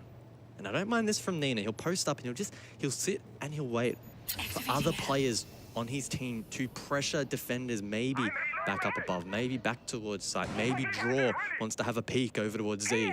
Nina's there to catch them off guard. Yeah, and he wants to make sure security's clear, top freezer stairs can also be dealt with, so Nina's the one to watch. He's the top fragger. He'll throw out the drone, and he'll obviously drone out draw top freezer. He'll get rid of security first. That's actually quite big. Had he gone freezer stairs first, lost that drone, he wouldn't have known security's free. Now, it wasn't a full clear. I don't think he got the back of security, but obviously knows one's holding freezer stairs. Gave a good look into security, and that Rotero just makes the shield. So that's going to clear out this blue elbow position. Minute 12 on the clock. Northeption have done the checklist game pretty well in this round, but no kills found.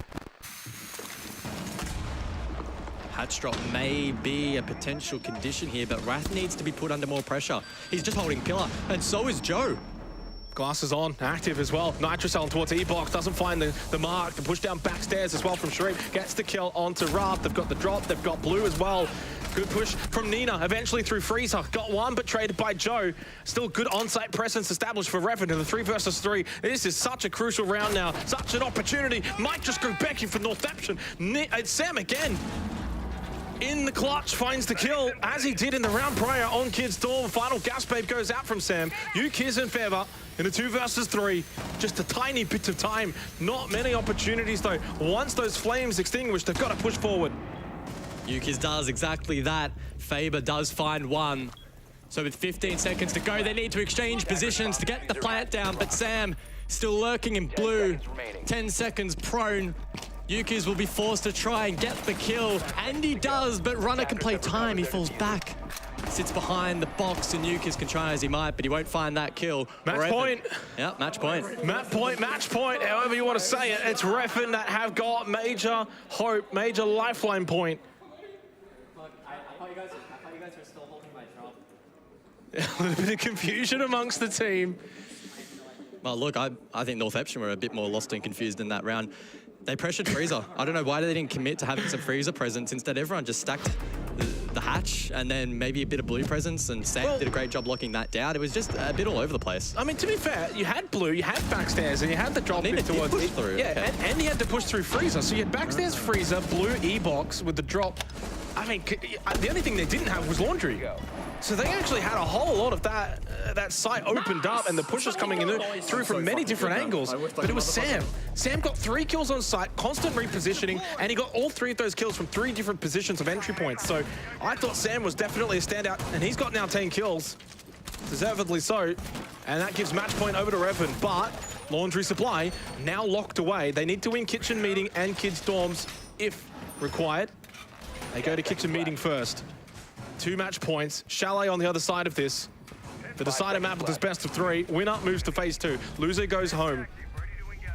Attackers are moving out to locate a bomb and defuse it.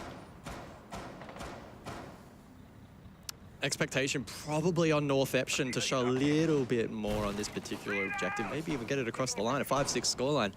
That would be tasty. A runner, common spawn peak, goes prone to try and see the footholds, but he gets pre-fired in response, so falls back. Good presence of mind from Nina, who's been doing well. 14 kills so far in this game. On the flip though, Sharif struggling. Yeah. Definitely been noticeable. I mean, struggling in terms of KDA. I mean, there's other things you can obviously be doing that is still aiding the team. Some was getting blown up, although one was missed by draw. But Sharif is a fragger, first and foremost, and we saw that back on Skyscraper, 11 kills tied with Nina. Only 4 now, Nina up to 14. Just needs his Robin to join his Batman. Wrath on site, inside a kitchen, and a lot of that focus now coming from small tower side. So they have control over towards small tower, but now it's about transitioning that in towards kitchen. Now it's about dealing with the player up above on the hatch. That's why Nina's split. Just holding trophy. That's Joe close by, who's been doing a good job in this game, and he just absolutely deletes him with the Ferrari P. No way, Joe, that's a wonderful shot. 5 versus 4, and with 90 seconds remaining, Reven are on the brink of sending this one to the 3rd map. They got rid of the star man of Northeption. They've got the player advantage. Northeption are firmly on the ropes here out of Oregon. So minute 10 then for Northeption to keep this map alive. Wrath holding down kitchen. The rotation now coming through from Northeption. Diffuser in the hands of Faber. He'll drop down. Sharif will still continue to post up over towards small tower. He might be the linchpin and opening things up. Faber very late getting games wall open, so they want presence, they want pressure up above. Draw tasked with holding this position to try and deny hatch control from the attack. Not a lot of time remaining. Down a player. Down 2 match points. Northeption, pressure firmly on them now. Drone in towards site, not that bad. Still a couple of drones that are active for Northeption to get some late round information. Draw though, pulls the trigger, and Sayachan falls immediately as the entire team of Northeption are. Sharif finally gets a big kill, an impact one. Can he find a second though towards Kids? It's not gonna happen. This round is not gonna happen for Northeption. We're going to a 3rd map. Get your jackets on, we're heading to Chalet.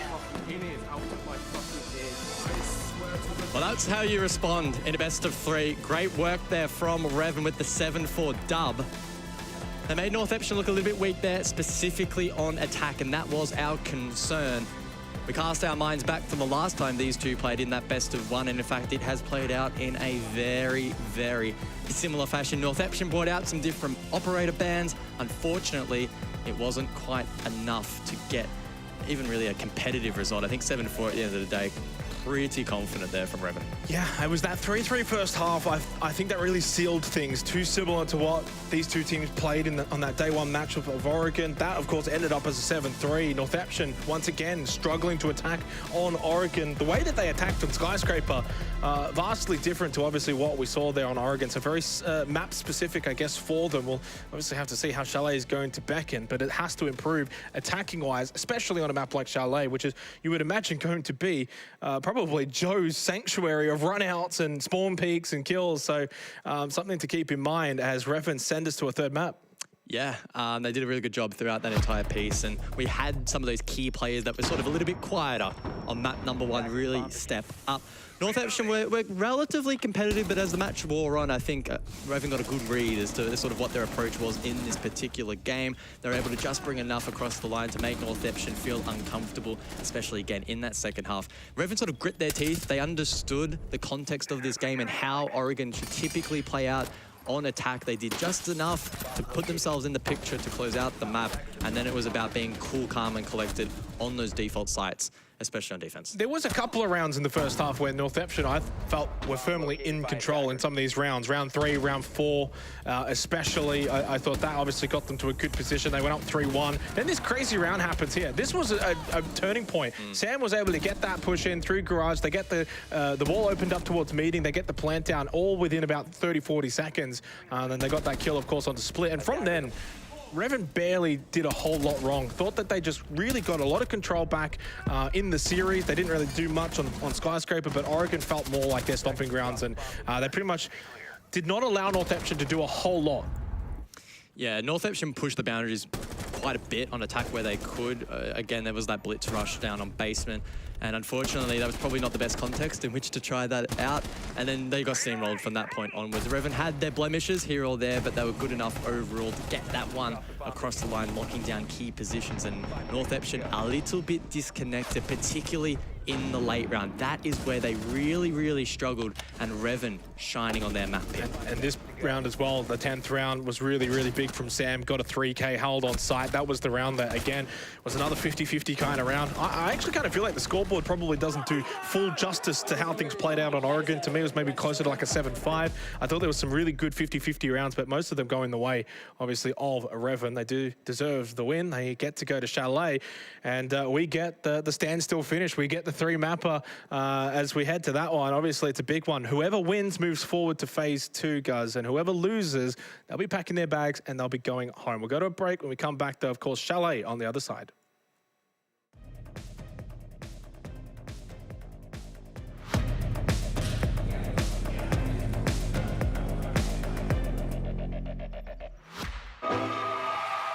Last man alive is Necrox as MVK is on the floor. It's looking. Oh my God! They did it! They've done it! A double Apex semis. I remember I looked like this to Kanto and Gook. I'm like, what is going on? And it's just one of those like, this should not be happening, especially not against such a strong team as EG, and it did.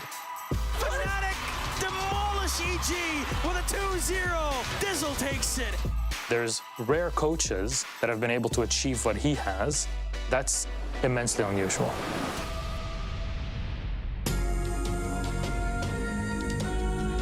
It is Evil Geniuses against Fnatic, a match that any esport would want to have. Yeah, two big organizations with a ton of history in esports behind them, but one has a bit of a Himalayan mountain, a Herculean task ahead of them. The night before we were supposed to fly out to Brazil, I get a bit of a stomachache. I try and, take pain medication or something. Nothing works. They run a couple tests on me, and I finally get the news that I have appendicitis and I need to get surgery right away. He was not able to fly to Rio de Janeiro for the Pro League Finals at the time. This is your in-game leader. It's your captain. It's a big, big problem. The unofficial ruling was to be that we could find a substitute as long as they weren't contracted to an organization and hadn't competed in any of the Pro League circuits around the globe. Yeah, basically we had to make the call, and it's like, look, there's nobody else. I guess I'm just going to have to play. Normally when a coach has to become a player, we're always thinking that's gonna go terribly wrong. And to make things worse, Dizzle came from Xbox or console, so he didn't play with mouse and keyboard before.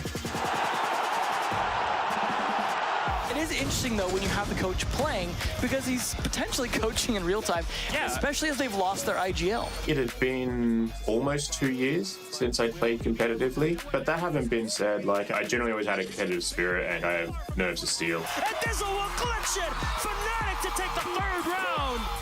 Dizzle, in that event, was called This God from that moment on. Round 4 for Fnatic, and APAC 2 rounds away! I knew he was a good player on Xbox, but I mean, I knew he knew how to play the game. I just didn't know if he was like mechanically up there, and obviously he was apparently. We knew, like, if we're going to win, it has to be on Oregon. And the call came out and just said, guys, we need to get out there, need to give them pressure. Like, just don't let them get comfortable, don't let them execute. I'll never forget Aces bringing FO12 Ella and jumping out the window on Oregon from Armory, and then, you know, getting 3 kills and finishing up the game practically for his team. Last man alive is Necrox. It's looking, oh my God, they did it! They've done it! They've done it! Fnatic demolish EG with a 2-0. Look at that, they can't believe it. We can't believe it. The crowd can't believe it. And they just got destroyed by APAC. It definitely sucked not being there, but I just thought it was great that the guys won without me and they won with Diz. I just couldn't believe it. Like, the crowd went up, and I'm just sort of sitting there going, like, is this real? And then to have like all the thousands and thousands of Brazilian fans like chanting and stuff. We've never had so much support before. It was absolutely incredible.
It is time to head to the ice. This series has certainly been also very nice. That's nice little poetry to kickstart this one. It's been a fascinating series, though, for both of these two teams. An opportunity still presents itself to go to phase 2. For the loser now of this map, you do go home, unfortunately. We've seen some really nice things, of course, from both Northeption and Reven, but only one gets to go through.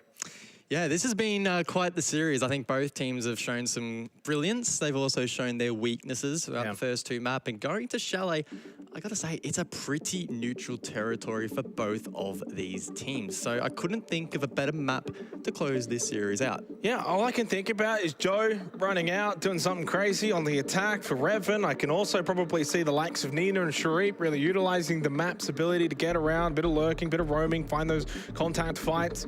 It's quite saddening. We do have to say goodbye to one of these two teams. Of course, Reven, I thought they played really well earlier today against Soniqs, that being a loss that they were quite competitive in. Obviously for Northeption, they've bounced back from their loss, of course, to Reven. They obviously defeated La Vega pretty comfortably, and from here, they've done well. 7-1 on Skyscraper, but then losing 7-4 on Oregon. So similar result to the Oregon of day number 1 for these two teams, just the 1 round difference. But as we head into this final one, who have you got, Guz? You got to pick between the two of them. Reven, Northeption, who have you got?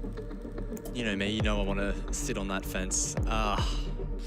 This is hard. I think Northeption, I think my 2-1 prediction of Northeption still holds up, but Reven have shown some really good promise. And we've got to keep in mind that this is the team that finished, what, 3rd in the regular season of Japan, Northeption, against a team from the LATAM League who are really doing a good job here in the first phase. So I think Northeption will still just edge out, but Reven have showed enough to be highly, highly competitive, and it would not surprise me if they're the ones walking away into the second phase. Yeah, I think I'm going to turn coat. I think I'm going all out on Reven here. I think I liked what they saw in Oregon. More of a conventional map. Skyscraper to me felt more like a pocket pick in favor of Northeption. Yeah, they absolutely decimated Reven 7-1. I don't know if we're going to see anything like that here on Chalet. I think Chalet more likely to play out like Oregon than it would Skyscraper. Regardless, you're still shaking your head. I'm like a disappointed dad.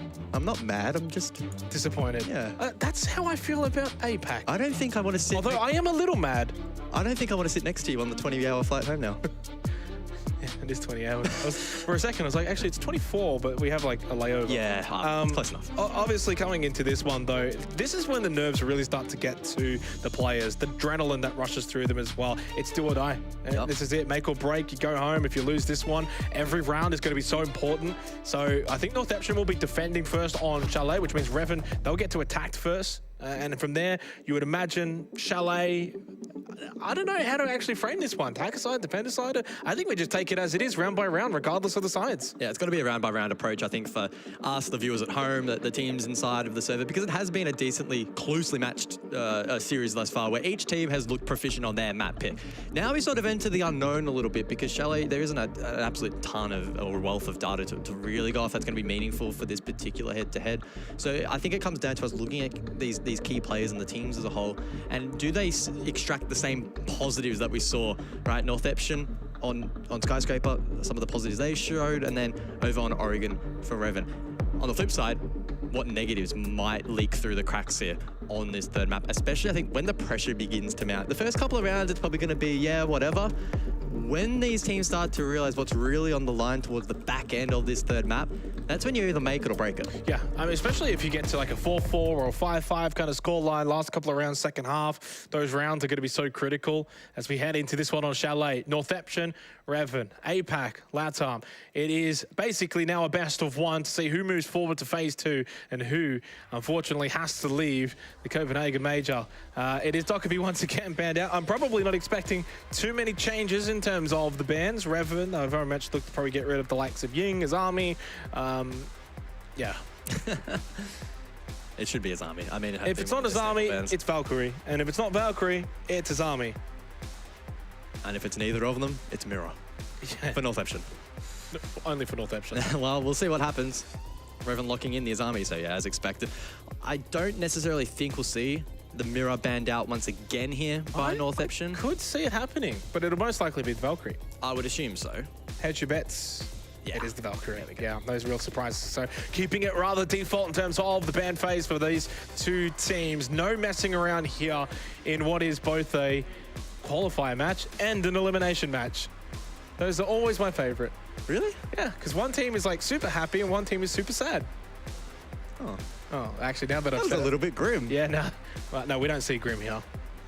Although there was one player that hovered over it. If we see grim at this tournament, I would be shocked.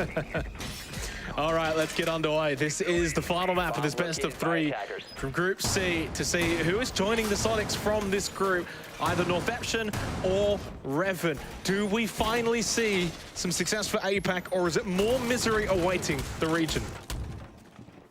Hello, darkness, my old friend. I'll come for APAC once again. Oh no. Okay, we're gonna lock in. I mean, you already said Reven's gonna win this one, so I don't know what you're laughing about. I'm on the Northeption train. Snow Wine. It will be close, yeah. Snow Wine first up, round number 1. Northeption to confirm on the defense. But this is going to be a back and forth game. It's been a back and forth contest throughout this series. So the castle being brought out here, it's an aggressive extension from Northeption.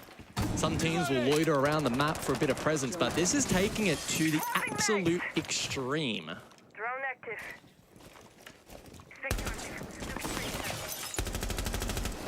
And as we kind of hover over Sharif, dare I say it, definitely struggled on Oregon.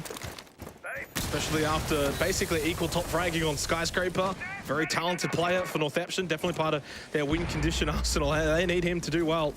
And he struggled on Oregon. Nina, of course, 25 kills through the first 2 maps. And I think they're gonna require Nina to go big once again if Northeption are to find victory here. Whereas Reven to me are a little bit more spread in their approach. You know, Joe, you'll let him do the aggressive stuff, the run out. Sam, really strong defensively on site. Draw can get some good flanking options. They're, to me, a very well-balanced team. Well, and that's not even including Runner. Yeah. He's been a bit up and down, but when he activates, he can be really, really dangerous. So important Northeption do tame him. So it's a library sweep across for a basement attack. Nina catches Joe off guard. Bottom West main, just chilling out. Gets called out. Well, it's these kind of rounds as well. I think Northeption, I think they'll back themselves in where it'll be a little bit similar to Skyscraper. Early contact fights across the map, not on site. So not really too much of a surprise if we see Northeption get some success here on a map like, or on a site like Snow Wine. Obviously, yes, Joe lost his light, but Sharif, again, struggling to make an impact. Ever since Skyscraper has not really got involved as one of the top players for Northeption. He has been firmly shut down. The question now is, have Northeption wasted enough time with a minute to go? How much disruption have they been able to achieve? Snowmobile's still open, or is open rather. Wrath has the diffuser in hand. They could potentially go for a plant bot main stairs. It may be tricky for Northeption to deny that, who still have eyes for a west main push. I doubt that will be the player's runner. It's all the way into con. 35 seconds. Are they even remotely aware of his position? The answer to that is very much a no. Wrath looking to get their plant down, and if anyone swings in here through con, they are going to lose their life pretty quickly. Gasbabe out, that's going to be up close and personal. Nice swing for Sayachan. After Runner did get at least 1 free kill onto Feber, but the plant down, and this is a very difficult site to get the retake. Even in a 3v2, they'll need to stack bodies up above, go for run-outs, jump-outs at the same time. And that's before they even clear the site. Finally clear. Sayachan up close. Walking into the cross, Nina will want to vault out and try and find a pick in the meantime. Body block? Are they going for a body block? Yuki's to cover. Can the shots land for Reven? Sayachan able to stick up close. Yuki's just covers and Northeption claim the round. Oh, they're bundled at Reven. Just too slow in trying to take the contact there. They needed to double swing at the same time, especially when there wasn't a whole lot of pressure up above from the window. Really good, though, from Northeption to understand you just got to stick it. There's 2 ways you could probably go about it. The stick with the bodyguard or the run-outs, the jump-outs, try and take from above. They went for the latter, and in the end, it worked. But credit to Reven to even get the plant down on Snow Wine outside the breach. From there, you can hold. Usually from there, you win. But they've thrown it. I mean, Yuki's just lands that shot and just blocked enough damage. I think that spray there from Reven would have been enough to win the round. You know what's funny about that reaction is I remember you... It's just gone Super Saiyan. I remember you on the previous map saying, oh yeah, Northeption, they get a bit excited, but not too much. Well, that is an exception. You're allowed to get excited for that kind of round. Snow Wine retakes, never that easy, never that common. You gave him the permission slip. Yeah, let him go. Super Saiyan 1 there. All right. 1-0 start for Northeption on Chalet, but Reven definitely competitive in that round. This is not going to be a given. This is not going to be a freebie. So over to bedroom and office now for the second round. All eyes probably on Joe again on the entry, looking to find these kills, the lurk. Lost the battle over towards bot West Main in the last round to Nina. And straight away, Joe, well, there you go. There's the revenge. Finds the kill onto Nina this time. He wins out in the second round, gets a good drone in as well. So Office quite vulnerable. Bit of info available, but Sayachan up close. The grenade, it's red. Joe! But Joe just swings it anyway, finds the pick, and it's a 5v3 in favor of Reven. Well, he's been so up and down, but his ups are so impactful. Right, he doesn't just get those stat pad kills. Draw with the nade as well, looking to clear out this solar position. Up close, creeping at the window. Freebie. Oh, Reven have just decimated Northeption in this round. 5 versus 1. This one's over. It's 1-1. What a flawless round from Reven. All started from Joe. Yeah, Northeption getting slapped back into reality there in the second round. Good display from Reven. And they're not even getting that excited. They're just like, yeah, that's another day in the office for us on Chalet. Show us what you've got in round 3. Yeah, I mean, that was absolutely clinical. Fast, precise, straight towards sight. And it all started with Joe, as I think a lot of these rounds in this series have, for better or for worse. Frag out. And the timing of the frag, because Sayachan wanted to actually peek swing that, and had he actually committed, I think he gets the kill. Yeah. Instead, he actually turns tail, runs back towards half 4, straight towards the nade. I'm Pedro. What did he say? I thought he said, I'm that Joe. Like, he is a good round, I figured that. I don't know. So 1-1, all tied. In our deciding map. We go to dining. Yeah. Are they going to go for the sense strat through the drone hole? That is my big question. Thank you, observers, for pointing it out. So that drone hole on the eastern side, post up the sense out there, throw the ROUs across, and then you can't deny the long lines of sight. Warden not picked by the defense. Nina is on the Solus though, so that may aid a little bit, depending on where he wants to play, especially if Reven don't contest up above, but I would assume they will. And yeah, no glads as well. It can get picked in with this lineup with the ROUs, a couple of smokes as well, especially if you can open up dining down below. You can get some really good sight lines, and then you can kind of cut them all off with the smokes and, yeah, obviously the ROU. So we'll see if this works, because I feel like this is the kind of play Northeption would actually probably see quite a lot of in the Japan League. Probably. It may be a variant of it anyway. Don't know exactly where Draw is going to want to play the sense and at what point in the round. Again, assuming late round for default dining. But Wrath may have some issues with hard breach depending on how that's cleared. ROUs are being deployed elsewhere though. Nina sneaks up the stairs and catches Joe off guard. It's the Nina and Joe show. They're one apiece now though with that kill. It means Nina goes up 2-1 in their little battle. Swapping. And it's going to add a lot as well to the complexity of this game. There goes one of the ROUs. Obviously, those battles between Nina and Joe really kind of open up the maps for their respective teams now. You get rid of one of the main lurkers for Reven or roamers, and obviously if Joe gets a kill onto Nina, well, he's one of those lurkers, obviously for Northeption. Just over 90 seconds left. And obviously seeing the first ROU go over towards Trophy, so I don't know if they're actually going to go for that play actually towards dining side with the ROUs. Probably not at this point. Nina still running a riot. Oh, well, no more. That confirms it. Draw down. So now Northeption, they flip it once again. Nina runs out. Runner just squashes him from above. He's just landed on him. Sat on his head. It's like in Mario when you just jump up, get the little Koopa Trooper. Well, minute left, 4 versus 3. Northeption still have the player advantage. Red ping out. Sharip standing in the window with Sam. With open arms, he'll take a couple of bullets, and Reven's round, well, definitely not looking anything close to what we saw in the last one. Nice little entry, though, in towards bathroom for Wrath. Has got a little bit of piano control along with Runner. They can actually sort of just tag team up on towards site, double stack, and look to overwhelm where they can. Get a couple of 2v1s in the 3v2, and they do. Wrath gets rid of Yukis. This is super winnable now for Reven. Yeah, 30 seconds. Runner, Wrath, full HP. Sayochan still with 2 gas canisters in favour with a deep angle. They can have the 1 down, 1 above strat here as well late in the round. So they can, if they can get the plant down, basically, I think they win the round. But still, 2v2, taking a risk here by keeping 1 above. To be fair, obviously can drop down. 10 seconds left. Fever just tucks in towards dining. Doesn't move too far. There's the drop. It's a prone drop, and Sayochan was ready for it in the kitchen hallway. That's a round win indeed for Northeption. A little messy, not quite as clinical. But you'll take any round you can get in this deciding map. Yeah, the player up above was the one with the kit, so it was going to be tough. And Northeption don't give away a critical pick there late into the round. They back themselves in the 2 versus 2. Chaotic beginning to the round, though. Nina jogging around Chalet. Got the first 2 kills. Aggressive, and Runner just goes, boop, gets that one back, but damage really had already been done, and Reven on the roam clear found it tricky. Yeah, and I do wonder if it's a mistake from Reven to not go for any semblance of sort of roam clear, especially with Nina and the way that he's been playing. No pressure library. There's not like there was anyone. I honestly think it's like Joan probably can't go that direct. He probably needs to try and battle him towards Snow Wide, eventually up either library or West Main, take those kind of fights, because you know Nina's going to probably go for those kind of roams, those kind of lurks.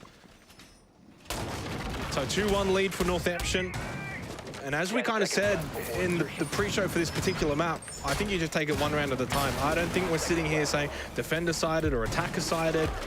I look at it as probably like a 3-3 kind of half. That kind of mentality needs to be had for both of these 2 teams. And it just means every round is so important. Nina and Joe, they are tied at the hip. They just seem to have locked eyes in this map. Formed a bond. Yeah. There's a bit of separation anxiety between the 2, especially in the early round. They just seek each other down. Yeah. Well, unfortunately for Joe, though, they had half health, so not quite a fair fight from here on out for the rest of this round. If he is looking to take down his good friend in Nina. Who also just took down his drone. Yeah. It's very difficult for poor Joe. I'm sure Joe will do the same in the second half as well. Still on the rappel. Nina, though, towards Solar. And a good drone down below as well, catching out Yukiz, not aware that this drone has made its way in towards dining and caught another as well, tucked into sight. Here comes Runner, though, looking to try and get the kill over towards Piano. Sharif's got to be careful, and he runs away. A little bit unlucky there for Runner. Good game sense to go for the spray, but it doesn't quite connect. Joe, still a double window. A powerful cross here on Chalet that is looking to lock down to pinch out Sharif, who's struggling in this match. He swings wide. Oh, they Sharif's both got a trade blows. Runner eventually gets the pick from the balcony. Nina! Nina elsewhere. On to Joe, down in trophy. Scoreline 3-1 to Nina. But Sharif's, I don't know what's going on with Sharif. Now 1-4, and he had an absolute eternity to get the trade onto Joe, who was half health on the rappel, just sitting in the window. I mean, it was body shots from Joe onto Sharif. He had all the chances to get the trade. Sharif is firmly just not really offering a whole lot at the moment for Northeption, so it's all on Nina to provide that extra firepower. Mira gets opened up by draw above. Minute left, 4 versus 4. This is a very even round. And keep in mind, this is basement, so there's been a lot of action on the top floor for the map clear here from Reven. Still 4 versus 4 with 50 seconds on the clock. Northeption are just consolidating their position on site, weathering the utility from up above. There's a pre-placed Nitro as well available, so Draw needs to be careful. Nina, though, continuing to find picks, find kills, and now we'll just sit in games. Reven trying to clear him, but they don't have a lot of time. They have to clear him, though, otherwise he's just going to have... Oh, my God, Roth! Oh, what a headshot! Little one-tap through the wall. That will deal with it quickly. Over towards Fireplace stairs now. Wrath will push. Draw will get a big kill onto Fever. Opens things up over towards Blue. The nade as well. Yukis has to push forward. Does he know he's tucked in left side? No, he does not. Reven are about to steal this round on left side. He gets a 9. He does with the SMG 11. Sayochan goes nuclear to save it for Northeption. Oh, my God. Allowed into Con. Oh my God! The smoke dissipates. He finds the denial. He looks at the time and says, all I need to do is survive. He does exactly that. Finds one with the shotgun as he falls back. And Reven, time was the issue. Oh, was it though? They looked good. They had dealt with the game's lurk. They pushed down Fireplace rather comfortably. They got themselves into a good position to get that plant down inside of the smoke. To even be at that position in the round, what a tap. I mean, that's just silly. Now 1 versus 3. Oh, CPH. And if he doesn't kill Draw there, Draw kills him, that's it, they win the round. So, I mean, that's something special from CPH. But I thought Reven had done enough to turn the tide, so it was kind of just like, I don't know, both teams had a semblance of hope that they were going to win that round until Northeption just snatched it away from Reven. 3-1 lead. And they get some separation here on Chalet now, 2 rounds above Reven. How did Reven respond then? Probably a frustrating round. They were locking down probably the right positions there. It was just the fact that the play was already inside of Con that meant that Reven, during the plant, found it very, very difficult to secure it. They need to refocus now. Northeption, as you mentioned, for the first time in this match, have gained a lead, a 2-round lead. It's been so back and forth in this match so far. Map 3 of this series, winner stays, the loser goes home. Yeah, it is that cut and dry. On the solar rappel, Fever just watching top trophy stairs. 3-1, Reven would have felt like they had that round, that last one, to make it 2-2. Fall short in a match where every round is going to be so important. Northeption edged one out. Good drone work. A3 destroyed, and it's Joe, but he finds Fever. He doesn't find Nina. I don't think he cares at this point who he finds, although Nina with the run out, he'll get traded. That's a 1-for-1. Draw gets that kill. Sam, though, found a kill into CPH, so Reven have got an advantage. And Joe all the way through. Sharif aggressive. Can he get the trade from the hallway position? It's a big fight. Can't win it. Joe just goes nuts in that round. Reven get the response that they wanted. Yeah, a swift response at that. Very quick, very snappy round there from Reven.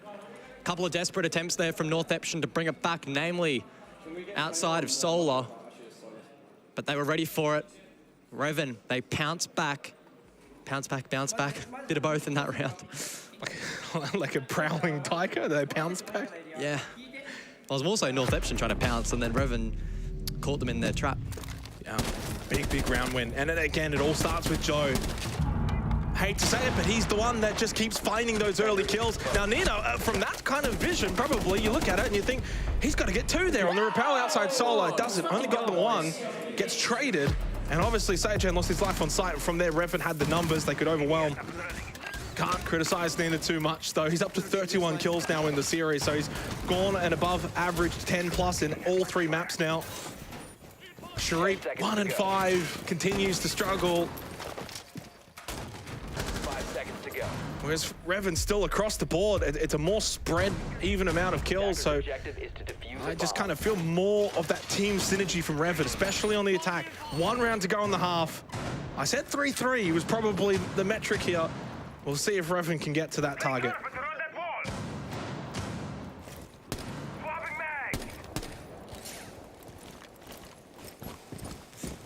Jeez. Joe must be young. I don't know how he's flicking like that. My word. That's a sign of a good entry. Now Reven will direct their presence straight away to top floor. Double window, castle barricade dealt with, and the rest of the team positioning over towards piano, balk, bathroom, balk as well. Draw posts up. And now it's up to the rest of the team to try and force these defenders either back towards site or into these crossfires. The wild card, once again though, for Northeption, it's Nina on the Solace, roaming around. And what is this? Let him cook.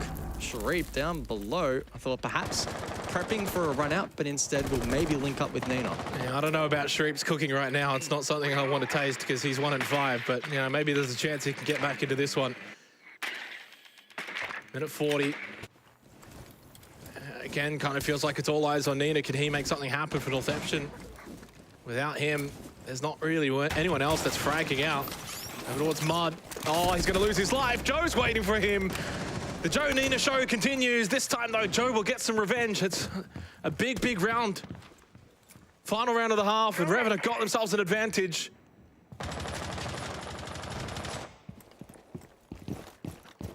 Sharif. Where's he going? Oh, Sharif! Oh. He is that guy! Oh. He cooked, but not enough. Not for long. It's still frozen. It's like when mum comes home and you forgot to take the chicken out of the freezer. Oh, no. That's Oh, not another one. Oh, Fever goes for it as well. Well, if it didn't work the first 2 times, maybe the 3rd time it might. He thinks better of it back through mud, but this round, yeah, to be fair, if they don't actually do these kind of strats, that might not work for them later in the round. Sam to trophy. It's only Fever that's left. Yeah, Yuka's got the kill eventually onto Joe, but there's too much work for Fever to do in this round. 3-3 will be the target met now for Reven. Both teams are 4 rounds away from heading to phase 2. It is very much heading into that stressed environment of a second half that we were talking about, whether it's a 4-4, 5-5 scoreline. These rounds are so critical.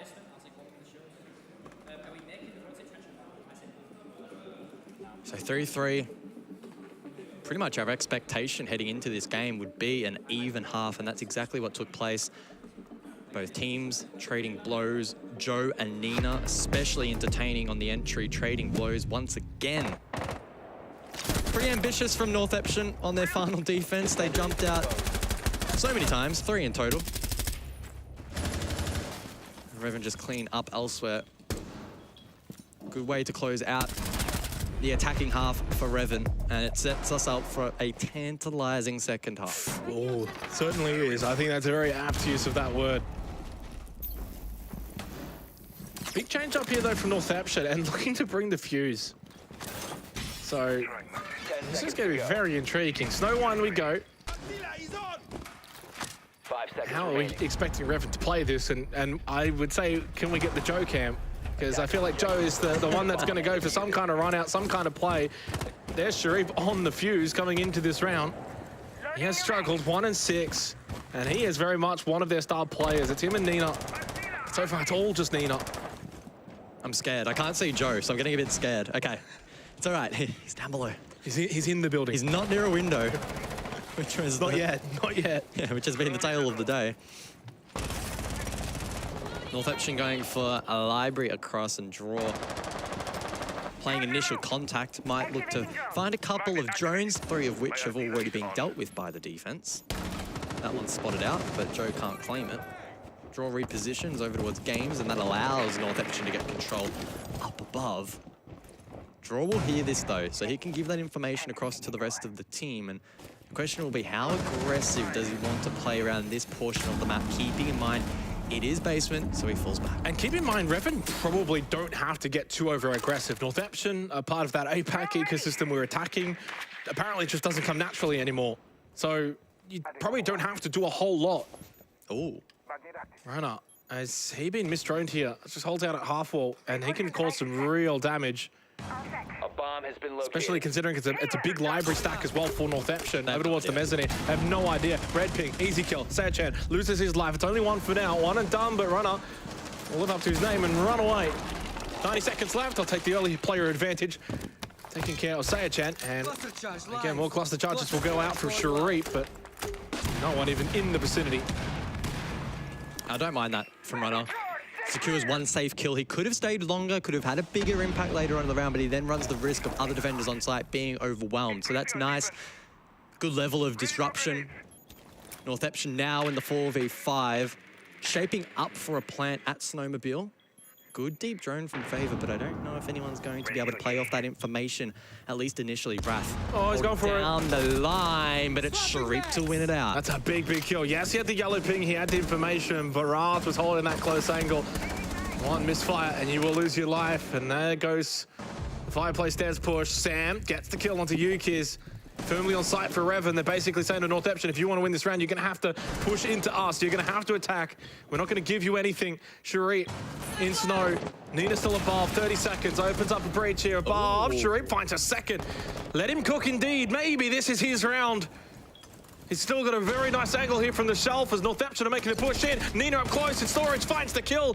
Northeption are starting to just steal this round away from Reven. Joe, can he deny plant? Yes, he can. The player at the shelf, though, it's Sharif. Ooh, finally gets himself going on Chalet. Sharif has arrived. Just in the slow cooker. Took a little bit of time, but finally, he turned on his monitor. He's back. Did a good job over towards main stairs. He gets that entry. That was key. They needed the stairs position cleared so they could go deep for the plant. And then he holds on not only while the plant is going down, but also in the post. It felt like Reven did everything right in that round too. The mist drone originally up above, so you kind of get that free kill. Runner able to then get back to site to 5.4, and then you're holding site from then onwards. Obviously, allowing that drone through the main breach and being able to spot out the player bot fireplace stairs, that was a bit of a miss from Reven. Shriek took the 1v1. He had the intel of the yellow ping and played it really well. That kind of then opened up side a little bit, and the pressure from Wine was far too stagnant. A little bit much of it just to sort of run either through storage or got shot through the holes back in towards Wine. So Reven didn't really have much else. Once that main breach got very much vulnerable in the shell position gained by Sharif, they couldn't really do a whole lot to stop that round. 4-3 and an arm wrestle. I feel like here in Chalet starting to develop after, I guess, 2 maps, 7-1, 7-4, that were a little bit more one-sided. This one certainly to me feels like it's going back and forth. Reloading. So bar games we go then, round 8. Mirror up above on the extension, deployable shield, top library stairs, and frost mats also deployed, scattered around the map. Oh, this is aggressive. Up close on the window. Does Sharif know? Well, probably not, but draw Alex not to aggress. Falls back towards site, and Northeption can continue on their checklist. Yeah, very aggressive. Gave up on that one pretty quickly. Probably felt like, yeah, I shouldn't be in this position.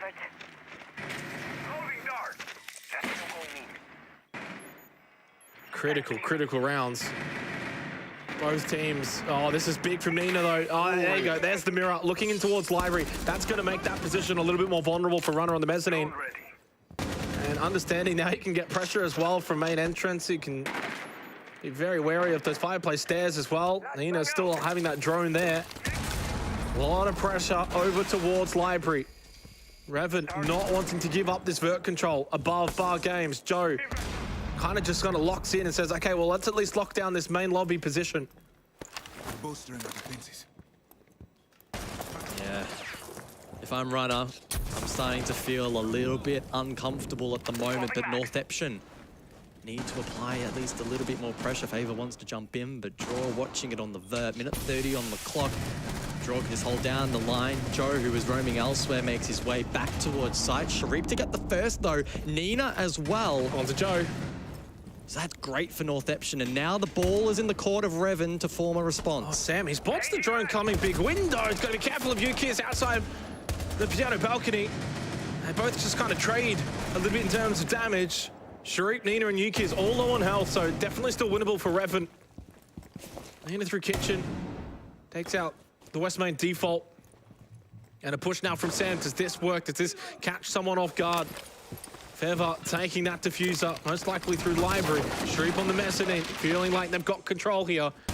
And Draw, evidently feeling the pressure. Northeption looking to get some separation once again on the scoreboard to go up 5-3. 30 seconds to go. Drone gets taken out.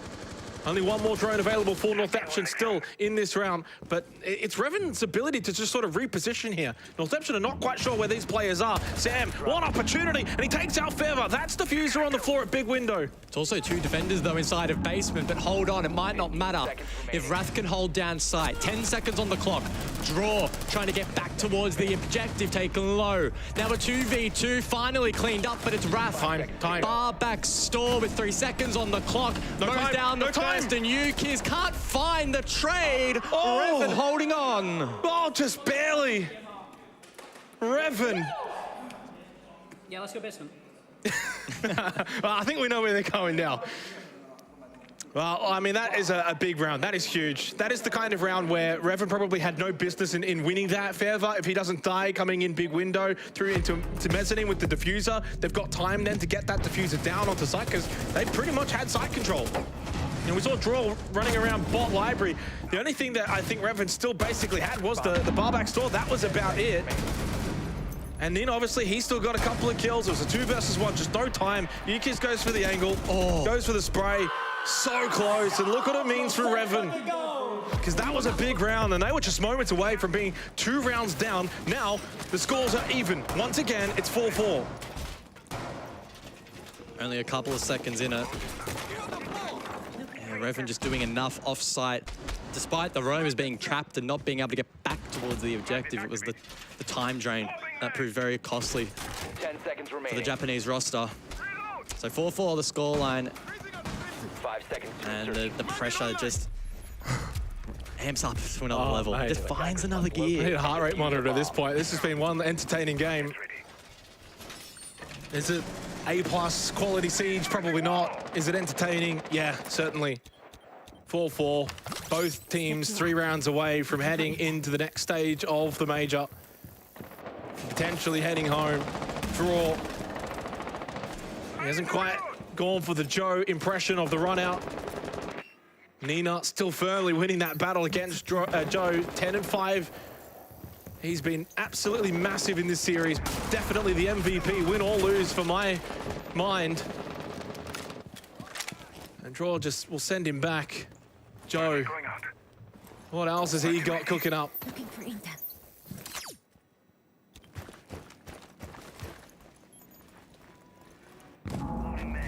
So 2 minutes on the clock then remaining.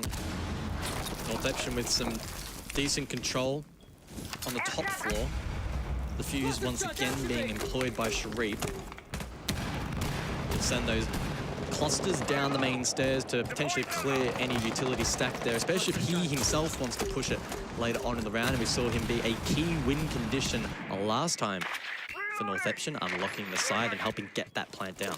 And what you see there as well from that second cluster charge is it basically acts soft breach. It just opens up those floorboards, it opens up the site, so you can see how much damage that's actually gone and done. Just above the bomb chassis as well. So 90 seconds left, 5 versus 5 at the very least here. I think Northeption have done okay. They got themselves some decent map presence, but they haven't really gone for the battle against these roamers, especially Runner on the Solus. To be fair, only 2 drones have actually been eliminated. They're just firmly focused on site, and I think that might come back to bite them. A bomb has been located. Runner then still up above, posturing through kitchen draw as well, West Main. Main breach open from Northeption, but have they been distracted elsewhere? Where is that secondary pressure going to come from? I think a lot of it rests on Nina to perhaps make a play through Trench or down through West Main, maybe main garage. A couple of options available. Sharif as well. Sits in wait, main stairs. Favor has the diffuser in hands. He may elect to follow, so they're just going to ignore main breach and probably go for a plant next to the shelf. It can't be this one-dimensional, though. They've got to have something elsewhere. Oh, Sharif now has it. One more cluster from Sharif. 25 seconds left. Diffuser in hand. Flashes go out as well. Bot library. Sharif over towards the shelf. Is he being protected enough, though? Is this going to be able to be stuck the whole way through? That's the main part of the win condition here. It will. Still over towards the shelf. Gets the shot from the Joe. He's down. Nitrocell goes out too late from Wrath. Doesn't even make it over. And Runner's on the floor, too. So only Wrath and Draw. Draw's going for the revival, though, and can get both of them back up. But there's not a lot of time. Sharif with the kill onto Wrath. In through storage now. Draw goes. Spots the diffuser. One outside the main breach. Sharif prone. Big kill onto Joe. It's only Draw in a 1v3. Not going to happen. It's a very successful attack from Northeption, and they are now just 2 rounds away from sending Reven out of this series, out of this game, out of this tournament. No, Sharif is that guy on basement again. Big impact. Unfortunate there for Joe. I'd love to know how he didn't see that plant go down or hear the sound cue. Obviously, a lot going on, so easy to miss. But he allowed that cross and then got caught off guard, and Sharif was able to fall back, drops back outside the breach, confirms the round. Northeption satisfied with that, and if I heard correctly, Reven not very keen to go back downstairs. No, and Sharif started 1-6, Gus. He's now 8-7. So he's gone 7-1 since the 1-6 moment. He has very much turned on the cooker.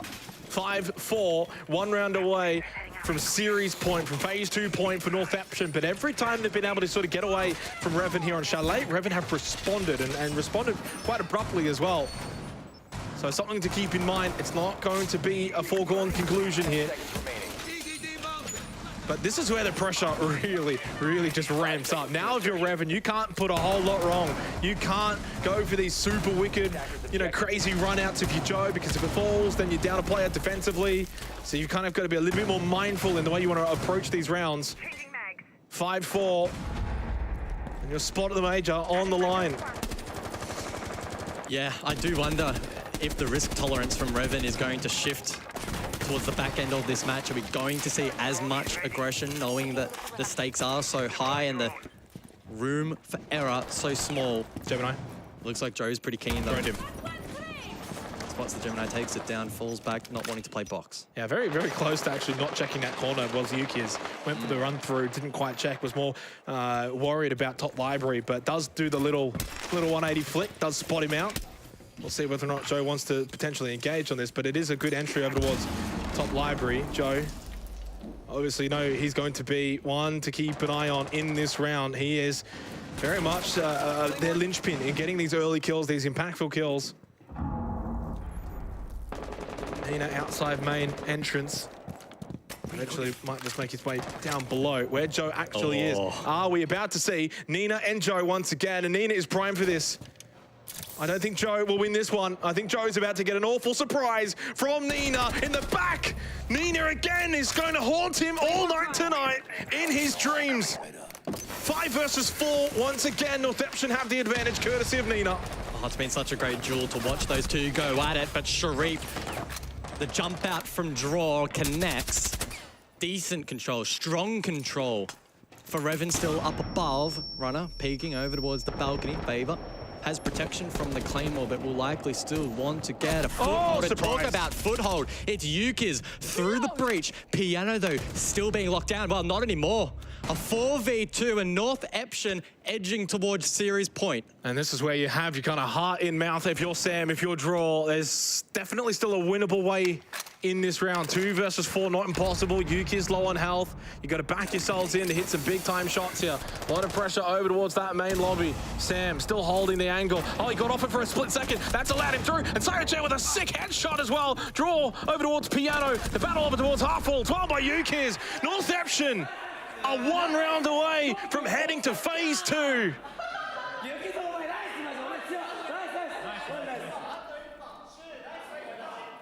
And timeout, Reven. This has got to be their best timeout of the tournament. We mentioned it, I think, earlier today. There is a very, very strong correlation in Rainbow Six Siege between tactical timeouts and teams then being able to increase their performance. But it now needs to be faultless from Reven the next 2 rounds to head this to overtime. No opportunity to slip up. And I gotta say, Northeption, last couple of rounds have been pretty damn good. Look at Sharif. And I gotta say though, no team in this match of Chalet has won 3 rounds in a row. Northeption have just won 2 in a row. So some historical data at the very least. That's quite interesting to keep in mind. They're going to have to buck the trend here if they want to win this one out 7-4. And off the back of a tactical timeout, you would imagine on the defense, Reven should be able to respond here. All eyes on them. But all eyes on Northeption as well. Can they be the first APAC team to qualify from phase 1 into phase 2? And to be the first APAC team to send another region home.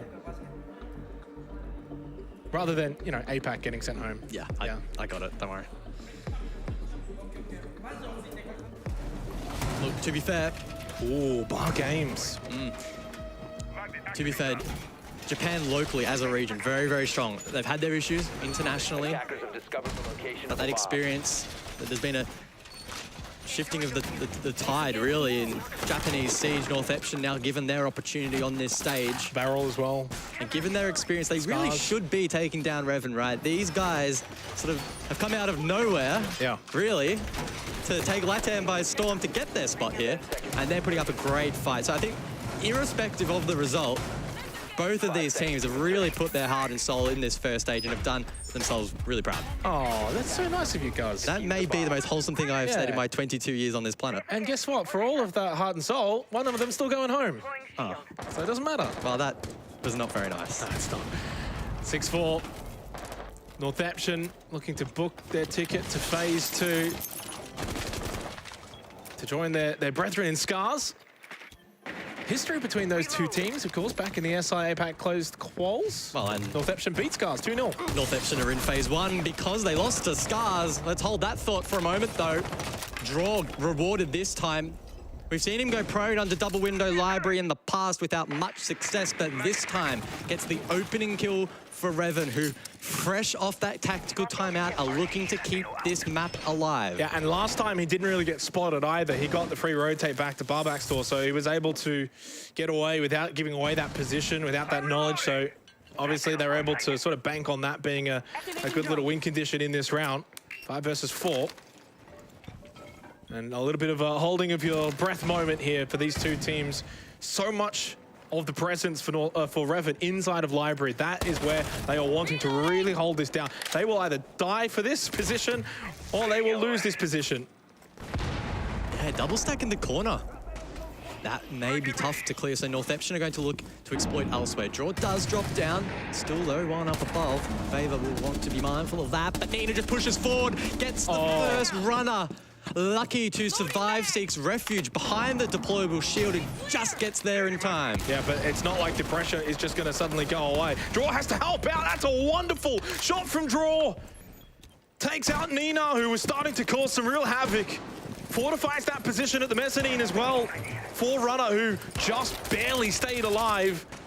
And gives Reven the numbers advantage again. 4 versus 3, 60 seconds left in the round. 2 match points for Northeption. CPH will send in the Rotero from big window to clear out this shield at the mezzanine in front of the fireplace. Sam, top library. Still a lot of work to do for Northeption in this round, and not a lot of time to do it. And Favor's still outside on library. Balk will look to finally open up this position onto Mez. Put runner under pressure, but Sam to cover. Watching double window. In prime position to find a kill, and with 30 seconds to go, Northeption will start to get desperate. And the two attacking star men of Northeption are the ones that are flicking cams at the moment. Nina and Sharif. 20 seconds left. Sam starts to think about, okay, maybe it's not going to come from top library. Maybe it's going to come from down below. Who cares? In that dining hall, he'll swing. He'll meet Sam at the library. That's 3 in the round for Draw. Wrath responds as well with the final kill of the round. This one's not over yet. 6-5.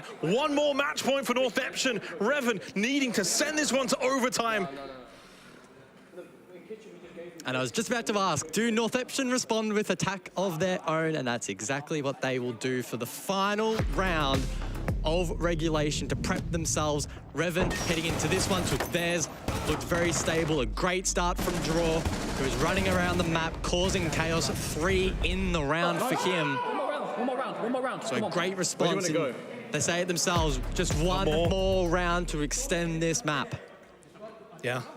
I mean, it's that one round at a time mentality. It would have been in the last round off the back of the tactical timeout into this one now as well. Northeption. And even though you're leading and even though you've got the match point, you've got to be nervous here because you've got to be thinking about the fact that, are we about to throw 2 match points to go to phase 2? To let them get into overtime? That's something to think about. You know, it's mentally draining, you know, because again, if you're the likes of Nina, Sharif, you want to make things happen. You can't get too overzealous though.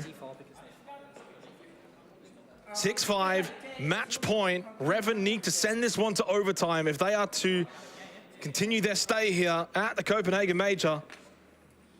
One of these two teams are about to go home in the next 10 minutes. Can't prolong it for much longer. Yeah. So to basement we go. Match point still in the hands of Northeption, who have looked pretty good on this objective, it must be said. Sayo-chan has been the man on this side. He's unlocked main stairs. He's allowed the plant to go down time and time again. So we sit with bated breath to see if Reven can formulate a response. They were deep in discussion during Northeption's tactical timeout, using that to their advantage as well. Decent start with a couple of drones taken down, and that may enable, again, the likes of Joe to roam around, to have an impact, to open up the account for Reven. Yeah, and even for Runner as well. We've seen him start to get involved, especially here on Chalet. 3 drones eliminated in the prep phase, so that's pretty good work from Reven, especially with the Solus employed. Oh, there you go, and it's on to Nina. Oh, he likes that one. And that is exactly what Reven needs. You get rid of the Starman and you get rid of one of their hard breaches. Of the 3, though, 3 hard breaches brought into the round, so I guess forget that one. But mainly the fact that they got the kill onto Nina, of all players, that's the one. And of course, it had to be Joe.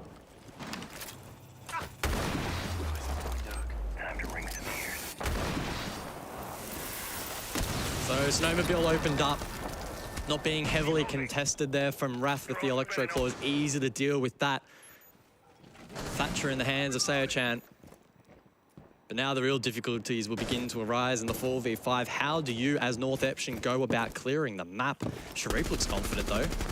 Top floor control seemingly obtained here from Northeption. They'll need to be careful of the retake, though. I would not be shocked if Reven tried to re-aggress back up above, especially when Northeption have their sights set on the objective. As the clock ticks down, maybe the chances of Northeption winning out here in regulation might just tick down with it. Sharif, good control, fireplace stairs, but a beautiful swing from Joe. Replaced by Yukiz, in towards the shot position, and Sam wasn't aware of it. Into storage he sits for now, a minute 20. Yuki's probably needed to get a kill from there, and he does. Top fireplace. That's a double kill as well, because Seochan got the kill onto draw. Sam inside storage with Joe over towards blue in a 2 versus 3. Feather low health, same with Yukiz. Joe's been so good this round. He's looked composed. Nitro still in the pocket with a minute to go. Northeption just need to remain composed, looking to try and open up that hatch or at minimum a line of sight. They've gotten the Electro Claw off, so Con could be a play late in the round, and they still have time to work with. It's about extracting that time, making the most of it here. Northeption formulating their plan for the final push to look to close out the series. Sweaty palms moment for Joe. Has to hold his position. Forced off it ever so slightly. Knows there's one left side. What a tap from Joe. Knows there's another to the right. Feather. Now in a 2 versus 1. Sam went up above. Now it's a 1v1, but it's an EDD. Are you kidding me? What the hell? An EDD decides the round and we go to overtime. What the hell am I watching? Oh, you couldn't script this. You couldn't. Oh, the EDD to close it out and Reven stay alive. Oh. And just imagine you put yourself in the position of Joe there. He knows there's 2 at the main breach, 1 on either side. You know if you mess up and if you die without getting at least 1, that's it. That's the round over. That's your spot at the major. And what an opening kill from Joe. Those shots are not easy. These plays are not easy. To hold the nerve and the steel in these moments. Just trades back and forth. And to be a fan of either of these 2 teams, it's just heart and mouth stuff and an EDD to decide it. I love it. I love it too. Raw passion. Yeah. 6-6, overtime for map 3. Winner moves through to phase 2, and the loser goes home. 5 seconds to go. Heartbreak then for Northeption. Quite literally tripping at the final hurdle, the EDD. And they use their tactical timeout heading into that final round of regulations. They can't fall back on that. It's on the team, on the leaders on this roster to recompose the troops and prepare themselves for attack. It's been 50-50, so sides are pretty much irrelevant at this point in time. Both sides are continuing on where they left off. Nina, it's been such a duel between him and Joe so far in this game. The question will be who wins it out this time. Joe, oh, this is a very open position, but he moves forward from the nade rather than away from Sharif. Oh, what a shot! Sit down, Joe. Try again in the next round. 5 versus 4. Now Reven on the back foot here early into OT. Tell you what, this is some good siege. Both teams giving it their all. Runner under pressure. He's been holding this position with so much resilience throughout this game. Often being bombarded with utility. Often having his mirrors popped open by Nina with the shock drone, and he's looking to do it once again. So we'll see how Runner responds, throwing out a magnet, so he might get caught off guard. He was reloading, he was blocking it, but Nina gets it just in time. Let's see what Runner can do now. 90 seconds left. First round of OT. Who's going to get that overtime match point? Nitrocell up from draw, but it misses the mark. Double stack over towards backstore as well. Runners down to Reven. Unfortunately, losing players, losing position as well up towards the mezzanine. Now vulnerable in towards top library. In a 5 versus 3, where's the response from Sam, from Draw, from Wrath? Who's going to be able to find that next kill to at least get them back into this round? Sharif still watching for below, watching for a flank. Sam, does he push out through logs? 60 seconds left, holds. And there's even more information being gained here by Northeption. The push-up fireplace, there's Sharif! 3 kills in the round! He has awoken when they needed him the most. And Northeption might have squandered 2 regular match points, but they're about to get 2 overtime match points. Wrath in a 1v5. But right now, the only Wrath being felt is from Northeption. Match point once again. Really clinical clear there up above. Mezzanine dealt with, library vacated. And really the only thing left standing was bar backstore. We cast our minds back to regulation. Northeption did struggle with that previously, but they had such an overwhelming presence this time, it really didn't matter. This gunfight was key. Sam in a wrap position, but nonetheless, Nina allowed to push forward. And then it was the cleanup crew from Northeption. They are pumped, they are up and about, and they are 1 round away from the second phase. 1 round away from sending Reven home. They'll basically get 2 match points once again. Of course, they faltered the first time. As you said, quite literally tripping on that final hurdle. But 2 more opportunities. 1 will be on the defense. It's Snow Wine. If they lose this, they'll attack 1 more time. And I feel like, I'm gonna say it, but this match kind of needs to go to the 15th round. It would only be fitting, it would only be fair. But it's fair to Northeption that they'll get at least an extra opportunity here. Reven must now win 2 rounds in a row to head to phase 2, or they're going home.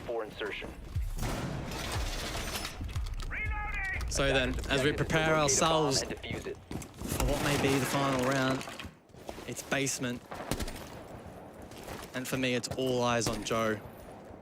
He's been up and down, but when he's on, when he gets that first pick, if he's able to shut down Nina again, puts the rest of the team on a platform. But it can't just be him. Reven cannot rely solely on Joe. They'll open up the main wall, not contested by the defense. No Mute in play, no Kaid or Bandit either. Runner inside of Mud, barricaded off. Sharif to play contact. Probably wants to pull off. No, you're kidding me. The script writers, hello, you're behind the curtain. It's Joe onto Nina again. I tell you what, insane. 2 minutes then, and it's Northeption under pressure, under the pump. From this position, time and time again, Reven have looked good. They've been classy in the way in which they have closed out rounds. And Northeption are on the back foot here into this first overtime match point. Down 3 versus 5, they're gonna have to pull it back. Otherwise, we will get that magical 15th round. More information gained for Feather. Through trophy up towards Solar.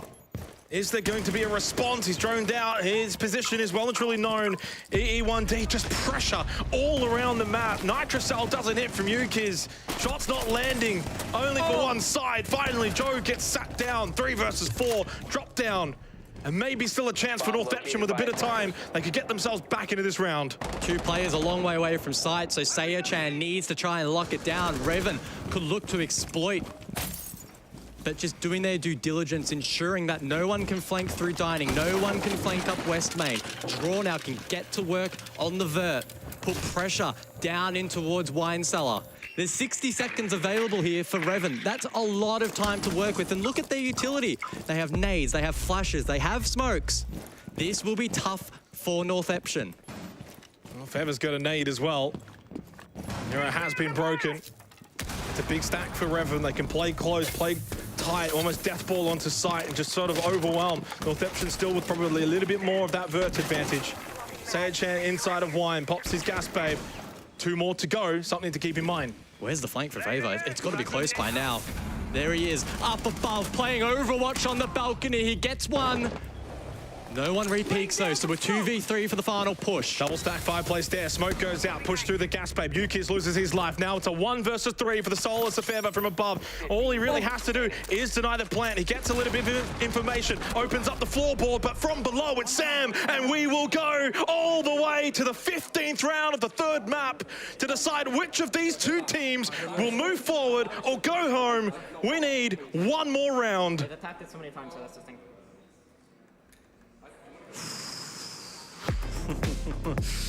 Tell you what, quite literally. I don't want it to end. It quite literally can't get any closer without Max OT. And it's been an attacking haven here in overtime. Reven got the first 2. Critically, Joe shut down Nina. And despite the best efforts from Northeption, they could not recover the round. Favor, valiant attempt on the flank, but just not enough, too late in the round. You just picture yourself as one of these players right now going into this round knowing that you're only a couple of minutes away from either going home or going through to phase 2, extending your stay here at the Major quite substantially. Will this be yet another APAC team sent home? Will it be a different region for the first time at the Major that will be packing their bags? Overtime match point, 15th round. Let's settle this one. Or maybe we could just send Joe and Nina out for a 1v1 and the winner of that wins the map, because I tell you what, it might just come down to that one more time. Attackers are heading out to defuse a bomb. Who have you got? I think Northeption, I'm not going to sit on the fence. I think they've looked good on this site and done a decent job previously, clearing out the likes of Library and Mezzanine. There's been a lot of pressure applied to those positions, and Reven have struggled to respond, and a lot of that has rested on this shock drone. But it gets shut down. Now, in the past, Nina's been able to get his way up, get information, clear util. Now, there's not necessarily the mirror in play this time, but perhaps mine magnets, for instance, would have been vulnerable. Yeah, the Banshee at the front entrance as well gets destroyed by the Rotero.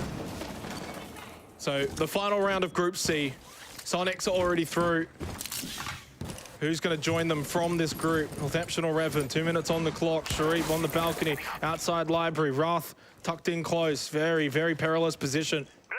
Neither team is really going to want to put a foot wrong, but also you don't want to be too stagnant. You don't want to just allow Northeption to just get a whole lot of map control to get those opening kills. Looking to flush out this position. Flash, and look at that, any semblance of pressure. Wrath just gives up on it immediately, drops.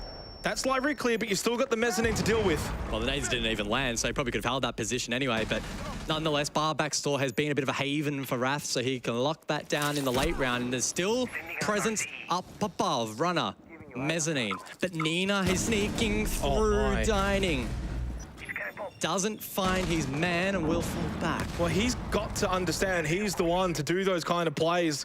As nervous as you would be, as scary as it would to go for it and risk losing your life early, Nina knows he's going to be the one that has to get that opening kill. Minute 12. The onus is on Northeption. They have to push. They have to set the tempo. Reven are happy to just sit back. This is the one round where you can just sit back, hold angles. Runner went for a run, and he gets stopped dead in his tracks. Yukis, though, loses his life as Joe gets the trade. Top Library, 1 minute left. Big trade, big trade. Sharif now looking to find a trade for himself, but he spots Sam in bar backstop. Traded. Joe again. Joe. 3v3. 40 seconds on the clock. Joe looking ultra composed, locked in. Draw as well, off-site, so maybe Northeption can look to be a little bit more direct, but Nina still lurking around. Oh. No one's watching the default, so he might be able to sneak up. It's down to Joe and Nina. Now he's been yellow pinged, so Joe knows that he's pushing down below. One swing could just about end Northeption's time at the Major. Joe gets the last laugh against Nina. 2 versus 3. Northeption are down to just Fever and Seochan. They had 2 chances. They had 4 chances overall to win this map. Down to just Fever. No time. He does have the diffuser. No chance. Reven are about to do it. They're about to break the hearts of Japan. Break the hearts of APAC. They've pulled it off. 4 match points dealt with, and they go through to phase 2. Celebrations for Reven in the most hard-fought match we've had at the Major thus far. Heartbreak for Northeption, who thought they probably had it, but Reven right at the end, just good enough. So many close 50-50 duels that could have gone either way, but they just remain that a little bit more composed and rightfully have earned their spot in phase 2. And it's another APAC team that goes home as well. That's going to be the story, however you want to ride it. That's going to be a focus. But obviously Northeption, they don't go down lightly. They went out swinging, but they had opportunities. 4 of them, Gus. 4 match points, 2 in regulation, 2 basically in overtime. And every single time, Reven held on to their credit. They move forward. They'll join Soniqs out of Group C. What a match. Arguably, in my mind, probably the best that we've had at the Major thus far. Yeah, I mean, it was so close and competitive. I mean, we mentioned earlier, right? It's not A plus siege. It's not the kind of level you're going to see at the grand final. No. But it was close. It was competitive. It's entertaining. It was fun. Yeah, both teams fought hard, and they did bring enough to the table to counter their opponents from time to time. Map 1, pretty dominant in favor of Northeption. 7-1. Then flipped to Reven, and then the last map was a true tug of war. Yeah, and obviously you think back about that first map, 7-1, absolute demolition. Northeption dominated on Skyscraper. Oregon, okay, we saw a little bit of a tussle first half, 3-3, and then evidently from there, Reven started to get their groove. To think on Oregon, they were down 3-1 after losing the first map. From that point onwards, they really started to find themselves a little bit more, started to get more comfortable in the server. But, I mean, this final map of Chalet basically had it all, and it was the Joe and Nina show for me. That was the most entertaining aspect. And to think in the final round, it came down to that little position at Library Stairs. If Nina wins that fight, I think they win the round. If Joe wins that fight, I think they win the round. Joe wins that fight, and he had the yellow ping advantage at the very least. We'll give that to Joe, unfortunate for Nina. But, I mean, what a game. I think if you're Northeption, you can't be too down on yourself. Obviously, some will say they choked a couple of leads, a couple of overtime match points, but I mean, it was a very, very hotly contested game. Both teams could have gone through in the end. Reven pull out, and deservedly so. Yeah, I want to see some claps in the chat for the scriptwriter, because you couldn't have written it any better. 2 players in their prime going toe-to-toe, having such an influence on this game and the performance of the rest of the roster. And I think going forward now for Reven, the storyline is, how far can this dream run go? We have seen teams in the past pop out of nowhere and have a big impact on the international stage of Rainbow Six. That's true. And who knows how far Reven can make it from here. And thinking about it as well, Reven were pretty competitive in my mind against Soniqs. I mean, Soniqs got the better of them in the end. I think it was 7-4, but there were some really close rounds where Reven didn't quite get the round win, but they had got themselves into some positions to win those rounds. So even against a team like Soniqs, they honestly held their own. And obviously against, Northeption, it was basically a 50-50 when it came down to it. If you go to the 15th round of the 3rd map, yeah, it is going to be a pretty even matchup. And yeah, what a finish. And look what it means to them as well. And we saw obviously some of the celebrations when they brought back some of those match point disadvantages, I guess, for their sake. They really got into it. And obviously for Northeption, the same as well. You could see the passion from both teams. And it also means you could see the heartbreak for Northeption. So commiserations to them. But Reven, they rise to the occasion to deal with 4 match points. That to me is the biggest selling point. I hold that in high regard. I think that's a really good showing from them for their mental fortitude in a game like this, an elimination game, to survive 4 match points. They deserve to go to phase 2. And it's a performance like that typically you would expect from a roster that has experience at this level. These guys simply do not.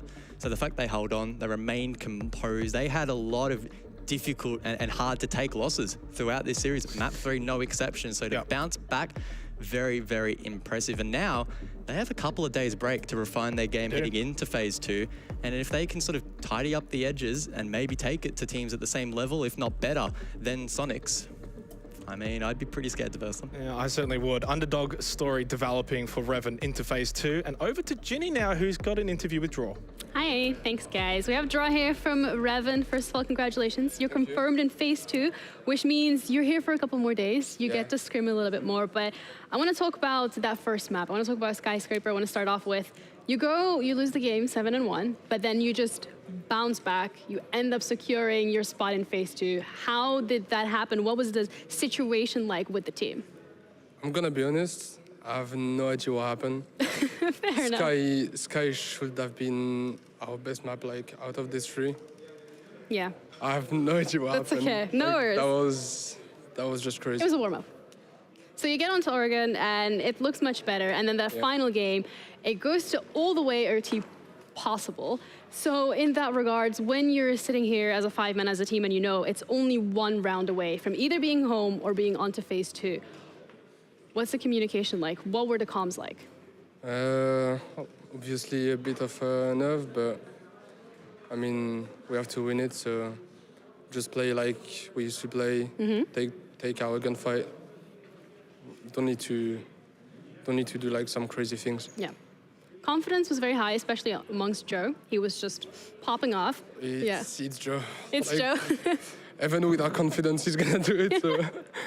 Fair enough. You guys have a couple of days to relax, probably scrim other teams. So what's the main idea? What's your perfect day in Copenhagen would look like?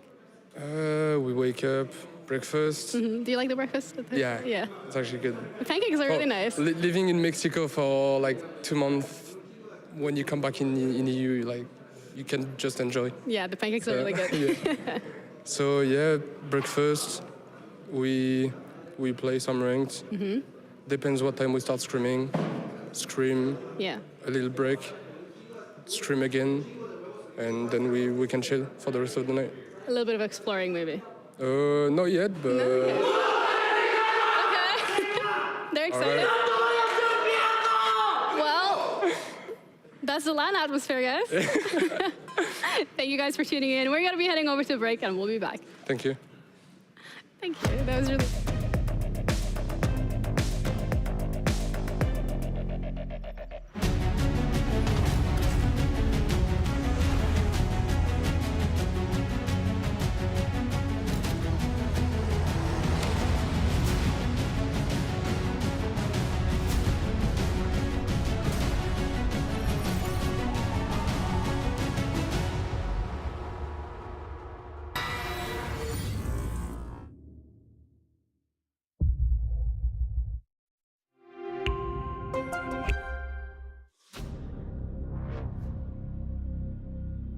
When you have two teams from the same region going up against one another, you're best friends. But in the server, you want that win.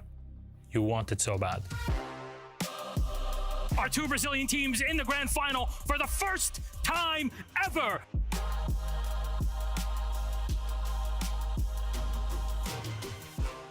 Ninjas and Pajamas! Some tournaments you have a better feeling about winning, and that one, it was ours. Our second Brazilian team, Team Liquid! NIP was very well prepared. They were like top 1 team in Brazil. It goes to Brazil no matter who wins it, but for NIP, it means a lot. We lost to SSG a year before, and then we knew like in our hearts that this is an Invitational we need to win, you know. It was a very difficult time for us as a team. It was pretty hard, like especially because of what happened to me at the moment. Like I lost my dad during the competition. In that final, I think Liquid kind of won people's hearts because of the tragedy that had happened, but because they had also played incredibly well throughout the tournament and through the grand final. They gave us an incredibly entertaining game. Psycho goes big with 4 kills to push them over the line on Cafe, and that is going to be NIP 2-0 on maps. There you go, the kill comes in. He knew exactly where the man was coming from, and that's going to be Team Liquid taking our second map of Chalet. Palu, 1 second left to go. Diffuser goes down in the absolute nick of time, but Moringa, he gets a huge kill, Des! He gets a huge kill! We're going all the way to 5. We're going to find out who really is the best in Brazil. Palu cannot find the kill. Out comes the Nitro. Shot out by Pino.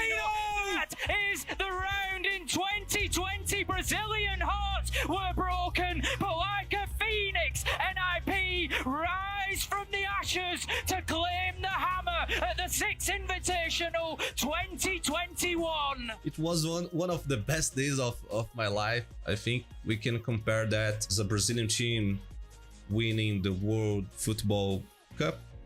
I think winning the Six Invitational was the best feeling ever I had. Was the best moment of my life in the sports scene for sure. I was crying a lot. I was out of control. We were very sad to lose, but we understood the limits of the team at the time, and we were very proud.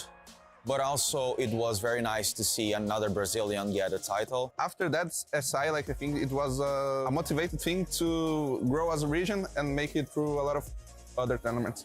At the end of the day, everyone is just friendly. So yeah, we have a very nice relationship. The friendships run deep and it goes beyond shouting and cheering on stage. You know, all of that is part and parcel of this. It's a respect that is given and earned between these players. It's an awesome feeling for everyone, you know, not just us. We win for everyone.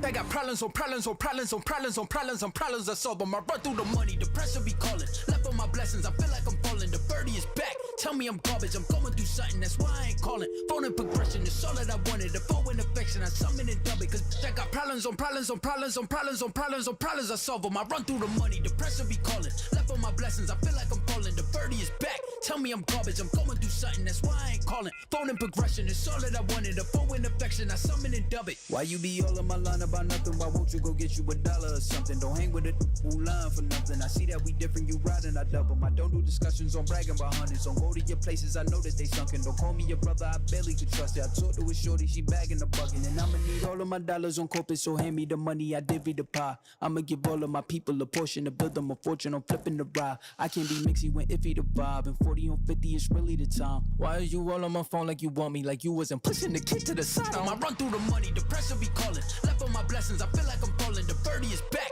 tell me I'm garbage. I'm going through something, that's why I ain't calling.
Of 3 of today, we have Nip up against SixKarma, and this is another rematch. The last best of 3 that we've just seen went absolutely down to the wire, but unfortunately another APAC team falls here within phase 2, but it does mean that we have another team qualified for phase 2, and that is going to be Reven Club. So congratulations to them, but let's have a look at the bracket to see once again how exactly we got here, because it's been quite a journey over the last couple of days. Space Station Gaming in Group B have qualified already. They're chilling, they're sitting ready for phase 2 to take on those best of 3s, but Ninjas in Pajamas up against SixKarma is that rematch that we're looking at. Last time around, it went very heavily in favor of SixKarma, 7-3 on that best of 1, but Ninjas in Pajamas took on Elevate in a best of 3 as well. They went 2-0, which means they have maybe a little bit more practice under their belt. Who knows how much that's going to matter today, but you know what? You guys don't have to listen to me to learn about all these facts and all these teams and everything that's going to be going on in this game, because as much as I would love to be right, my prediction last game was correct. So let's bring in the casters and see what they have to say. We have Lynx and Blue. Lynx, you look really happy to be here. Oh my gosh. Northeption lost to an EDD, man. It was so close. Yeah, it was really close, but it's okay. You totally were not screaming in the green room. Blue was also not taking a nap. So Blue, how are you feeling about this one? No, I think this is going to be a great match. I think as well, considering the fact that, once again, SixKarma has been looking incredibly promising in and of itself, and the fact they've already taken down an IP, it creates a great storyline here, because Nip is obviously like the already established big titan, so we've got that clash going on here. Absolutely. I'm very excited to see the result. Well, I'm going to let you guys hand this one out, because I'm going to go get some burgers. All right. Thank you very much. And ladies and gentlemen, it is time to get ourselves ready for that storyline that we were just talking about here. NIP up against SixKarma. And for those who did miss it, SixKarma already has won a best of one versus NIP. But things are going to be very different here, of course, because now it goes the full breadth, the full depth of a best of three to determine the best of the best between these two teams. We only have one slot remaining in this group for phase 2, as SSG already took the first slot earlier on today when they beat SixKarma in a best of one. Now will SixKarma be able to get revenge for that and take the second? Well, we'll have to wait and find out. I do believe we have the maps ready as well, so Link's go ahead and break them down for us.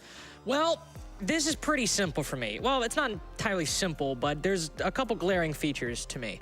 We have Cafe, Club, and Bank as our maps. Cafe and Club guaranteed, Bank potential if it goes to 3. SixKarma in the regular LATAM season, and as of today, including the Copenhagen Major, are, I believe, 2-0 on Cafe. They are also 4-0 on Clubhouse. And on Bank, they are 2-1, their only loss being a 5-7 loss to SSG today. Now, that's not saying that NIP aren't strong on these maps. They have played and are comfortable on Cafe, Clubhouse quite a bit. But it's hard to look at this map ban phase and don't think that SixKarma, at least historically, aren't the favorites based on how this map ban phase has played out. Yeah, we're gonna have to wait and see how that all pans out, of course, when we get ourselves into the map. Thankfully, it's not gonna be too much of a delay until we get to that point. Starting out here on Cafe, moving over to Clubhouse for map number 2. We're going live with Clubhouse right now. So let's get ourselves into it, ladies and gentlemen, and see who will top it out from the Latin American region. Will Brazil continue to reign supreme? Representatives coming in from one of the other leagues in LATAM finally take the cake and take the spot in phase 2. Let's find out as we head into the bans right now. And Mexico and Argentina have always fallen short in Copa Elite 6 last year. Their Brazilian partners. Cafe today, SixKarma going in seemed to be the favorites just based off of how they performed, and it's not the type of matchup where you think, oh yeah, you know, they got 2-0, they got 4-0, but that was against, you know, weaker opponents. And while, sure, it was against weaker opponents, and if you're thinking about LATAM in comparison to Brazil, SixKarma have shown that they can go toe-to-toe with some of the better teams in the play-ins. They've barely lost to SSG and really gave them a run for their money in those early rounds on Bank and even in some of the later ones. And they've already beaten NIP pretty dramatically. As the bans are coming in, we'll see a few important things to talk about. One being that Ying ban taken off the board. Of course, no more Candelas, but the Flores being taken down as well. No more Rotero drones for anybody on SixKarma, like Akibil, for example, to use. But it's still, John, SixKarma have shown such strength so far this tournament, and with the operators they're taking down off the board, it's clear they know what kind of game they want to play. Yeah, absolutely the case. The individual prowess we've seen from these players inside of any sort of clutch scenario has been second to none. Going to be a little bit more difficult to flush that out, at least from the defensive side, though. On this map, when we take a look at the operators that do get banned out, that trifecta, we did remove 2 out of 3 of them. So that will take a little bit of the individual power away from SixKarma. Thankfully, I don't worry too much about that until we get to the second half. So we can focus up on how the initial site take is going to go. NIP, of course, on the defensive side, has chosen to go for at least what more recently has been the least preferred site of the top one, over in Bar and Cocktails. Let's see how they play this out now. The site's similar to a lot of the top floor bomb sites on maps like Bank, or even going further in the history of Rainbow Six like Consulate, where sometimes the attack can just sit on those rappels, pressure some very important anchor positions, and force the defense to not only move around, but by extension, get uncomfortable. This isn't as prime of an example as, say, CEO on Consulate or Bank, as you do have kind of a buffer zone. You have that white hallway. You also have another avenue, like Christmas that we're looking at right now. You can sit on the stage, you can get aggressive for the defense, so you can hold a lot more, and you have a lot more options to rotate or stop the attack from entering the building, but it can still be a little bit uncomfortable if you allow the attack to get some space. And that's one thing that we saw from SSG, that if that were to happen, if SSG gave SixKarma some ground to work with, it would increase exponentially. They would be able to get 1 kill, 2 kills, 4 kills in a matter of seconds, or very quickly move into the gaps left by the attack or the defense, no matter which side SSG was on. So with NIP starting out on the defense, if they leave any openings for SixKarma in the early or the late round, they're gonna need to be careful they're not open for long. He continues to look for that repelled angle to try and pick up the first entry opportunity here for SixKarma. It's a slow process here on this third floor clear. You can't really force the issue unless time starts to force it upon you, when you consider the fact that, once again, the defenders just start with so much control leading into this site. The attack has to pressure Christmas. Have to pressure Cocktail. Again, it can be difficult for the defense, but the attack has to get to a position where they can make it difficult for the defense. The minutes so far, we haven't seen much of that just yet, but of course, it's still a little early on. Don't need to worry too much about a lack of progress just yet. Cafe tends to be one of these slower maps for the attack, though of course I say that coming from North America, Cafe is actually attacker side in our region, so wrap your head around that one. But here, we'll just spend about half the round droning things out, clearing some utility. Morpht has decided to sit over on that Cocktail balcony side, but beyond that, it's a lot of window play, but not a lot of movement into the actual building for SixKarma. So they'll just sit for the time being. Down below, we see one defender on white stairs. Waiting to see if anybody moves into below that Cocktail balcony, but it's still a staggeringly slow attack for SixKarma. Sitting, waiting. Potentially the Viper could strike. NIP could spring the trap. Finally, somebody runs in. That's Skimzy cutting down Psycho, but I think two Frost Mats find Pachito and Akibeel, and Morpht now falls as well. So it was a very quick execute for SixKarma, has now become an advantage gained by NIP. Cons knows one's is around the corner. Skimzy tries to anticipate it, but all he gets is an early grave. Soko now stuck inside a cigar. Pachito finished off, but Soko's still alone. His fate has not changed. With Akibeel on the floor, he could try to get him, and there's a player firing over in his general direction. Inside a bathroom, he'll use a Selma, but it's caught by a magnet. All the attempts by Soko to reopen this, not going well. Finally, his teammate finished off. The player inside a bathroom revealed. Yet, he waits. So Soko now looking for that final pickup opportunity. Maybe not, as he is able to lock down the headshot against Cons.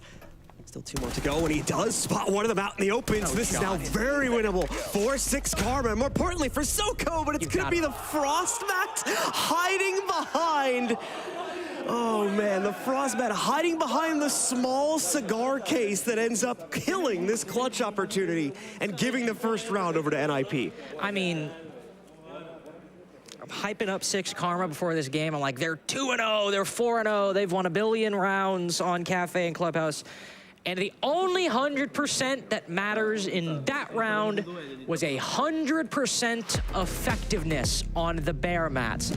Not one, not two, but 3 SixKarma players hopped into a Frost Mat and turned what was a very, very big play from Skimzy, able to establish control on Cocktail balcony into a completely futile effort for the attack, because the intel was not gathered on those Frost Mats, or it was forgotten. The SixKarma just walked right into him. That's that reverse bell curve on the Frost Mats that we so often talk about here. In your ranked games, it may not be working out as well as it just did there, but it tends to work the best in kind of like low skill games and then the pro level as well. It's really weird like that how it works out, but that's the way it flows. As once again, NIP finds a massive capitalization upon those Frost Mats. I was able to pretty much win the round outright from that piece of utility. SixKarma will look for revenge on round number 2, of course, with NIP now locking down the 3rd floor site. Moving down to the 2nd floor, we will still see quite a few elements of the 3rd floor defense explored here on the 2nd floor hold, just because of the top downs they want to prevent being open until a super late point in the round. Nice little long angle from Pachito. But he'll move over and join the rest of his team fairly soon after. Be a full clear in all likelihood from SixKarma, at least on that top floor. Sometimes we'll see teams go for a dining execute, maybe move up through those red stairs or move through train, but with everyone from SixKarma moving to that roof very quickly, I imagine they'll at least try to put a little bit of pressure on those players playing over by the Cocktail side, playing over by Freezer, inside of Freezer. Skimzy was very, very proficient on this Cocktail rappel last time, and I'm glad to see him retake that similar position with how decisive he was rappelling on in. He's got 2 nades as well to make Pino or Psycho's life, depending on where the Warden is playing, very, very difficult. So for SixKarma, that's what I'm looking at in this first minute and a half to really apply some pressure. Is Skimzy with those nades and maybe with Morpht alongside him.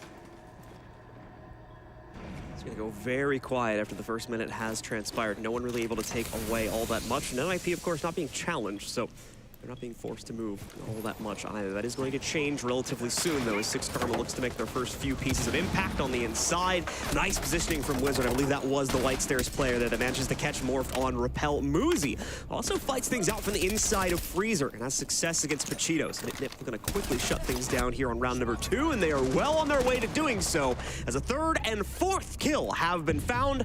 Once again, leaving everything on to Soko. This will be the 2nd round in a row now. He's the last player alive. Looking forward to the 2nd round, we're just not able to bring the clutch to bear. 2-0 lead for NIP. SixKarma looking painfully slow right now, and not even in terms of the pace that they're moving at. It's just in terms of the teammates' abilities to play off of each other. If plays are happening, the teammates are very, very slow to help them. You have Aki Beal inside of Cocktail. He's retaken the position Skimzy had, albeit on a different site. And you have players who are supposed to support him, like the player on White Stairs Repel, or the player moving in through Cocktail. But it's all very individual. They don't deal with the Pixel player. They don't really have a lot of Whitehall pressure beyond that Repel, and the Jaeger's able to play pretty much with impunity and even take down the player that was theoretically supposed to deal with him. SixKarma knew generally the positions you're supposed to take on a Cocktail attack, or a Cocktail clear of Reading Room and Fireplace, but then they didn't really actually play off of each other and coordinate together to put pressure onto the positions you need to clear for a Cocktail clear. So full repicks this time around for SixKarma as well. May have been expecting a downstairs play based on the original selections, but just need to readjust in order to clear things out more properly. And what is once again going to be a 3rd floor extension and a 2nd floor hold. This changes up the areas on the 3rd floor that become more important to hold here, as you'll notice the members of NIP extending a little bit further out from Cocktail this time. Obviously defend the mining side as well, since that will be the 2nd site, not the library like was just played in round number 2. Pachito is going to change things up a little bit as well, bring the Capitao and hopefully assist in clearing things out here on the early round. A quick opening of the barricade and a quick duel being taken by Skimzy. Some good damage going on to Muzi, but not a kill outright. That will cause some respect to be placed out there by NIP, however, with that player being brought down so low. Almost an opening pick there. Yeah, just been a little bit more solid on that aim, but 1 HP is nothing to slouch at. Still especially useful with how Muzi was able to get that pick last round. But moreover, that's one more player that you don't have to worry about as much once you go for this clear. Just 1 bullet will be the end of them. We'll see what SixKarma are able to identify, but again, as I said earlier, these attacks have been very slow with SixKarma entering the building and entering very individually. Some utility being contemplated by Pachito, certainly clearing out this Christmas position no matter what kind of attack SixKarma want to go for is an imperative. We're already reaching the point where NIP can reactivate a Rooney Gate to not even face shots as they do so. So this utility held by Skimzy, something will need to burn it. Maybe Aki Beal able to take down that player in Pixel. They'll burn it or burn 1 with a Capitao bolt. Now over half the round now gone, and only now are SixKarma really making any form of an entry into the building. A lot of hesitance coming in from SixKarma, which is somewhat uncharacteristic of the play we had seen from them previously here. Need to see that aggression bring itself forward and land these shots. Because now NIP is going to be starting to take serious control back inside of the round, and indeed they will. 2 kills immediately found, just as I mentioned. Now 3, as Pino himself picks up 2 there, most recently knocking out Aki Beal. Just Skimzy and Pachito, all that remain inside of the 2v5 scenario. Pachito's patience does pay off as he gets a down against Pino. There's a very good chance he may actually get revived here. Or the kill itself may end up being a moot point. But yeah, he did end up making it down the hatch, so the revival will come through. And indeed, the down from Pachito ends up being for naught here. That is still a 2v5 they're playing against, now with only 40 seconds to go as well, and no clean route to get to the interior of the building, let alone the site. The only clean route is a bloody one. Carved through Pino, Psycho, and Muzi, the 3 lowest HP players on NIP. But this team is disciplined. Even if they've faced struggle after struggle, they know discipline. They know that when you have an advantage and only 15 seconds left, just wait, bide your time, and wait for Skimzy and Pachito to either burn out the clock or feed their bodies to you. With only 5 seconds left, Pachito won't even hit the drop. He'll sit on the top floor, and both him and Skimzy will at least get the point for cost. So a good opener, once again, from SixKarma here, as they don't have too much of an issue establishing that initial presence outside, but they just never were able to really transition it to inside for the full third floor clear, and that's starting to become a serious issue, as we saw that become a problem on rounds 2 and 1 as well. So that is going to be something that'll be discussed pretty extensively here, as we do get the SixKarma timeout coming up here on round number 4. Now, it seems like a lot of opportunities, or at least a lot of plays, are being discussed by the team, but nobody is actioning on them. Nobody is actually taking the initiative to say, okay, guys, you do this, I'll do this, you can bait me, we'll go 1 for 1. It's just players entering from the usual points. Take that round, for example. We see them going from Red Hatch. We see players sitting on the Christmas rappel or the stage rappel, sitting on the Whitehall rappel. These are all positions that you should be holding. That's not where SixKarma are failing. Where SixKarma are failing is to actually do anything with them, to coordinate with each other, to say, push that player out of bathroom, or push forward into stage from cigar and then apply pressure to the players in freezer or on cocktail. They're making the initial push and they're getting those initial ideas, but there's no follow through and there's really not a lot of coordination from SixKarma. And on Cafe, I get it's a defender-sided map, but this is also a pretty played out map in some ways. SixKarma are also very comfortable on it. I'm hoping that timeout, they're now getting out of their own heads, taking a step back, and remembering how to play Cafe properly. Let's see if that'll finally come true here as NIP makes the full rotation. This will be the 4th and final site they play into. So let's see if they can go for the full loop and set themselves up very nicely heading into the second half, regardless of the outcome of these next 2 rounds. With a very realistic chance they get even more than that. But SixKarma, like we said, just took the pause. This is where we expect big changes to come in. We're certainly going to see stylistically some changes, but that's more so because of the site we go to for this round number 4 here. The Monty coming out now for Pachito. Morphed as well, going for the 0 to try and give them better insight intel to play onto, hopefully boosting their capability to actually clear things out in the early and mid round, which has been a massive struggle point so far here for the attacking roster.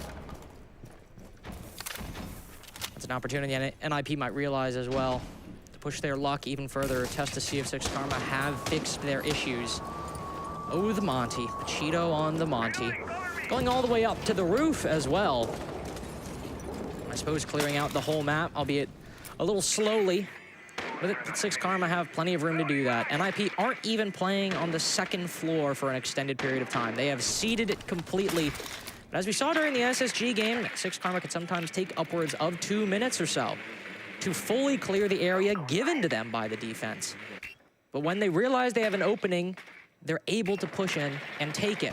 That's what's been the problem for SixKarma so far, is seeing that opening but then not taking it effectively. And with NIP playing off of each other very well, and on that 1st floor, you're able to aid so many of your teammates. The co-check player can aid anybody in bakery, in the site, or playing long bar or VIP. The player in VIP can aid the player playing co-check. There are so many crossfires and so many angles these defenders can hold by just playing with each other on that 1st floor. And SixKarma need to find some way to open a crack and then make it wider. Well, at least being given the opportunity to finally establish top-down control over NIP, as you can see both Skimzy along with their Buck as well, taking out all the flooring right now over the top of Kitchen, or at least areas they have access to. Unfortunately, that's not always going to be the winning formula when attacking a site like this. Those top-downs rarely translate into more than a kill or 2, especially over by Prep Kitchen itself is where you'll generally get the most effective play from it. You can see even Pachito is trying to help out with this, getting some visualization of what's going to sit in front of him, assuming he goes for the hatch drop down below, but still no actual counter of action to get themselves into the site just yet, and time is starting to get low. All of that utility still sitting in the pocket of NIP as well, including 2 Nitro cells, 1 on Pino, 1 on Muzi. So SixKarma once again staring down a very similar issue of just needing to find the confidence to pull the trigger. Doesn't necessarily seem to be bringing it to bear just as of yet here. There we go, though, as Pachito he does manage to sneak himself into the site here, gets himself a clean plant opportunity, but that goes back to what I was mentioning before, the utility completely unused up until this point. But some kills are starting to flow forward as the rest of SixKarma's members get themselves into the actual site. Wizard and Cons both going down. Muzi taking heavy damage. In fact, he'll go down as well, but Pino as well as Psycho are finding response kills, with Pachito also down on the ground currently. It's up to Akibil as well as Morph. Morph will knock out Pino, but at the the same time, time itself running low. They need to get the case in the ground, and they won't do it. So the final member of NIP just ducks and covers, wins it on the timer, and they still are not stopped as they complete a full set of sights, all 4 locked in, as SixKarma still yet without a round going into round 5. And you can't get more of a dominant start, formally speaking, than that from NIP. Bar getting a flawless every single round. They've gotten a flawless in their own way on the macro level. Every single site won without dropping a single round. And that's a brutal loss for SixKarma as well, not just because NIP go up 4-0, not just because NIP go up 4-0 on their map pick, or because it's on the side SixKarma knew they were probably going to start on. The attack, since defense is the favorite side on Cafe, but because SixKarma seemed to actually realize an opportunity. Move the Monty in, use the vertical play, but they didn't deal with all the utility. And even then, they almost won it. But again, they're very spread out. So much work they attempted to do in such little time, and NIP were just able to eke a round away. That is a type of loss that is difficult to swallow. One of the big issues now from NIP going through the full cycle. So they can just pick whichever site is best for them pretty much right now here. They're going to have their choice, save for, of course, the kitchen and the second floor site, but they'll even be able to play into that one, put up on round number 6 here. So things continue to look promising for NIP to get even more rounds. There's just not a good look being put forward by SixKarma right now. Some very basic issues need to be worked on, and they are not able to find a way to get over them at this point of the game. We hope things turn around very soon, such as on this round, or we could be looking at a very quick map number 1 in the favor of NIP. So already 30 seconds deep into the action phase here for SixKarma. Just the slow roll, but that's expected at this early point of the game here. Need to use the extra drone time you have for yourself just to figure out what that 3rd floor setup looks like. You can't hop directly in. For the reasons that SixKarma have already showcased here, it is a bit of a tough entry, and if you go about it incorrectly, you're going to find half your team, maybe even more than that, dead before you even really take any map control. Coordinate to clear the pixel shield, but oh no, it's caught by an ADS. They'll use the Monty to brute force it, and finally it's destroyed, though it takes 2 Ash charges and a lot of Soko's flash grenades. Morphed also losing some, but Psycho gone completely on red. Misplay by SixKarma. Warden gone unnoticed, and still the extension up to the top floor remains. Akibule trying to fast track it with a quick kill on Cocktail. He's made it even, but another player resides in Freezer. Wizard almost catches him off guard, but Akibule is not one to fall for any cheap tricks. Morph tags on for another, but still NIP are holding on, but just barely. Psycho spots the Monty, and now the intel's being relayed. Shield unextended. SixKarma will surround them from all sides. Muzi put to 1 HP even further. Now Psycho the only one left. Nip for the first time on this round getting caught in an overcommitment. Psycho will be allowed to sneak back through the hatch and get himself down into the site, sort of reset this 1v2 on another level. That's probably going to end up being the smartest move that he could have played this one out for. The drone works its way through though. That's going to be potentially problematic. However, there we go, the shield drop. Can Psycho hit the shots? Goes for the corner instead. Knows it's too risky. Trying to go for the arm shots, and he'll land it. One more to go, but no! It's a trade, actually! And NIP end up on top! What a play! Shut down at every single turn. SixKarma have tried quick plays. They've tried slow clears. They've tried plants. They've tried 2VXs, and yet they cannot close out a round on their own map pick to save their lives. NIP have moved up 5-0, and as you mentioned earlier, John, they have every single pick available to them, except Reading because they just won it, but they've won Dining, they've won Fireplace, they've won Cocktail, they've won Kitchen. Where are they to go? It's up to them because SixKarma are running out of answers to a problem they can't solve. And you know we gotta talk about Psycho here.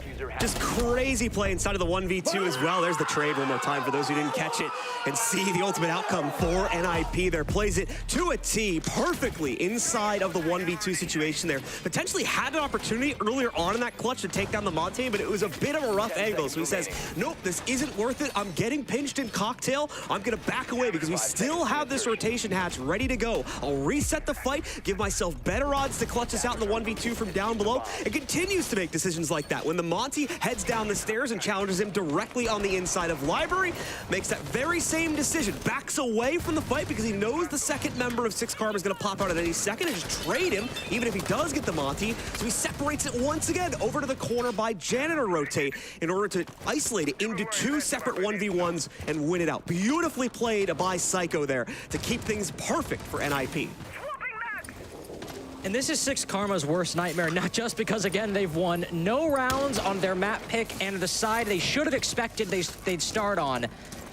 But they went into this series with a map, Cafe, that they were comfortable on. It was their own map pick, but the second map is a map they are 4-0 on, and that they just beat NIP on 2 days ago. This was basically as close to getting 2 map picks of your own as you could possibly get. And the biggest thing to undermine that level of confidence, I imagine SixKarma were feeling, is going down to this scoreline on your own map pick. SixKarma have come so close so far, and in the first minute, not too close to the building just yet, though Akibil has made his way inside. Even getting the entry has not proven that SixKarma can win a round. So we'll see how they're able to deal with these players on Cocktail Balcony. It appears it'll be a pinch from Skylight, Cocktail Balcony, and Cigar. Flank coming in here from Pachito, lands the shot, 3 kills already claimed from SixKarma, so maybe we'll finally get something out of them at least here at the tail end of the half as they make very quick work, which is very strange, sort of, when you see the last 5 rounds have been played out, but SixKarma finally clicks things together here on round number 6 and makes very quick work of the extension and very quickly brings NIP down to just 1 remaining player. It's Muzi in the 1v3, but he's aggressive as you see him dashing down 90, trying to pick up 1 of the 3 kills he needs to clutch this one out. You just watched Psycho pull off something very, very similar. So maybe it's given Muzi the confidence to win this one out as well. What a clutch it would be. He's trapped inside a pillar right now. Holes watching his entry back into reading, and more being opened up by the second. Soko still has over half his ammo left in the skeleton key, but Muzi's got no more chance left in this round. SixKarma finally pick up 1, but the spirits are not exactly high at the moment, as they've only gotten 1 round on the attack, and they'll have to bet their map picks chances on the defense, and if they even drop 1, it'll be an OT. NIP still in an incredibly powerful position here, having completed, I'm going to use a term from Jesse. He made this up, so I'm giving him the credit for it. Did he? A full world tour across the map. That's what we're going to call it now. When a team wins all 4 sites, is the world tour. The around the world. Yeah, they've completed that. That's awesome. I love that, actually. And now NIP are in a commanding position, even with that last round being considered here. I doubt they're worried too much about that loss here. 5-1 defensive half on Cafe is still very, very impressive, even with the defensive-sided nature of the map.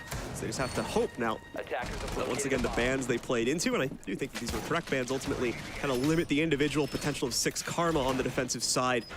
And that's only make it that much easier for them to clear things out here and take swift control of the 6th and 7th rounds they need to end this battle. One thing we've neglected to mention up until this point is that based on the way the bans have transpired and the desire to go with that Solus and the Zombie ban, that Mira's been left up, and this is arguably the strongest map for Mira in the Rainbow Six pool. Take, honestly, any site except for kitchen, mining, dining, reading, or cocktail. You put a Mira window on that bathroom wall or even that cocktail wall, and you open up the walls into stage, into freezer. You can see so much of the top floor, and that can help a cocktail hold that we have right now, or an extension for reading or mining later on in the game. We inevitably see SixKarma go to 1 of those 2 bomb sites. So we'll see how NIP decide to deal with that. They don't have a Hibana, but they don't even have any hard breach. So dealing with that's going to be a little difficult, and will have to be done by utility and gunfights. Speaking of the third thing, Intel, Skimzy, ooh, doesn't catch him off guard. NIP will once again win out the first kill opportunity for themselves here, knocking out Skimzy. He's been one of the brighter stars here on SixKarma, both inside of this map and the map that was played against SSG earlier as well. We're still also in a pretty confident position, however, to play things out for SixKarma up on that 3rd floor spot. So he may very well become the ire of NIP's clear over the next few moments as they try to continue to take more powerful positioning.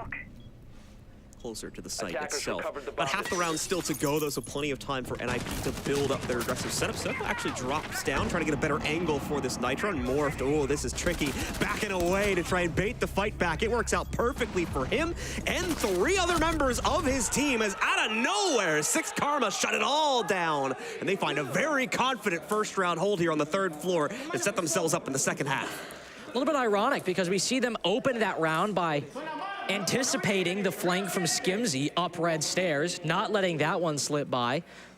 But then that round seems to slip NIP by not anticipating positions held by the defense. NIP had never really cleared out Stage or Pixel, and yet Muzi just walks up Cigar looking at Pixel and doesn't think, or doesn't even worry, that Morphed might have pushed up, that they haven't actually cleared it. Same with the cocktail position as well. Never actually cleared out by NIP, and yet they storm on in, and SixKarma just sit there waiting and cut them down as they move into the site. So it's still a 5-2 for NIP. They have a 3-round lead, but can't go saying that they're a shoo-in to win just yet if we don't see a convincing attack, and that was certainly a world away from a convincing attack. I agree with you 100%. So let's see now if that was just a little bump in the road for NIP. Could be.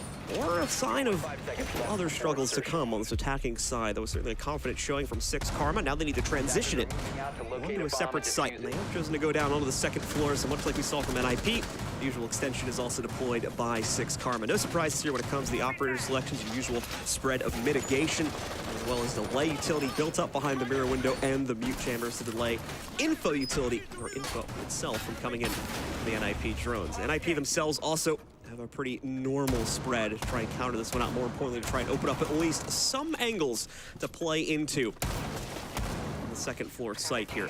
It's going to include things like a Thatcher as well.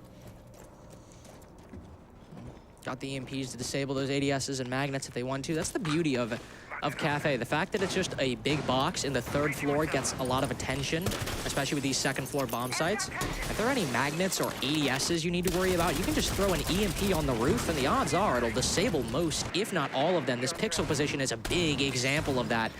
We saw SixKarma try to burn it with flashes and ash charges. You could throw 1 EMP on this roof if there are any there, and then you just back off. Of course, there are not many. Maybe there are some magnets, but there's not much else. That still goes to show that NIP are, at least in their op picks, playing the utility game well in terms of their positioning, also playing it well, at least in theory. Pino holding a very important position on white stairs to deal with not only the Pixel player, but the player in bathroom, but it's all gone. SixKarma have vacated the area. They have pulled back very quickly and are not giving NIP any easy ways into this round.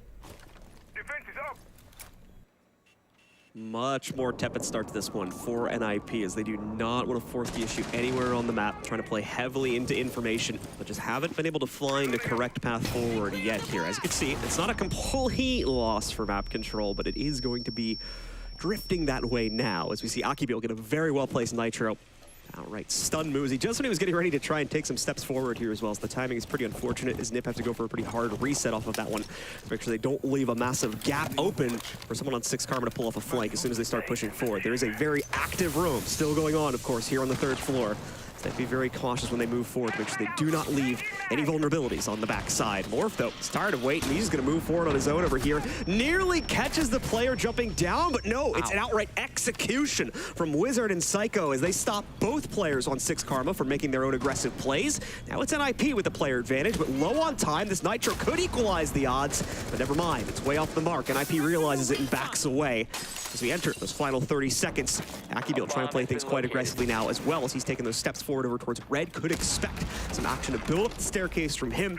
As we also see Skimzy playing just down the stairwell on white right now. Where is the play from NIP? That's the big question right now, as SixKarma do not need to commit anything to this. NIP were hoping they might overswing this, and they still might in Skimzy's case, at least here. Wizard is going to catch Akibil on the other side by red, but meanwhile, Pachito just gets shut down. Was trying to sit back and wait, hoping he can make a cheeky play, but never mind. His teammate catches it from a mile away, and the final player just doesn't even come close, unfortunately, to the clutch. Beautifully done by NIP. Just a few more rounds, and this matchup will be theirs.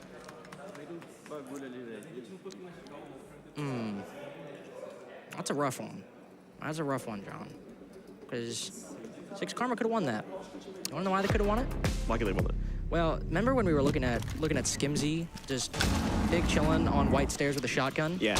And the timer hit the red zone. We were less than 10 seconds left. Yeah. Unfortunately, actually it was Skimzy. Unfortunately, he hit the flank too late. He hit it a little too late. There was so little time left, and SixKarma, specifically Skimzy, waited until the last possible second to push up and hit that flank, and NIP were then able to convert the little control they had onto the site, and the kills all went their way. Genuinely, if Skimzy had hit that flank maybe 2 seconds earlier, that actually could be a very different round. So SixKarma coming very, very close yet again to a possible round win for themselves if the play had evolved just a little bit differently.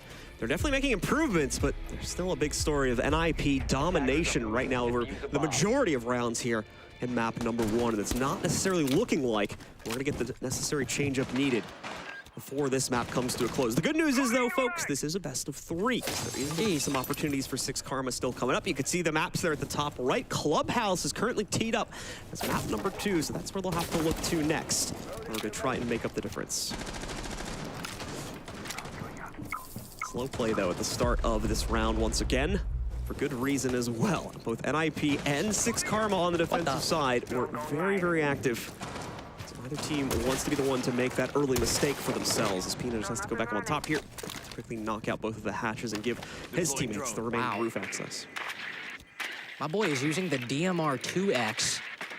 Oh, Peanut there. Now that's crazy. I've not seen that one in a long time. That's a dinosaur era relic, long believed extinct. He's decided to whip out the DMR instead of the C8. I admire Pino's confidence, I will say that. Besides, he's still got the skeleton key either way. Some of the best vertical destruction in the game. He'll already begin some very light usage of it, but on that 3rd floor, not that 2nd floor, but as now he'll transition down. This is when we'll see some of those holes above kitchen open up. And NIP aren't wasting too much time moving into that 2nd floor, though will likely be 30 to 40 more seconds before they've even gotten anywhere close to being done with their vertical destruction. As SixKarma are taking a page not only out of their book, but a book on how to just play Cafe in general. You maybe waste some time in the first 45 seconds to a minute, but then once you reach about the halfway point, just pull back to the bottom floor. Don't overplay your hand, don't overextend. Hold bottom white stairs, hold bottom red stairs. Have somebody watching Bakery to make sure nobody just lurks in the late round.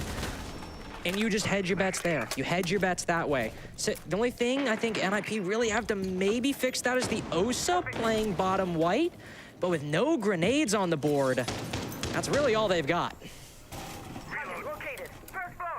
The rappel comes in from that last remaining member of NIP, still lurking on the outside, and the commitment will more than likely follow through relatively soon. Wizards spots out a rotation from Skimzy down below, and that'll eliminate the docks. The more confidently lean player on SixKarma no longer going to be seen to get in the way of this execute from NIP. Speaking of which, Khans drops down to the inside, supported by the Osa shields, that he doesn't get picked off from the players over in Cigar. Pino has some success with that DMR. He's able to take down Pacino with it. Soko also on the hunt here, though, for SixKarma, trying to get some revenge, but everyone in the site is being knocked out.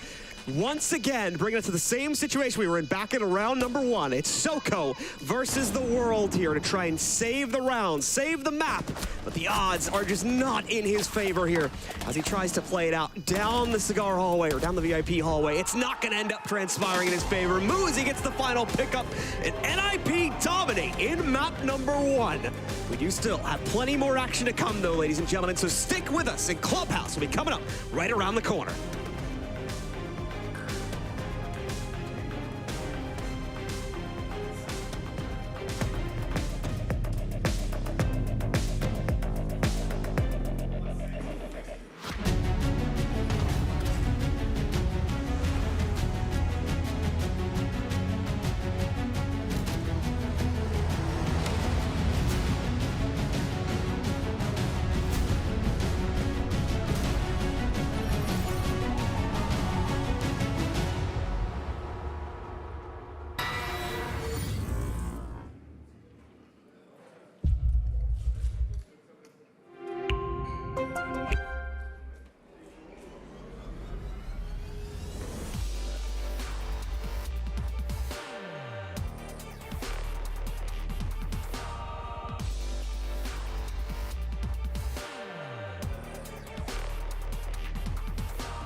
When you have two teams from the same region going up against one another, you're best friends. But in the server, you want that win. You want it so bad. Our two Brazilian teams in the grand final for the first time ever.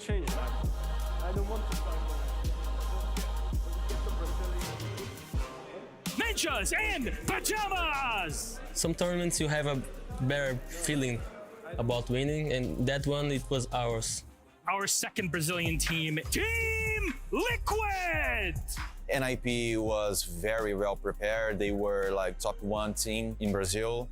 It goes to Brazil no matter who wins it, but for NIP, it means a lot. We lost to SSG a year before, and then we knew like in our hearts that this Invitational we need to win, you know. It was a very difficult time for us as a team. It was pretty hard, like especially because of what happened to me at the moment. Like I lost my dad during the competition. In that final, I think Liquid kind of won people's hearts because of the tragedy that had happened, but because they had also played incredibly well throughout the tournament and through the grand final. They gave us an incredibly entertaining game. Sidecore goes big with 4 kills to push them over the line on Cafe, and that is going to be NIP 2-0 on maps.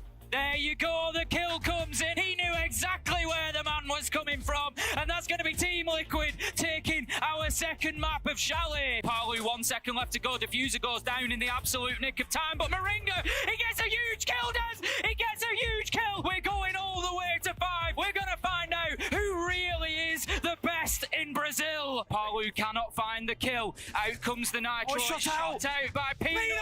That is the round in 2020. Brazilian hearts were broken, but like a phoenix, NIP rise from the ashes to claim the hammer at the Six Invitational 2021. It was one of the best days of my life. I think we can compare that as a Brazilian team winning the World Football Cup.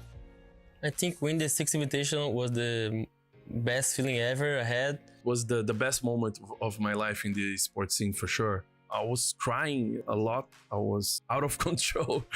We were very sad to lose, but we understood the limits of the team at the time, and we were very proud. But also, it was very nice to see another Brazilian get a title. After that SI, like I think it was a motivated thing to grow as a region and make it through a lot of other tournaments. At the end of the day, everyone is just friendly. So yeah, we have a very nice relationship. The friendships run deep, and it goes beyond shouting and cheering on stage. You know, all of that is part and parcel of this. It's a respect that is given and earned between these players. It's an awesome feeling for everyone, you know, not just us. We win for everyone.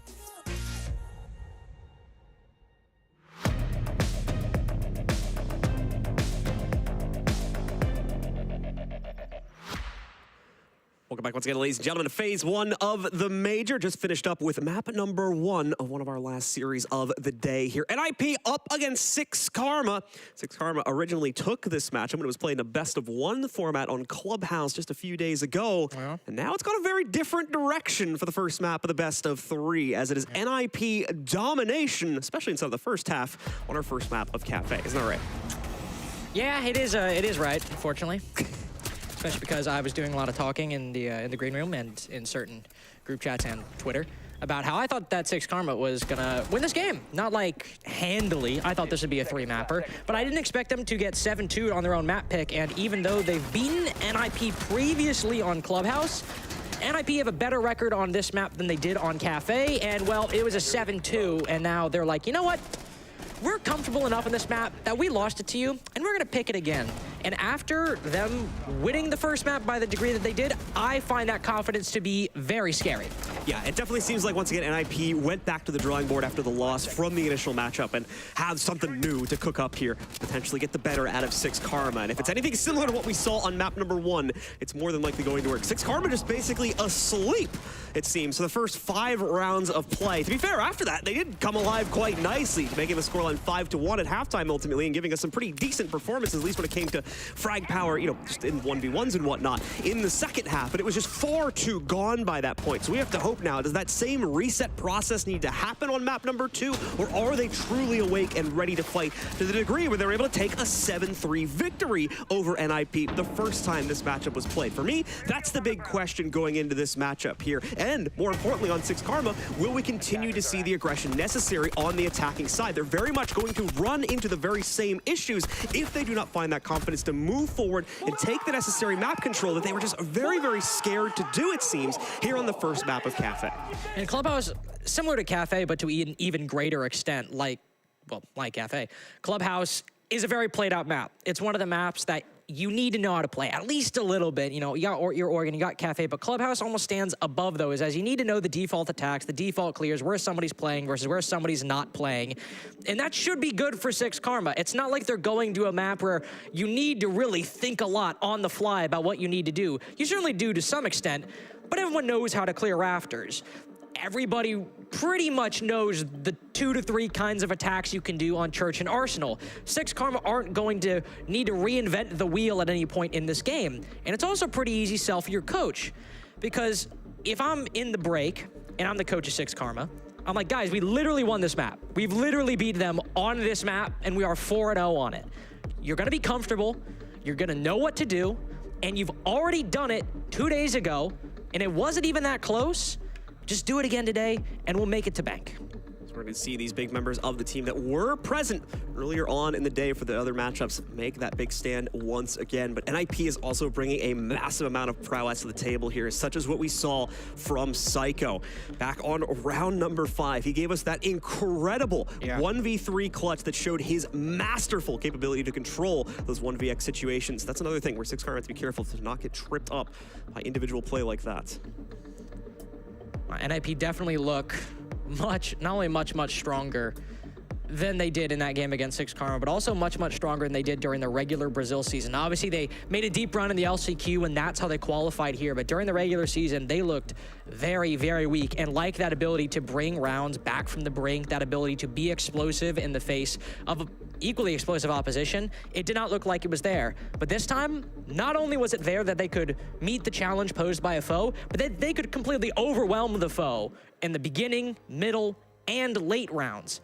That's not an NIP that we see very frequently. And even if it's just for one best of 3 today and they go 0-3 in phase 2 if they qualify, sure, that'd be unfortunate, but it'd be rough for SixKarma today since they got an NIP that is closer to their ceiling than many other teams have faced in the past couple months. It wasn't necessarily in the kind of traditional fashion you would expect a team to shut down these rounds. NIP were taking so much extra control away from SixKarma. Some of these upstairs extensions we saw in Cafe, for instance, they were getting bored. They were like, okay, we've been sitting here in cocktail for like 2 minutes and they haven't even stepped out of cigar yet. So we saw instances where players were like stepping forward over to the main bar stalls, starting to flank around the areas like Freezer, and while it would have some mixed results from time to time, the fact that they felt the confidence to go for it is a bad sign for SixKarma's ability to take map control. Now, once again, as we go over here and you can see the map once again, to Clubhouse, defenders sometimes will find themselves a bit more limited in that regard. So maybe that'll give a bit of a sigh of relief over to SixKarma and give them the necessary room needed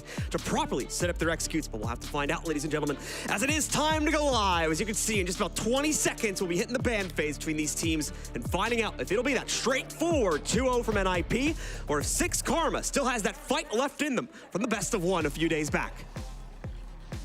And I'm glad you brought that up, that they're starting on the defense, because even though Clubhouse is a very played-out map, this might be a spot where SixKarma might feel a little bit of a worry, just because, again, historically, look at sites like CCTV, look at sites like even Gym and Bedroom and Bar Stage to some extent, are very difficult to win for the defense. But the nice thing for SixKarma is that it wasn't really a problem in their previous game against NIP. It wasn't something that they really struggled with. Again, it was a 7-3 scoreline when they won it, and they were able to win 3 of the 4 defensive rounds they played alongside 4 of their 6 attacks on that map. So as the bans come through and we're seeing, you know, Monty bans or Azami bans or what have you, SixKarma should just be reminding themselves, sure, we're starting out on the defense, but that was our better side against NIP, well, at least percentage-wise.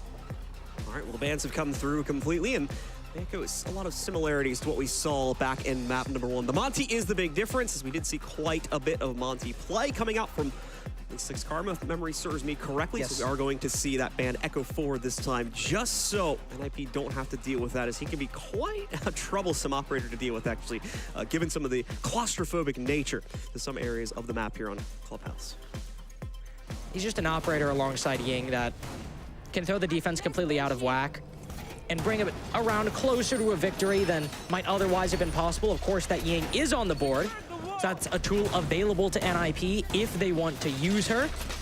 Though sometimes teams will either make it a staple of their strategy or they will save it until a very, very dire moment in the game where they need to get an attack on the board. Maybe it's a 3-2, but they're on the 2 side of things. They want to get that 6th final attack and make it go their way. Then they'll bring out the Ying. They're not bringing it out just yet, but of course they do have time to change if they want to. And on basement, could find some useful opportunities for it, but that's where SixKarma are going. And given the presence of the Solus, I have to imagine we'll see at least, even if it's loose, some off-site presence for the defense. And in fact, it won't just be off-site presence, it'll be early off-building presence from SixKarma, but that quickly proves no longer true. SixKarma going to be trying to challenge things right from the get-go, at least if the blue presence is any indicator of that. More than likely going to be peeling back Skips' position quite early on in this round. It's quite normal to challenge over there. As you can see, definitely not going to see any crazy extensions aside from that one. So NIP will have their fill of early map clear without really any disruption coming in from SixKarma, which is probably a good thing for SixKarma once again here. Being able to peel things back, tuck it into the site, and try to play entirely off of the angles downstairs might leave them in a better position to start off this second map here. Let's close out the first round. We'll see if that all comes true. NIP have a bit of work to do to get to that point in the game. Yeah, they got to go for that full clear. Got to move to that first floor. Got to start opening up those vertical holes. They can do all that without too much worry. Emphasis on too much worry. Because even though nobody is directly contesting that first floor, though that is changing with Pachito creeping up the stairs, there is one C4 they have to worry about in Skimsy's hands. That if they start moving around in kitchen, which will be pretty close since the sledge is there and not the buck, they'll be opening up those holes up close and personal, and that's a ripe opportunity for Skimsy to send up a C4 beneath Pino's feet and get a pick for SixKarma. But beyond that, it's going to be a pretty slow 45 seconds or so, because SixKarma, or excuse me, NIP are just now getting to that first floor, just now using that sledgehammer, and just now opening up those hatches as well. So if they want to even get close to an execute, they'll likely need not necessarily a kill, though that would certainly be very happy and very useful, but to clear some of this utility like these Banshees, to waste some of those toxic canisters. But the best options be to deal with those Miras and deal with that C4. The Terror drones doing their work as well right now. It's just gonna get popped off early so that at least it blows something up. Did it actually get the shield? Yes, it did. Nicely done there. At least able to get the Otero drone that deep into the site. Next one will be denied. However, it's nothing else to knock out, so really no point to deploying it this early. But Pachito goes wild here. There is an exchange that happens from the other side as Skimsy is able to get Wizard, but at the same time, he finds the exchange onto Pachito. And a 1-for-1 to start this round off between those top-down angles, just over by the main stairs area. Now NIP in a difficult position. They've killed that smoke, but the kitchen hatch is solid, so their only option is Moto and main stairs, and all of SixKarma are watching those two angles. They have a way into that church wall, then they need to be careful and watch for the retake. SixKarma stuck a little bit in blue, but they have a mirror window accounting for this exact position. Not even necessarily playing retake, but oh, Morphed is down on the floor. That could have been reps for NIP if he had stayed alive. Now the bomb seems like it can go down. The impact misses, and the case hits the floor. Akibil, the only one left, such a powerful angle now, basically useless. He'll bring Morphed back and make it a 2v4. And there are two players from NIP low on HP. Muzi now cut down very quickly, but he took Morphed with a dead man's hand just before his body hit the ground. Pino, sure he's only the one with full HP, but NIP, after getting that bomb on the floor, it was pretty much done. And so NIP continue their domination into map number 2 by taking at least the first round for themselves here. And a big win that will be as well. SixKarma, unfortunately, not able to stop just the drain of their insight utility, whether it was the shields or other pieces being taken out by those Rotero drones. The wall was opened up relatively early as well, just could not stop the setup from being maintained by NIP. And this didn't help the situation either. Well, yes, it was a 1-to-1 exchange. That's ultimately going to make the defensive setup that much weaker and allowed for the entries to flow through with one less player able to defend things on the inside of Church.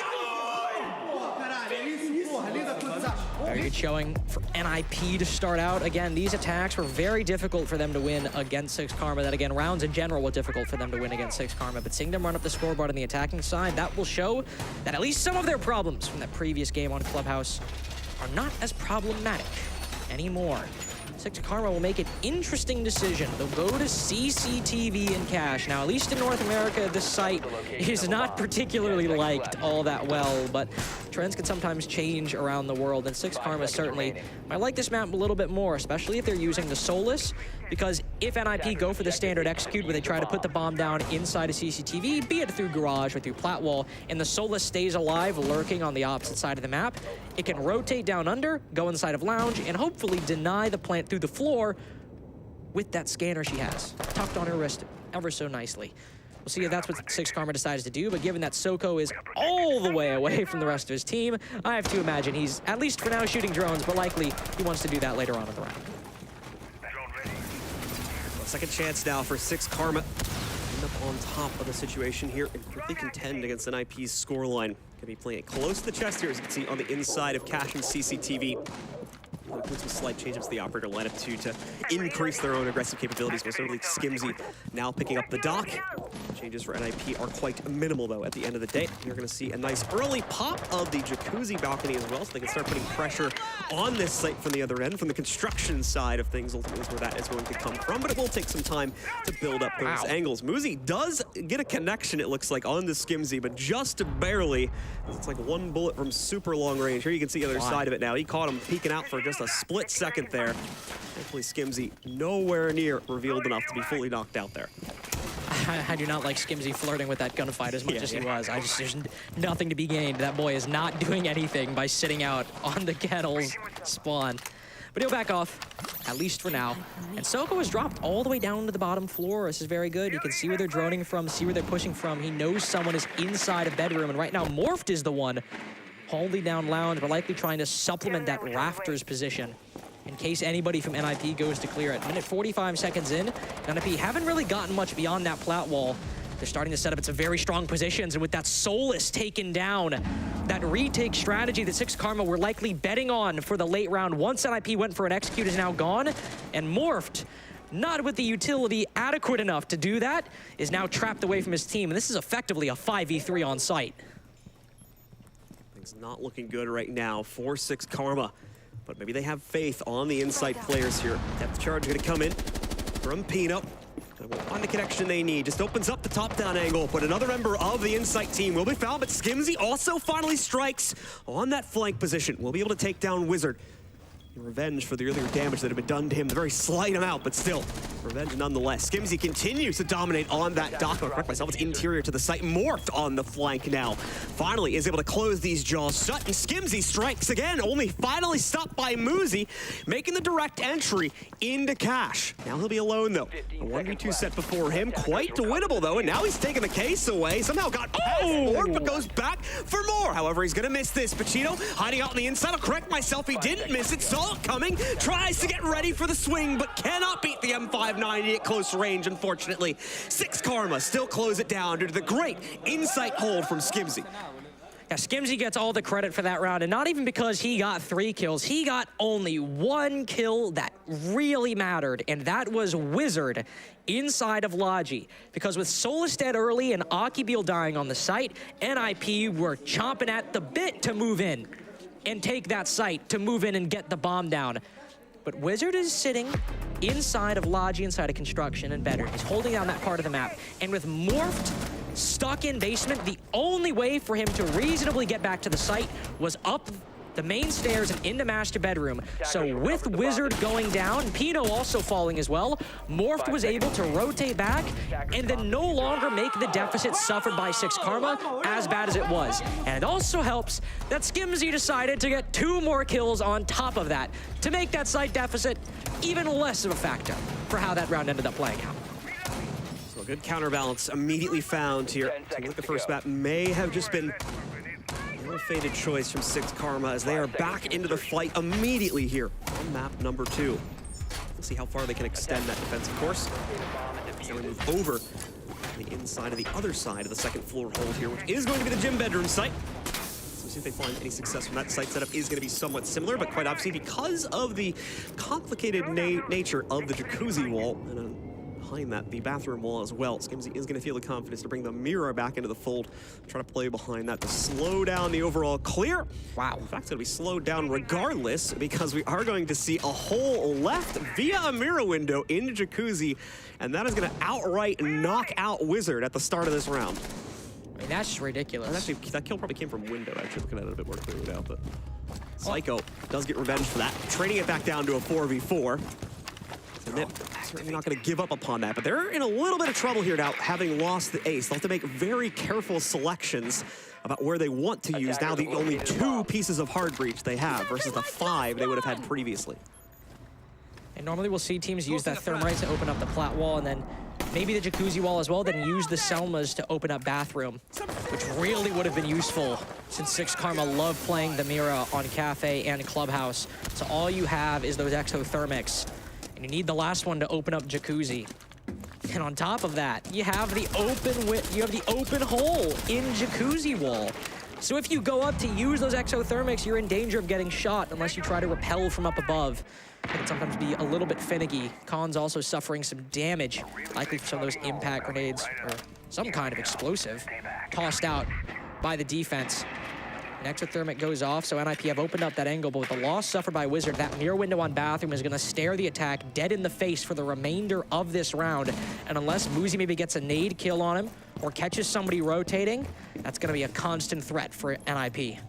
Tense situation for both teams right now, but Skimzy shows up yet again to find the impact necessary for the defense as he's able to knock out Khans outright, but also another trade picked up just as quickly here. Psycho finds it, but he's not on the hot seat just yet. There's quite a few more members of SixKarma lurking, ready to potentially peek out against that. And you can see NIP running a few more tricks up their own sleeve as well. Muzi ready to aggro back at the top of main stairs. He's going to try to go for this nade, but ultimately it's a moot point now because Psycho's just found the kill anyway. But Cheeto is the one that falls victim to his conquest, and now brings it down to a 3v2 in the favor of NIP. But as you can notice, NIP starting a little low on time here, so they need to make sure they don't get captured by the possibility of another free pick here. Can't waste too much of that remaining gap in time. Oh, they certainly won't. Muzi immediately knocks out Morphed on his peak, and Soko will be pressed out on the inside of the gym. So it's NIP that quickly retakes control of the lead on the third site played. Muzi's hitting some stinkers today. I gotta say, he is on his game, not only in map number 1, but especially in map number 2 so far. Gym Bedroom and Church going the way of the attack. Only CCTV, ironically enough, breaking the way of the defense, but that's not a good spot to be for SixKarma, especially as this is the side they're starting out on, and especially since it's not their map pick. I like the plays from SixKarma, especially once they take down that ace, just playing off of that mirror window and bathroom, but Skimzy maybe getting a little over-aggressive. They had the man advantage, and he decides to vault out of bathroom and contest the jacuzzi balcony. I think SixKarma just overplaying their hand a little bit, getting a little too aggressive. And on Church, thankfully, that was not the case. They did not get too over-aggressive on this site, and yet it still didn't go their way. I think the setup overall was solid for SixKarma, but they'll decide to change it, dropping the Mira in favor of a bit more of a loose roam with the Valkyrie, the Mozzie, and the Solus. Yeah, the only real over-aggressive mistake SixKarma made in the first round would have been moving up towards main stairs to try and take that top-down fight. They may have had intel to suggest it would have been the right thing, but as it became a trade, it ultimately worked to their deficit because they weren't stopping the utility clear. That was the bigger issue, is they just lost everything they had set up for, especially on the inside of Church. So they need to have a better way to try and disrupt that this time. And we are going to see utility come out to attempt to help with that, at least in the form of counter Rotero drones by, of course, going for the Mozzie. Unfortunately, the attack has ditched the Rotero drones outright, so that is not going to be as much of a priority for them on this round. That works into SixKarma's favor either way. That's, okay, so we've had no request in chat for a rehost, so not exactly sure what's going on, but I'll get clarification as soon as possible from production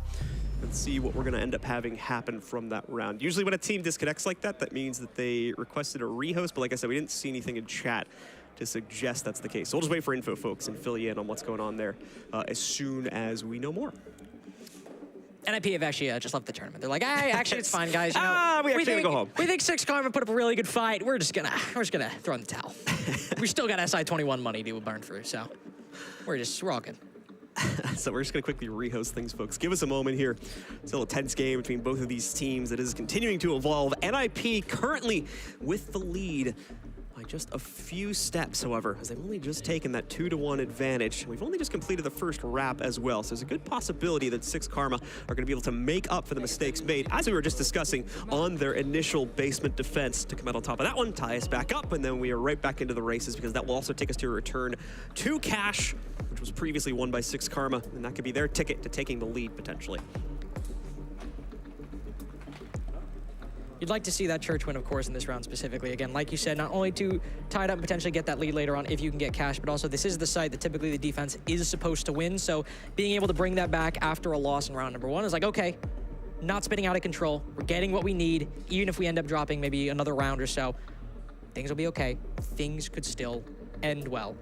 SixKarma aren't really looking like there's any one particular player who is lacking a little bit. Just NIP looking very good right now, but I was really looking forward to see how that Valkyrie and that Mozzie setup would work. Maybe SixKarma feeling a little bit more confident, like they want to get aggressive, because with NIP still able to take a lot of time going for those full clears and then mount a convincing execute afterwards, you're likely going to need to start denying them some of that space, even if it's an extra 30, 45 seconds. And if they want to take gunfights, they can obviously do that. They have the black eye cameras to give them intel to get aggressive, but they also have those Mozzie pests to burn some time by not getting aggressive, by denying some of the intel for NIP, even though they drop the Flores. It could still get normal drones and make it a little bit more difficult for NIP to move into the map. But either way, I like the adjustments from SixKarma in theory, even though I like their mirror setups in general, and I think Mirror is a very good operator. But I hope that's indicative of a mentality shift more than a strategic shift. Yeah, it's very much dealer's choice when it comes to how they want to play things out here on the basement. They could double down on the aggression, like I said. It ended up going 1 for 1 when they tried to play it out back on round number 1. But if they are able to maintain better positioning, especially if they try to commit themselves to like the sandwich roam that we sometimes see teams go for on their basement holds, then maybe once again they can take that better action for themselves and use that to leverage it into a win, especially if they can successfully evacuate those players into the basement before they are eventually lost. For NIP though, as we noticed as well, they're not having as much of an emphasis on the utility clear, which in my opinion is the largest reason why NIP were able to take at least initial site control so easily. So considering that, SixKarma may also be able to kind of rest on their laurels a bit in that regard and play more heavily into the bunker setup, knowing that things like the corner shield setup may not get completely destroyed this time around if the denial comes through. But either way, we do have everybody back in the server, so we're waiting on full confirmation that we're good to go. I just saw a thumbs up from the admin back there, so that's a good sign. Hopefully we're going to be restarting things in just a second. It actually wasn't about the game. Somebody was like, "Hey, you want dinner?" And he was like, "Yep." 10-piece? Yeah, that's.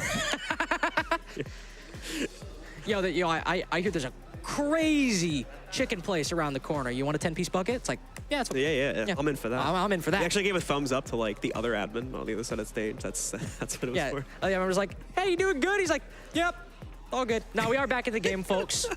We're all good. We've made it back. NIP, of course, up 2-1 if you're just now tuning in. And we're like, has the game started yet? 1, it has. 2, NIP are winning. But will that change on Church and Arsenal? Of course, it was a rehost, and the round had already started. So same op lineups, no changes in that regard.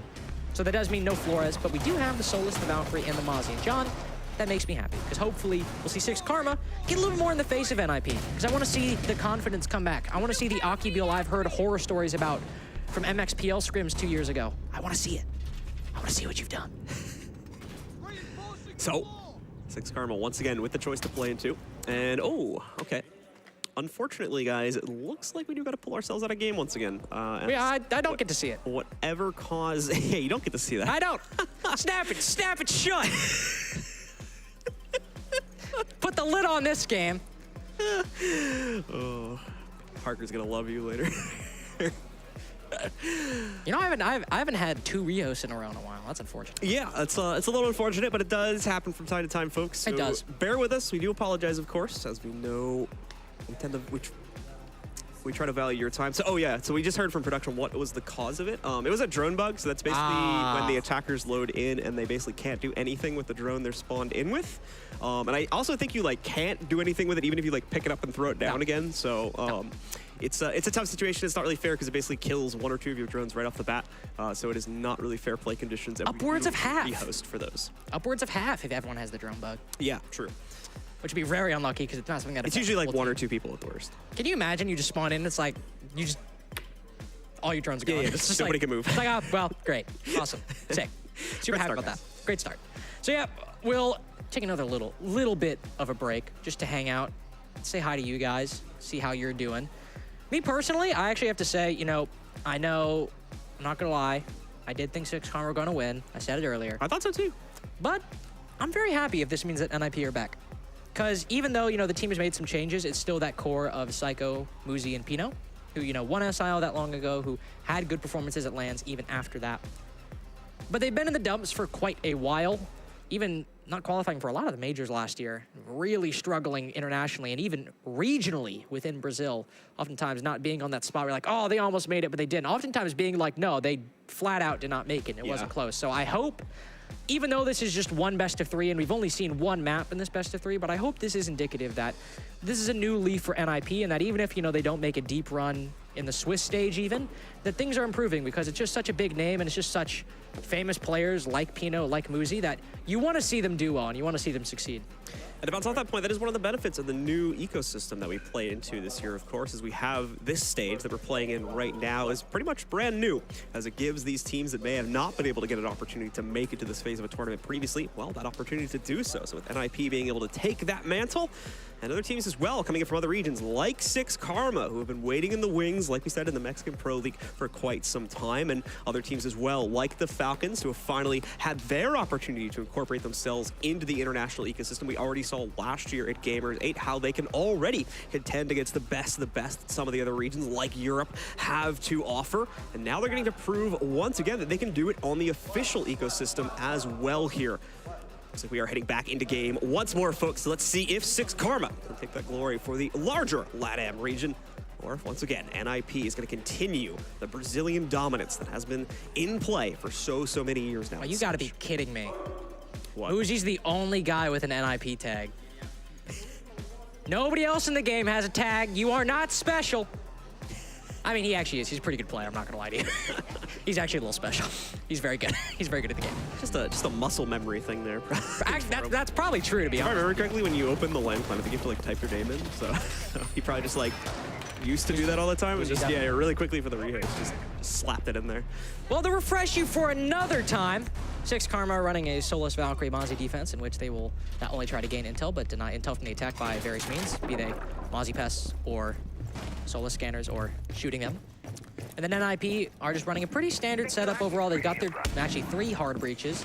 So not only will every hatch be opened up, but pretty much every wall they could want, especially that church wall, will be free real estate. So they do only have 1 set of nades. So if Pino does fall to maybe a C4 or to a roamer on the defense, it will put them out of a set of nades. Their only set of nades, in fact. Be very careful of that. These nades can be incredibly useful here, especially if we are going to see the continued roam game from SixKarma. It'll be a very easy way, potentially at least, for NIP to deal with that, or as well to take out that insight utility, which they now don't have an easy way to access, unlike the first round where they had their Terror drones to do most of that heavy lifting for them. Slow start though from NIP because they realize that there is going to be a little bit of an extension to deal with, although it's pretty tame now. Get a greater look at it from NIP's perspective. It looks like they have peeled a lot of the second floor pressure back pretty quickly. They're now going to be, like I said before, kind of resting on their laurels in the bunker of the basement itself to play out the rest of the round down there. And also rest pretty easy. They've already taken down 6 drones in the first 45 seconds, or including the prep phase as well. There could still be Mozzie Pest on the board. The Solus is still in the wind. But she is down closer towards the site, not roaming around that top floor. They've completely given up control of it in the first minute. They'll let NIP go for that full clear, which of course will take even more time and make getting to that middle floor and opening of those hatches take even longer, even though they have so much utility to do it with.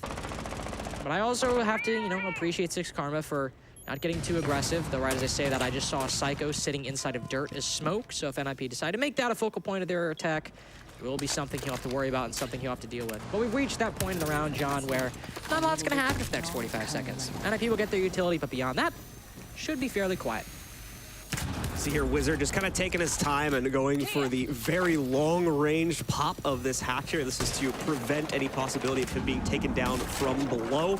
Sometimes the defenders can sneak utility in here. Maybe there's a Valkyrie cam hidden on the inside that could spot out where that Ibana is attempting to open things up from, and that could lead to some nice Nitro Cell positioning, which could counter out the opening entirely. Not going to end up happening, of course, because it is played correctly by NIP, but we still have some utility cooking there from SixKarma. You can see it from Akibil.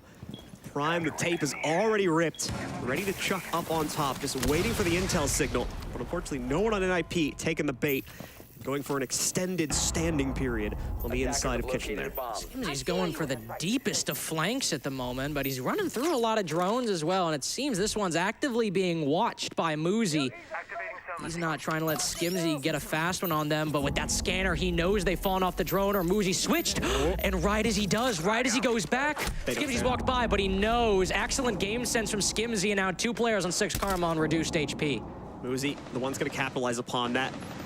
Watch the flank and get him back out of here. Cons as well in the sight in the meanwhile here, trying to go for the plant, but that's been hard countered by Pacino. The spread of players from NIP has caused too many issues, and now they're scrambling to try to get themselves into the site, but they just can't seem to get themselves down. Pino finally gets a small amount of success, but he needs to plant. Nice catch from Muzi, but he's also going to be taken down. Pino, the last one alive, and obviously it's a very easy stop of play to walk right up on him and deny the plant. Nicely played by SixKarma as they do course correct, and now have a 1-1 record here on Basement.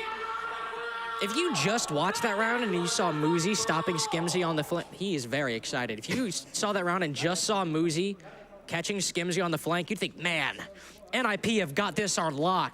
They've got all their bases covered. They're not letting SixKarma get any ground in this round. And then we cut to Cons. And where is Cons? He's in sight. That's fine. He's Thermite with the bomb. That's what he's supposed to do. Problematically, though, NIP didn't actually have any basement control. They maybe had someone bottom main to cut the cross, but nobody had put any pressure in blue. They were just relying on the kitchen hatch players to take down anybody rotating, covering them. And honestly, that can sometimes work. The only problem is, it's a little bit difficult to stop maybe a long-range smoke grenade from Church or Blue or somewhere else. And once that landed, Cons now has to rotate off, and he's trapped in the site. And sure, nobody from SixKarma can rush the planter anymore, but they still have angles watching that position, and the execute from NIP was unfortunately not enough to account for just one smoke grenade landing in default. Objective is to defuse a bomb. So the game remains close here as we head into the final set of 2 rounds. 2-2 tied. Aside from that, Skimzy definitely trying to take a duel here at the opening moments of it. But I'm not sure if the angle's going to line up, and in fact, Muzi is quite aware of that opening. So very quickly, we'll see Skimzy back away from that one. Will be the last aggressive piece of play we'll see from him on this round, more than likely. But the opening one is just not going to pay off. It is forced to back away from that one. Soko could still come out on top of a potential duel here, as we are going to see the hatch get open. Soko tries to contend against it, but once more, it's too direct of a play, unfortunately, so he is forced back pretty quickly once the hatch is open. Let's try to hold on to this top floor as they'll need to this time. It's a bar stage defense. So you don't want to give up these necessary vertical angles, especially some of these hatches that, sure, you could rotate through, but if anything, they're more useful for angles. Take the construction hatch. You can see if anybody's planting right next to the stage walk-up by main door.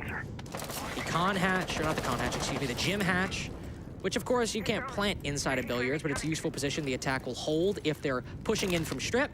So top floor is something that SixKarma are not just going to rotate back within the first minute 15. They'll likely try to hold on to this for quite a long time. But NIP are getting in their positions. They have metal balk, but not much beyond that. Muzi's also the first one to go down, and NIP do still break away with the advantage, dramatically so, even further. Morph just caught inside of Logi.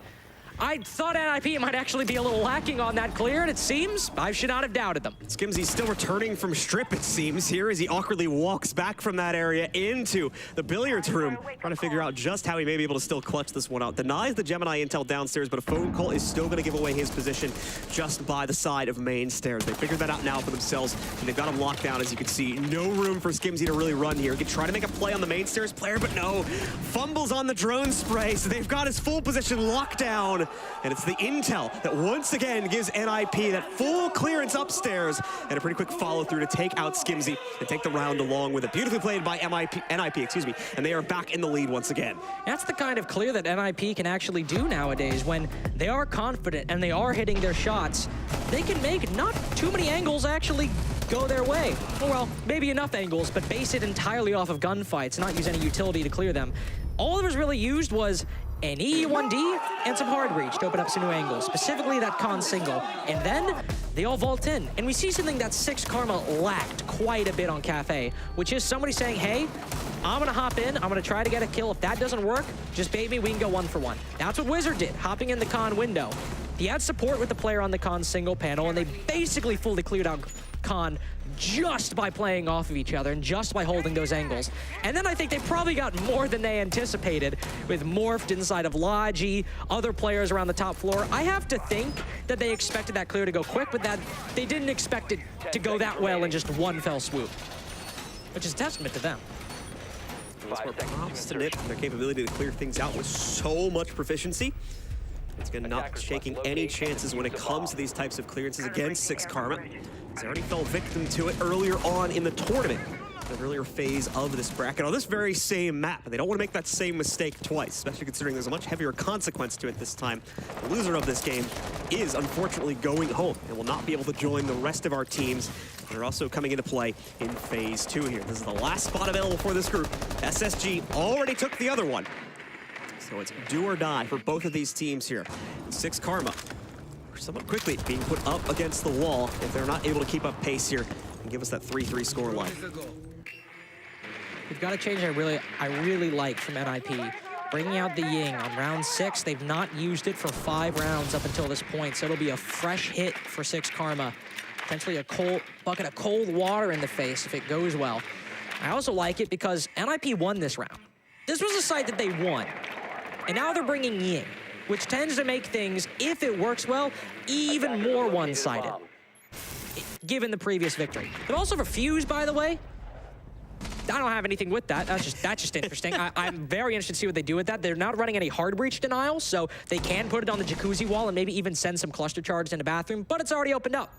So I do just want to see what they do with that, because I'm actually pretty intrigued. Still plenty of spots where you can use a Fuse, specifically on this site, in my opinion. To be fair, a lot of them have already been breached, so I'll correct myself a little bit here. At least just the potential for quite a few spots to be used by the Fuse utility. But once again, they're going to go for the direct entry for themselves here. It's a bit more of a mixed bag this time, though. The shotgun pressure coming out from Soko most recently. But Wizard course corrects yet again for NIP and picks up a very important kill to put them in front of this in a 3v2. Wizard, the snapshot there. In fact, it's actually Pino supporting that picks up the kill against Morph. Brings it all onto Soko here for the 1v2. Only that secondary to work long range with. You'll remember from before, he's got the shotgun as his primary currently. He'll take one down on the way from the hatch. But in trying to escape that frag grenade, will walk into another player's setup from NIP, sealing the deal on yet another round from NIP. And they didn't even need much of the utility that they brought for this secondary assault here. The Ying Candelas, the Fuse entry power as well, just never even really needed, as they just get it done purely with gun power alone. I feel very vindicated by what I said with the Fuse, because I was sitting there, I was like, okay, he's brought the Fuse, but they've opened up Jacuzzi Wall, they've opened up Plat Wall, they've opened up Con Wall, they've opened up all the windows, they've opened up Logi. Where the hell are they going to use Fuse charges? And he didn't use any of them. He just wanted the AK-12. And you know what? I respect that. 4-2 half for NIP. And this was the half that they struggled more on against SixKarma previously. And I think we can all agree now that that previous SixKarma that beat NIP 7-3 resoundingly on Clubhouse, they are not here today. And if they are going to arrive, it will be a late one, as they'll have to try and win out some of their attacks, which again, they also did fairly well on 4 out of 6 that they won against NIP. But NIP have the momentum currently. Their players are shooting. Muzi, who I was talking about earlier, is 1-3, and Pino has taken some of that glory alongside Wizard. Everyone from NIP is showing up today before and after the rehosts. That's a dangerous spot for SixKarma to see in. Attackers are moving out to locate a See bomb if that NIP dominance will continue after the half change. It's very much been their story here in this matchup, and SixKarma just constantly fighting from behind, trying to get themselves back into it, ultimately coming into things a little bit too late. And I'll see as the last real chance for Rebirth is going to show up here at the beginning of the second half. We have to see some success right from the get-go from SixKarma. Otherwise, it should be a pretty short run-up from NIP to try and shut down this series. Away from that, though, NIP not giving us anything too surprising when it comes to their basement hold, and specifically their operator selections that they've gone for, playing into the mirror that's been left unbanned for the second map in a row. And, of course, now the Bandit 2, which may cause some head scratches for a few people, but if you think about it, it's a great capability to reinforce the church wall downstairs. So. Yeah, exactly. You can put those Bandit batteries on the church wall, of course. Cade is banned. So the only two sources of hard breach denial are that Mute and that Bandit. And most teams nowadays like to at least open up that church wall a little bit. Even if it's not completely, just throw a Selma on, if you're, I suppose, facing church from main stairs, that bottom left corner, or the bottom right corner, actually. One of the corners, usually the right one is to deny position, the left one is maybe to get the bomb down. We could use either for either purpose. But I do find this choice from SixKarma interesting, mostly in contrast to NIP, because Skimzy's on the Nook, which isn't an uncommon operator for him to play, but NIP did not want to take blue whatsoever on their attack. They very rarely tried to go for that position. They only really tried Kitchen Hatch and maybe main stairs and Moto. Now, SixKarma are trying to surround NIP from all sides, up above with the Buck, down below with the Nook. Of course, that'll mean they'll spread themselves thin, and SixKarma have shown on Cafe that they can sometimes struggle to coordinate off of each other.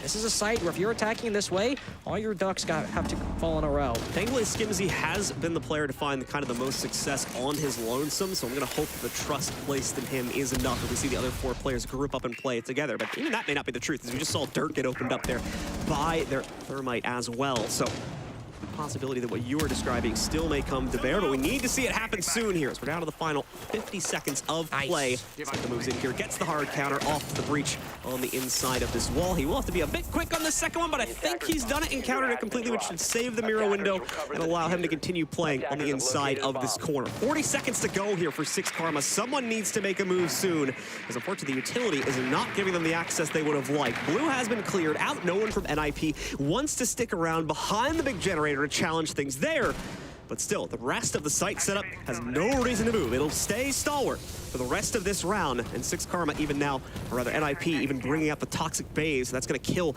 any potential Kitchen Hatch drop action. It's all on main stairs and Moto, as well as Blue to make this work. But Blue's been read quite straightforwardly by Pino here. However, he's missed the opportunity to take down the players assaulting on it. Only goes 1 for 1 on the inside. The rest of NIP being melted, but still able to hold the line in a 2v2. Down to Moosey now in a 1v1, but time is up. And that's going to give the round over to NIP yet again. And that's the issue with SixKarma going for that type of execute in this specific instance, because with Mira on the board, you don't actually have to hold Blue directly. You can put a Mira on dummies and do the exact same thing. And in fact, you're less susceptible to nades, you're less susceptible to a gunfight, and maybe you need to worry about Kitchen Hatch. SixKarma didn't really make Kitchen Hatch a big focus of their execute. It was all main stairs / Moto and Blue. So that player playing the mirror window is able to just sit there pretty much with impunity. And then the other players, they have angles on Kitchen Hatch if they want to go for it. They smoke it just as a precaution, and then they can watch main stairs and Moto where most of the attack is coming from. It's not a bad attack from SixKarma in theory, but with the setup NIP were going for and SixKarma committing to it, I think they just shot themselves in the foot from the get-go. For me, it was a 2 default ultimately at the end of the day. They did nothing to force NIP out of their own setup, so they played directly into the hands of the defensive setup there. Like I said, the utility play that they went for didn't pan out, and there just didn't seem to be a backup. Skimzy didn't try to make his own play earlier on to try and subvert the expectations, trick up the players that are sitting inside of Arsenal so that maybe Kitchen Hatch or even Moto can deploy a bit more successfully.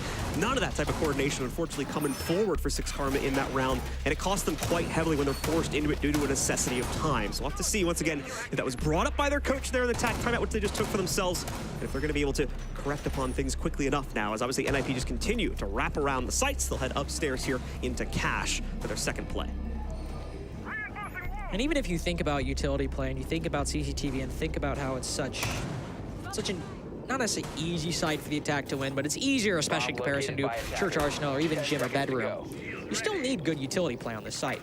You need to hit those nades, you need to clear out those ADSs, or in this case, magnets, on those CCTV rafters to properly get control of that position. Unless you just want to bank on winning a gunfight, and hey, that's kind of a 50-50. You're not always going to win that one. So SixKarma will need to improve in that regard. It's only 1 set of nades, as they had 2 for a second. They had the Nook, but now it's just the Yana, instead favoring the 2 sets of hard breach and utility destruction they get from the Flores. Well, there's not really much that's right for those Rotero drones. You have the 2 deployable shields, but beyond that, Not much else besides maybe driving this red player out of position who just spots the smoke on the camera. Cons will be able to rotate off, but also for NIP, it's not really a complex setup. They're trying to play this pretty standard, especially with the Bandit. Yeah, the return drone ultimately doesn't actually do anything. It just forces that player to reposition for a split second. I don't believe it got any utility or anything either, so goes by the wayside there out of a necessity of needing to blow it up. This barbed wire is going to get in his way, however, so he'll take care of this one nice and quickly in case anybody wants to entry or just work their way past that in the future. He needs to try and actually drone things out to decide what the next path forward is going to be. He's getting a little low on those, only 2 remaining, so he needs to pick and choose what the most important assets to take out here are going to be. But I think he's found that now. We'll try to deploy the next 2. It's the deployable shield, probably going to become the obvious first one. And hopefully can find something else, a magnet or otherwise, deeper in the side, maybe a frost mat or 2 to take out and hopefully leave the room open for SixKarma to execute now. Half the round still to play out as well, so this is all being done quite early on, leaving plenty of room for the SixKarma execute, especially when you consider that we can see players already taking full construction control. NIP are very quickly losing their own spread of map control because they've tried to focus on things a bit more vertically. You can see a player still holding by stock and front door entry down below. That's going to be Pino playing it out on the Solus. Gotta be careful though, there are a couple SixKarma attackers on that bottom floor outside at the moment. Could rotate over, take him down. Pino's holding a power position, so he might force the defense's hand. But wow, what a shot by Wizard. The very player I was thinking might deal with the Solus now cut down. Pino's gonna be thanking, not really his lucky stars, just thanking his teammate for doing his job. Because holding Lounge and stopping SixKarma from moving in for a default plant or even hopping into that CC window is now a lot easier. They've got the man advantage as well. NIP just need to play their positions because SixKarma are just now going down to clear out Lounge, and if Pino is not even able to die, then it seems like it might be match point for NIP. Coming down to the wire once again for SixKarma, and right on cue, NIP are going to start throwing out their delay utility. They're limited this time, and in fact, to correct myself, Cons has actually deployed all 3 of his Toxic Babes. The one that you guys just saw is the very last one. We'll leave about 20 seconds of clean air for SixKarma to execute. Unfortunately, it's not playing out into their favor. Everyone except the player we're watching now already dead for the attack, and Soko not long for this world, it seems, either. He'll hold on to the best of his own capabilities as he takes out Cons and tries to get one more, but it's going to be Pino to finish things off from up on top and lock in map, match, and phase 2 qualification point for NIP. A clean CCTV and cash defense. It's good for NIP, but bad for SixKarma. Our 2 attacks have not looked particularly convincing. They have not won a single round since the half swap. None of their attacks working out. Of course, NIP now likely to go to gym and bedroom as the tertiary site, or their choice for the tertiary site. And what did we really see from SixKarma there, John? I mean, they did open some of, those walls and those angles quickly. They did clear out a lot of that utility quickly, but when it came to actually actioning upon that control or upon that clear, NIP were just too entrenched in their positions. They took out a lot of the, the utility that couldn't shoot back, but a lot of the players that can shoot back, they weren't dealt with, and they were still very confident in holding all their positions as SixKarma moved in. And that's unfortunately a very similar story to rounds that have been played out even before SixKarma took their pause. Unfortunately similar to rounds that we had seen played out even back on Cafe as well. Looks like we did get another drone bug, guys, so apologies once again. We do have to hop in a game real quickly here and go for another quick rehost, just to make sure once more that we are in the fairest playing conditions possible. Like we explained earlier, when there's a drone bug, it basically free kills one of the attackers, maybe more of the attacker's drones, so you do not want to be playing under those conditions. That's why we have to go for these rehosts. So once again, we appreciate your patience. I know this is getting a little bit annoying, folks, but we are going to work to get ourselves back into it as quickly as possible. Your patience is once more very much appreciated here. What are you going to do for dinner tonight? I don't know. I'd love to go and get that steak that Dez was talking about yesterday. That sounded good. That might be closed though by the time we get out of here. Dez was talking about a fillet steak with like potatoes yesterday. Oh, it sounded choice. It sounded, well, it was probably better than choice. Dez literally just asked in our chat if anyone wanted to go for dinner. That's funny, actually. That steak sounded very delicious. And I mean, if NIP smothered in mashed potatoes, butter as well. Oh, can you imagine? Anyway. And I was about to say, if we were to have said steak, it'd be celebrating an NIP victory if they can just win one more round. So you thought I was just gonna waffle for like 5 minutes, but no, I tied it back. I brought it back. Well done. Call that a segue, folks. It's a very nice segue work there, Carter. Indeed. But now the big question once again is, do we get anything special? Do we get that extra bit of aggression to force NIP into an uncomfortable position out from the members of SixKarma? They are struggling to find either the entries needed or just the confidence to move forward here. This is an issue that, like I said, even goes back to Cafe, where they were having some similar problems on their attack there, and it just seems systematic to the overall team right now. So it is a tough ask to potentially have that change up over the course of just a single round. We will see if they can get it done, because they don't have a choice. It's quite literally do or die, or realistically get knocked out of the tournament here for SixKarma.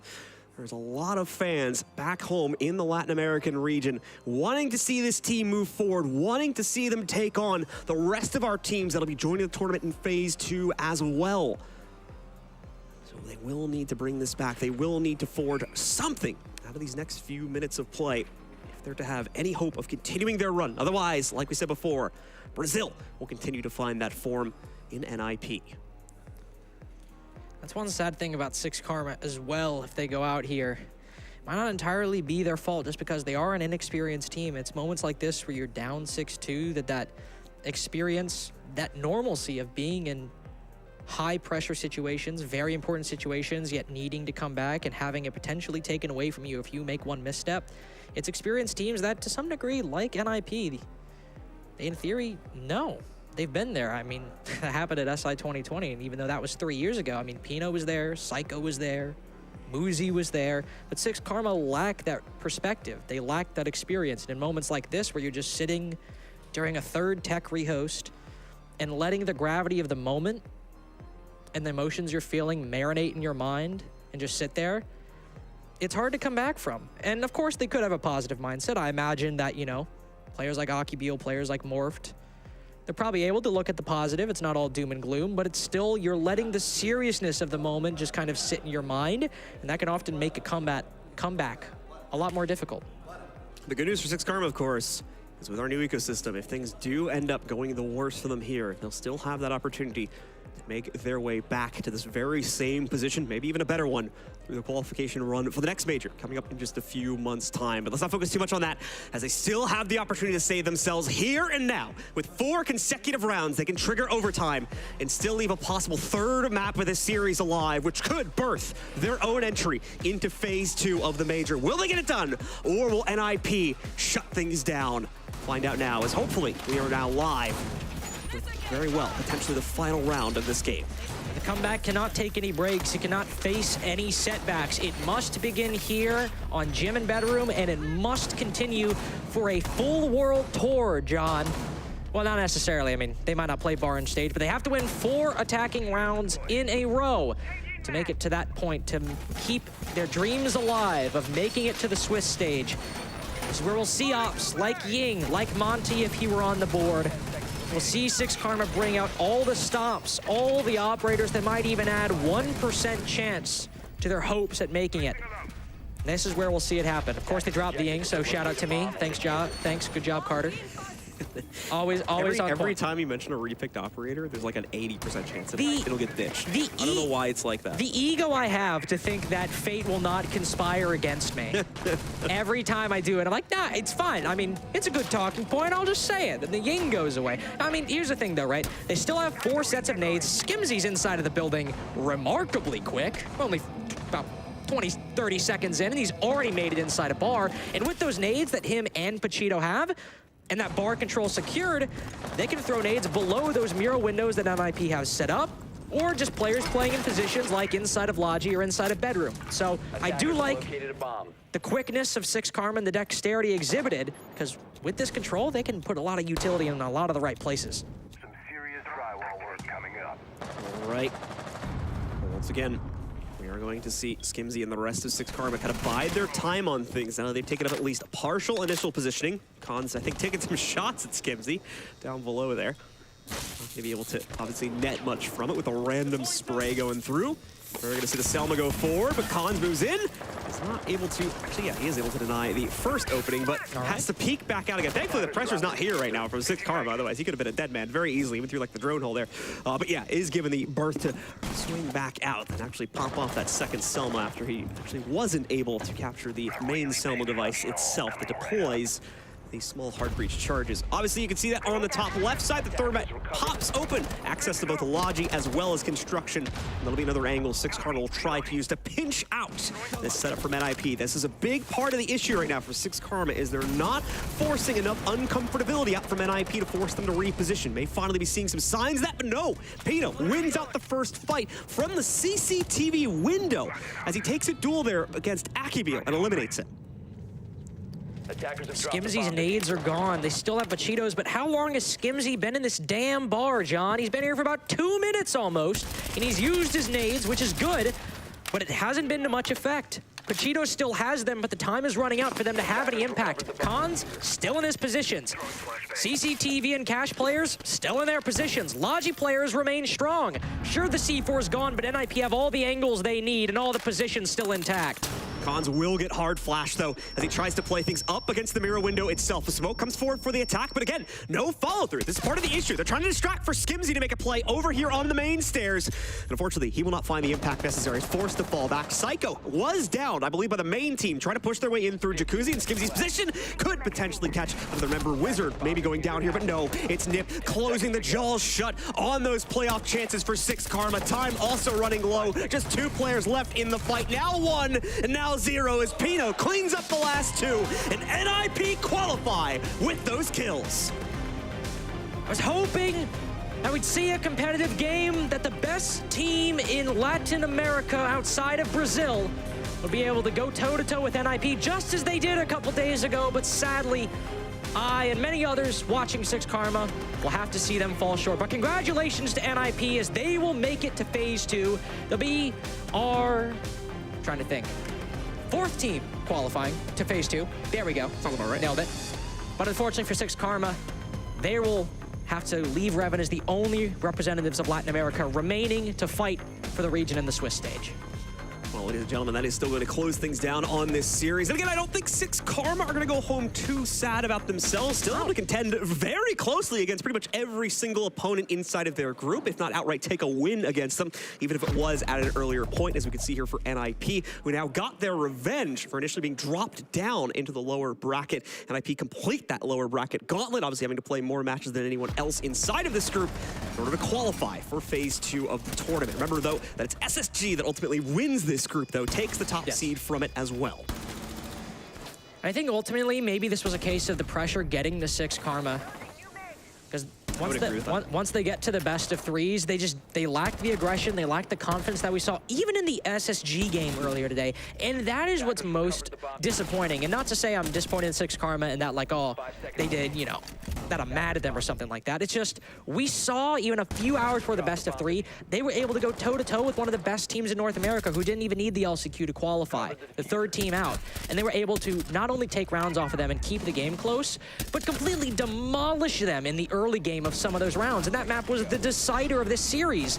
And we just didn't see it on Cafe, and we only saw marginally more of it on Clubhouse. I just have to think that not only were NIP prepared and went back to the strat book and cooked new things up on both these maps, that also I think SixKarma just psyched themselves out a little bit. And again, to make a call back to the SSG game as well, a big part of the reason why SSG won is their experience, their ability to kind of adapt inside of the moment, especially when you look at their players who have that own personal experience built up over years and years of playing at this level of competition. SixKarma just don't really have that as of yet, as obviously this is their first international event, and that really showed in some of those more tense executes where they needed to potentially shake things up, move a player to a different part of the execute, a different part of the map. Maybe, once again, try to flush out one individual player or subvert the expectations, but we just weren't really seeing that. They played a very default game, especially on their attacks for this map here on Clubhouse, and because of that one, walked into the defensive setup from NIP in the second half far too often, giving them those rounds that were needed to close out the series ultimately. And I think both these teams, even though SixKarma are walking away with a loss, they are going home, they should both walk out with their heads held high, because not only did NIP make it to Phase 2 of a major, and sure, it's not playoffs, but they still qualified for another stage in a major, which they haven't done in a while, but SixKarma, they have that international experience, and as what has historically been the best team in Mexico, they now still have a lot that many others in their region don't have. All right, ladies and gentlemen, that's going to do it for the 2 of us this evening. Before we send you on home, we are going to head back down to our player area one final time, where we've got an interview waiting with our winners. We do. We have an interview with Pino from NIP. First of all, congratulations. Another convincing win in the best of 3s. They really seem to be your strongest point. Yeah, best of threes, like I said, we have more comfort. And now we need to work to not suffer with best of ones in the phase 2. So that's our main objective here. Like the point is not to feel the pressure because of the match is too short. So that's gonna be our preparation for this weekend. Okay, and when you talk about preparation for the week, what will it look like? Will it just be scrims, VOD reviews, a mix of both? Yeah, a mix of both. And our psychology, we need to work on the to not feel the pressure on the best of ones. That's the main point here. Yeah. Okay, that's really good to know because I remember like the best of one, you guys knocked it at lower bracket, but there has to be a lot of pressure on you as well in that lower bracket because although it's a best of 3, you know that you only have one chance. Yeah, we only have one chance, but we know that if we get 1-2 or 0-2 even, so we got to play the best of 3. So we need to enter on the best of ones, think the same way we think on the best of 3s, to take risks and don't play like with the pressure. So that's gonna be it. That's gonna be interesting to see. But you have a few days now for a free, just a break. What do you want to do? Now we're gonna chill a little bit. It's been 2 months of grinding. Yeah.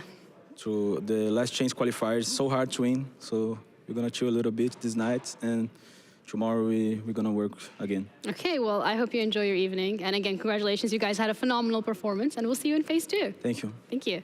Thank you guys as well for tuning in. We're gonna be walking through the brackets, so let's have a look at Group B first.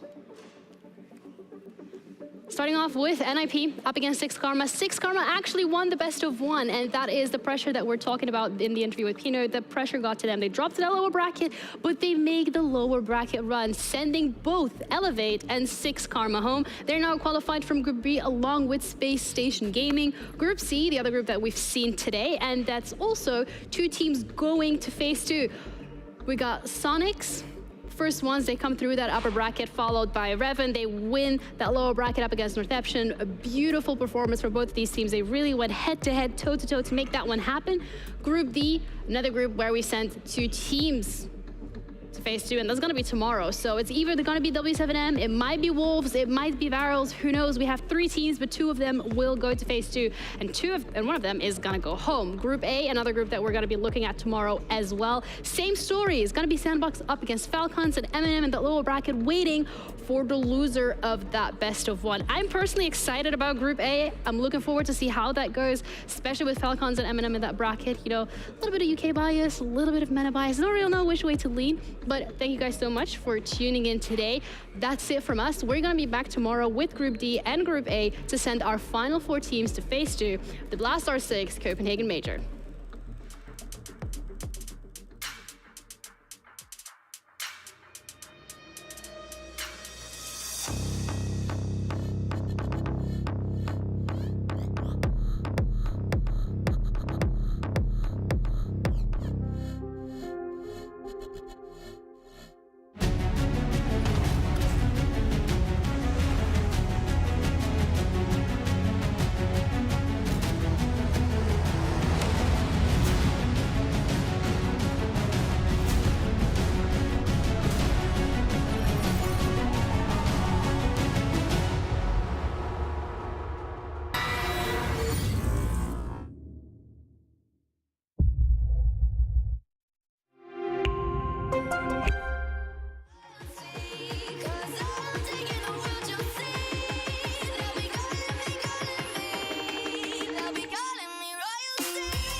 They got problems on problems on problems on problems on problems on problems I solve them. I run through the money, the pressure be calling. Left on my blessings, I feel like I'm falling. The birdie is back. Tell me I'm garbage, I'm going through something, that's why I ain't calling. Phone and progression is all that I wanted. The phone and affection, I summon and dub it. Cause I got problems on problems on problems on problems on problems on problems I solve them. I run through the money, the pressure be calling. Left on my blessings, I feel like I'm falling. The birdie is back. Tell me I'm garbage, I'm going through something, that's why I ain't calling. Phone and progression is all that I wanted. The phone and affection, I summon and dub it. Why you be all on my line about nothing? Why won't you go get you $1 or something? Don't hang with it who lying for nothing. I see that we different, you riding, I double. I don't do discussions on bragging about hundreds. Don't go to your places, I know that they sunken. Don't call me your brother, I barely could trust it. I talked to a shorty, she bagging the bucket. And I'ma need all of my dollars on corporate, so hand me the money, I divvy the pie. I'ma give all of my people a portion to build them a fortune. I'm flipping the ride. I can't be mixy when iffy the vibe. And 40 on 50 is really the time. Why are you all on my phone like you want me? Like you wasn't pushing the kid to the side. I run through the money, the pressure be calling. Left on my blessings, I feel like I'm falling. The birdie is back. Tell me I'm garbage, I'm going through something, that's why I ain't calling.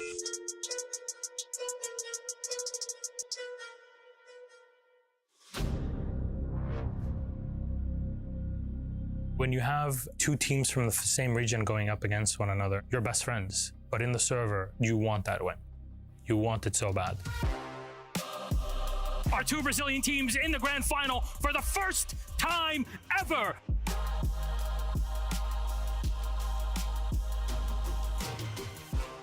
Ninjas in pajamas! Some tournaments you have a better feeling about winning, and that one, it was ours. Our second Brazilian team, Team Liquid! NIP was very well prepared. They were like top 1 team in Brazil.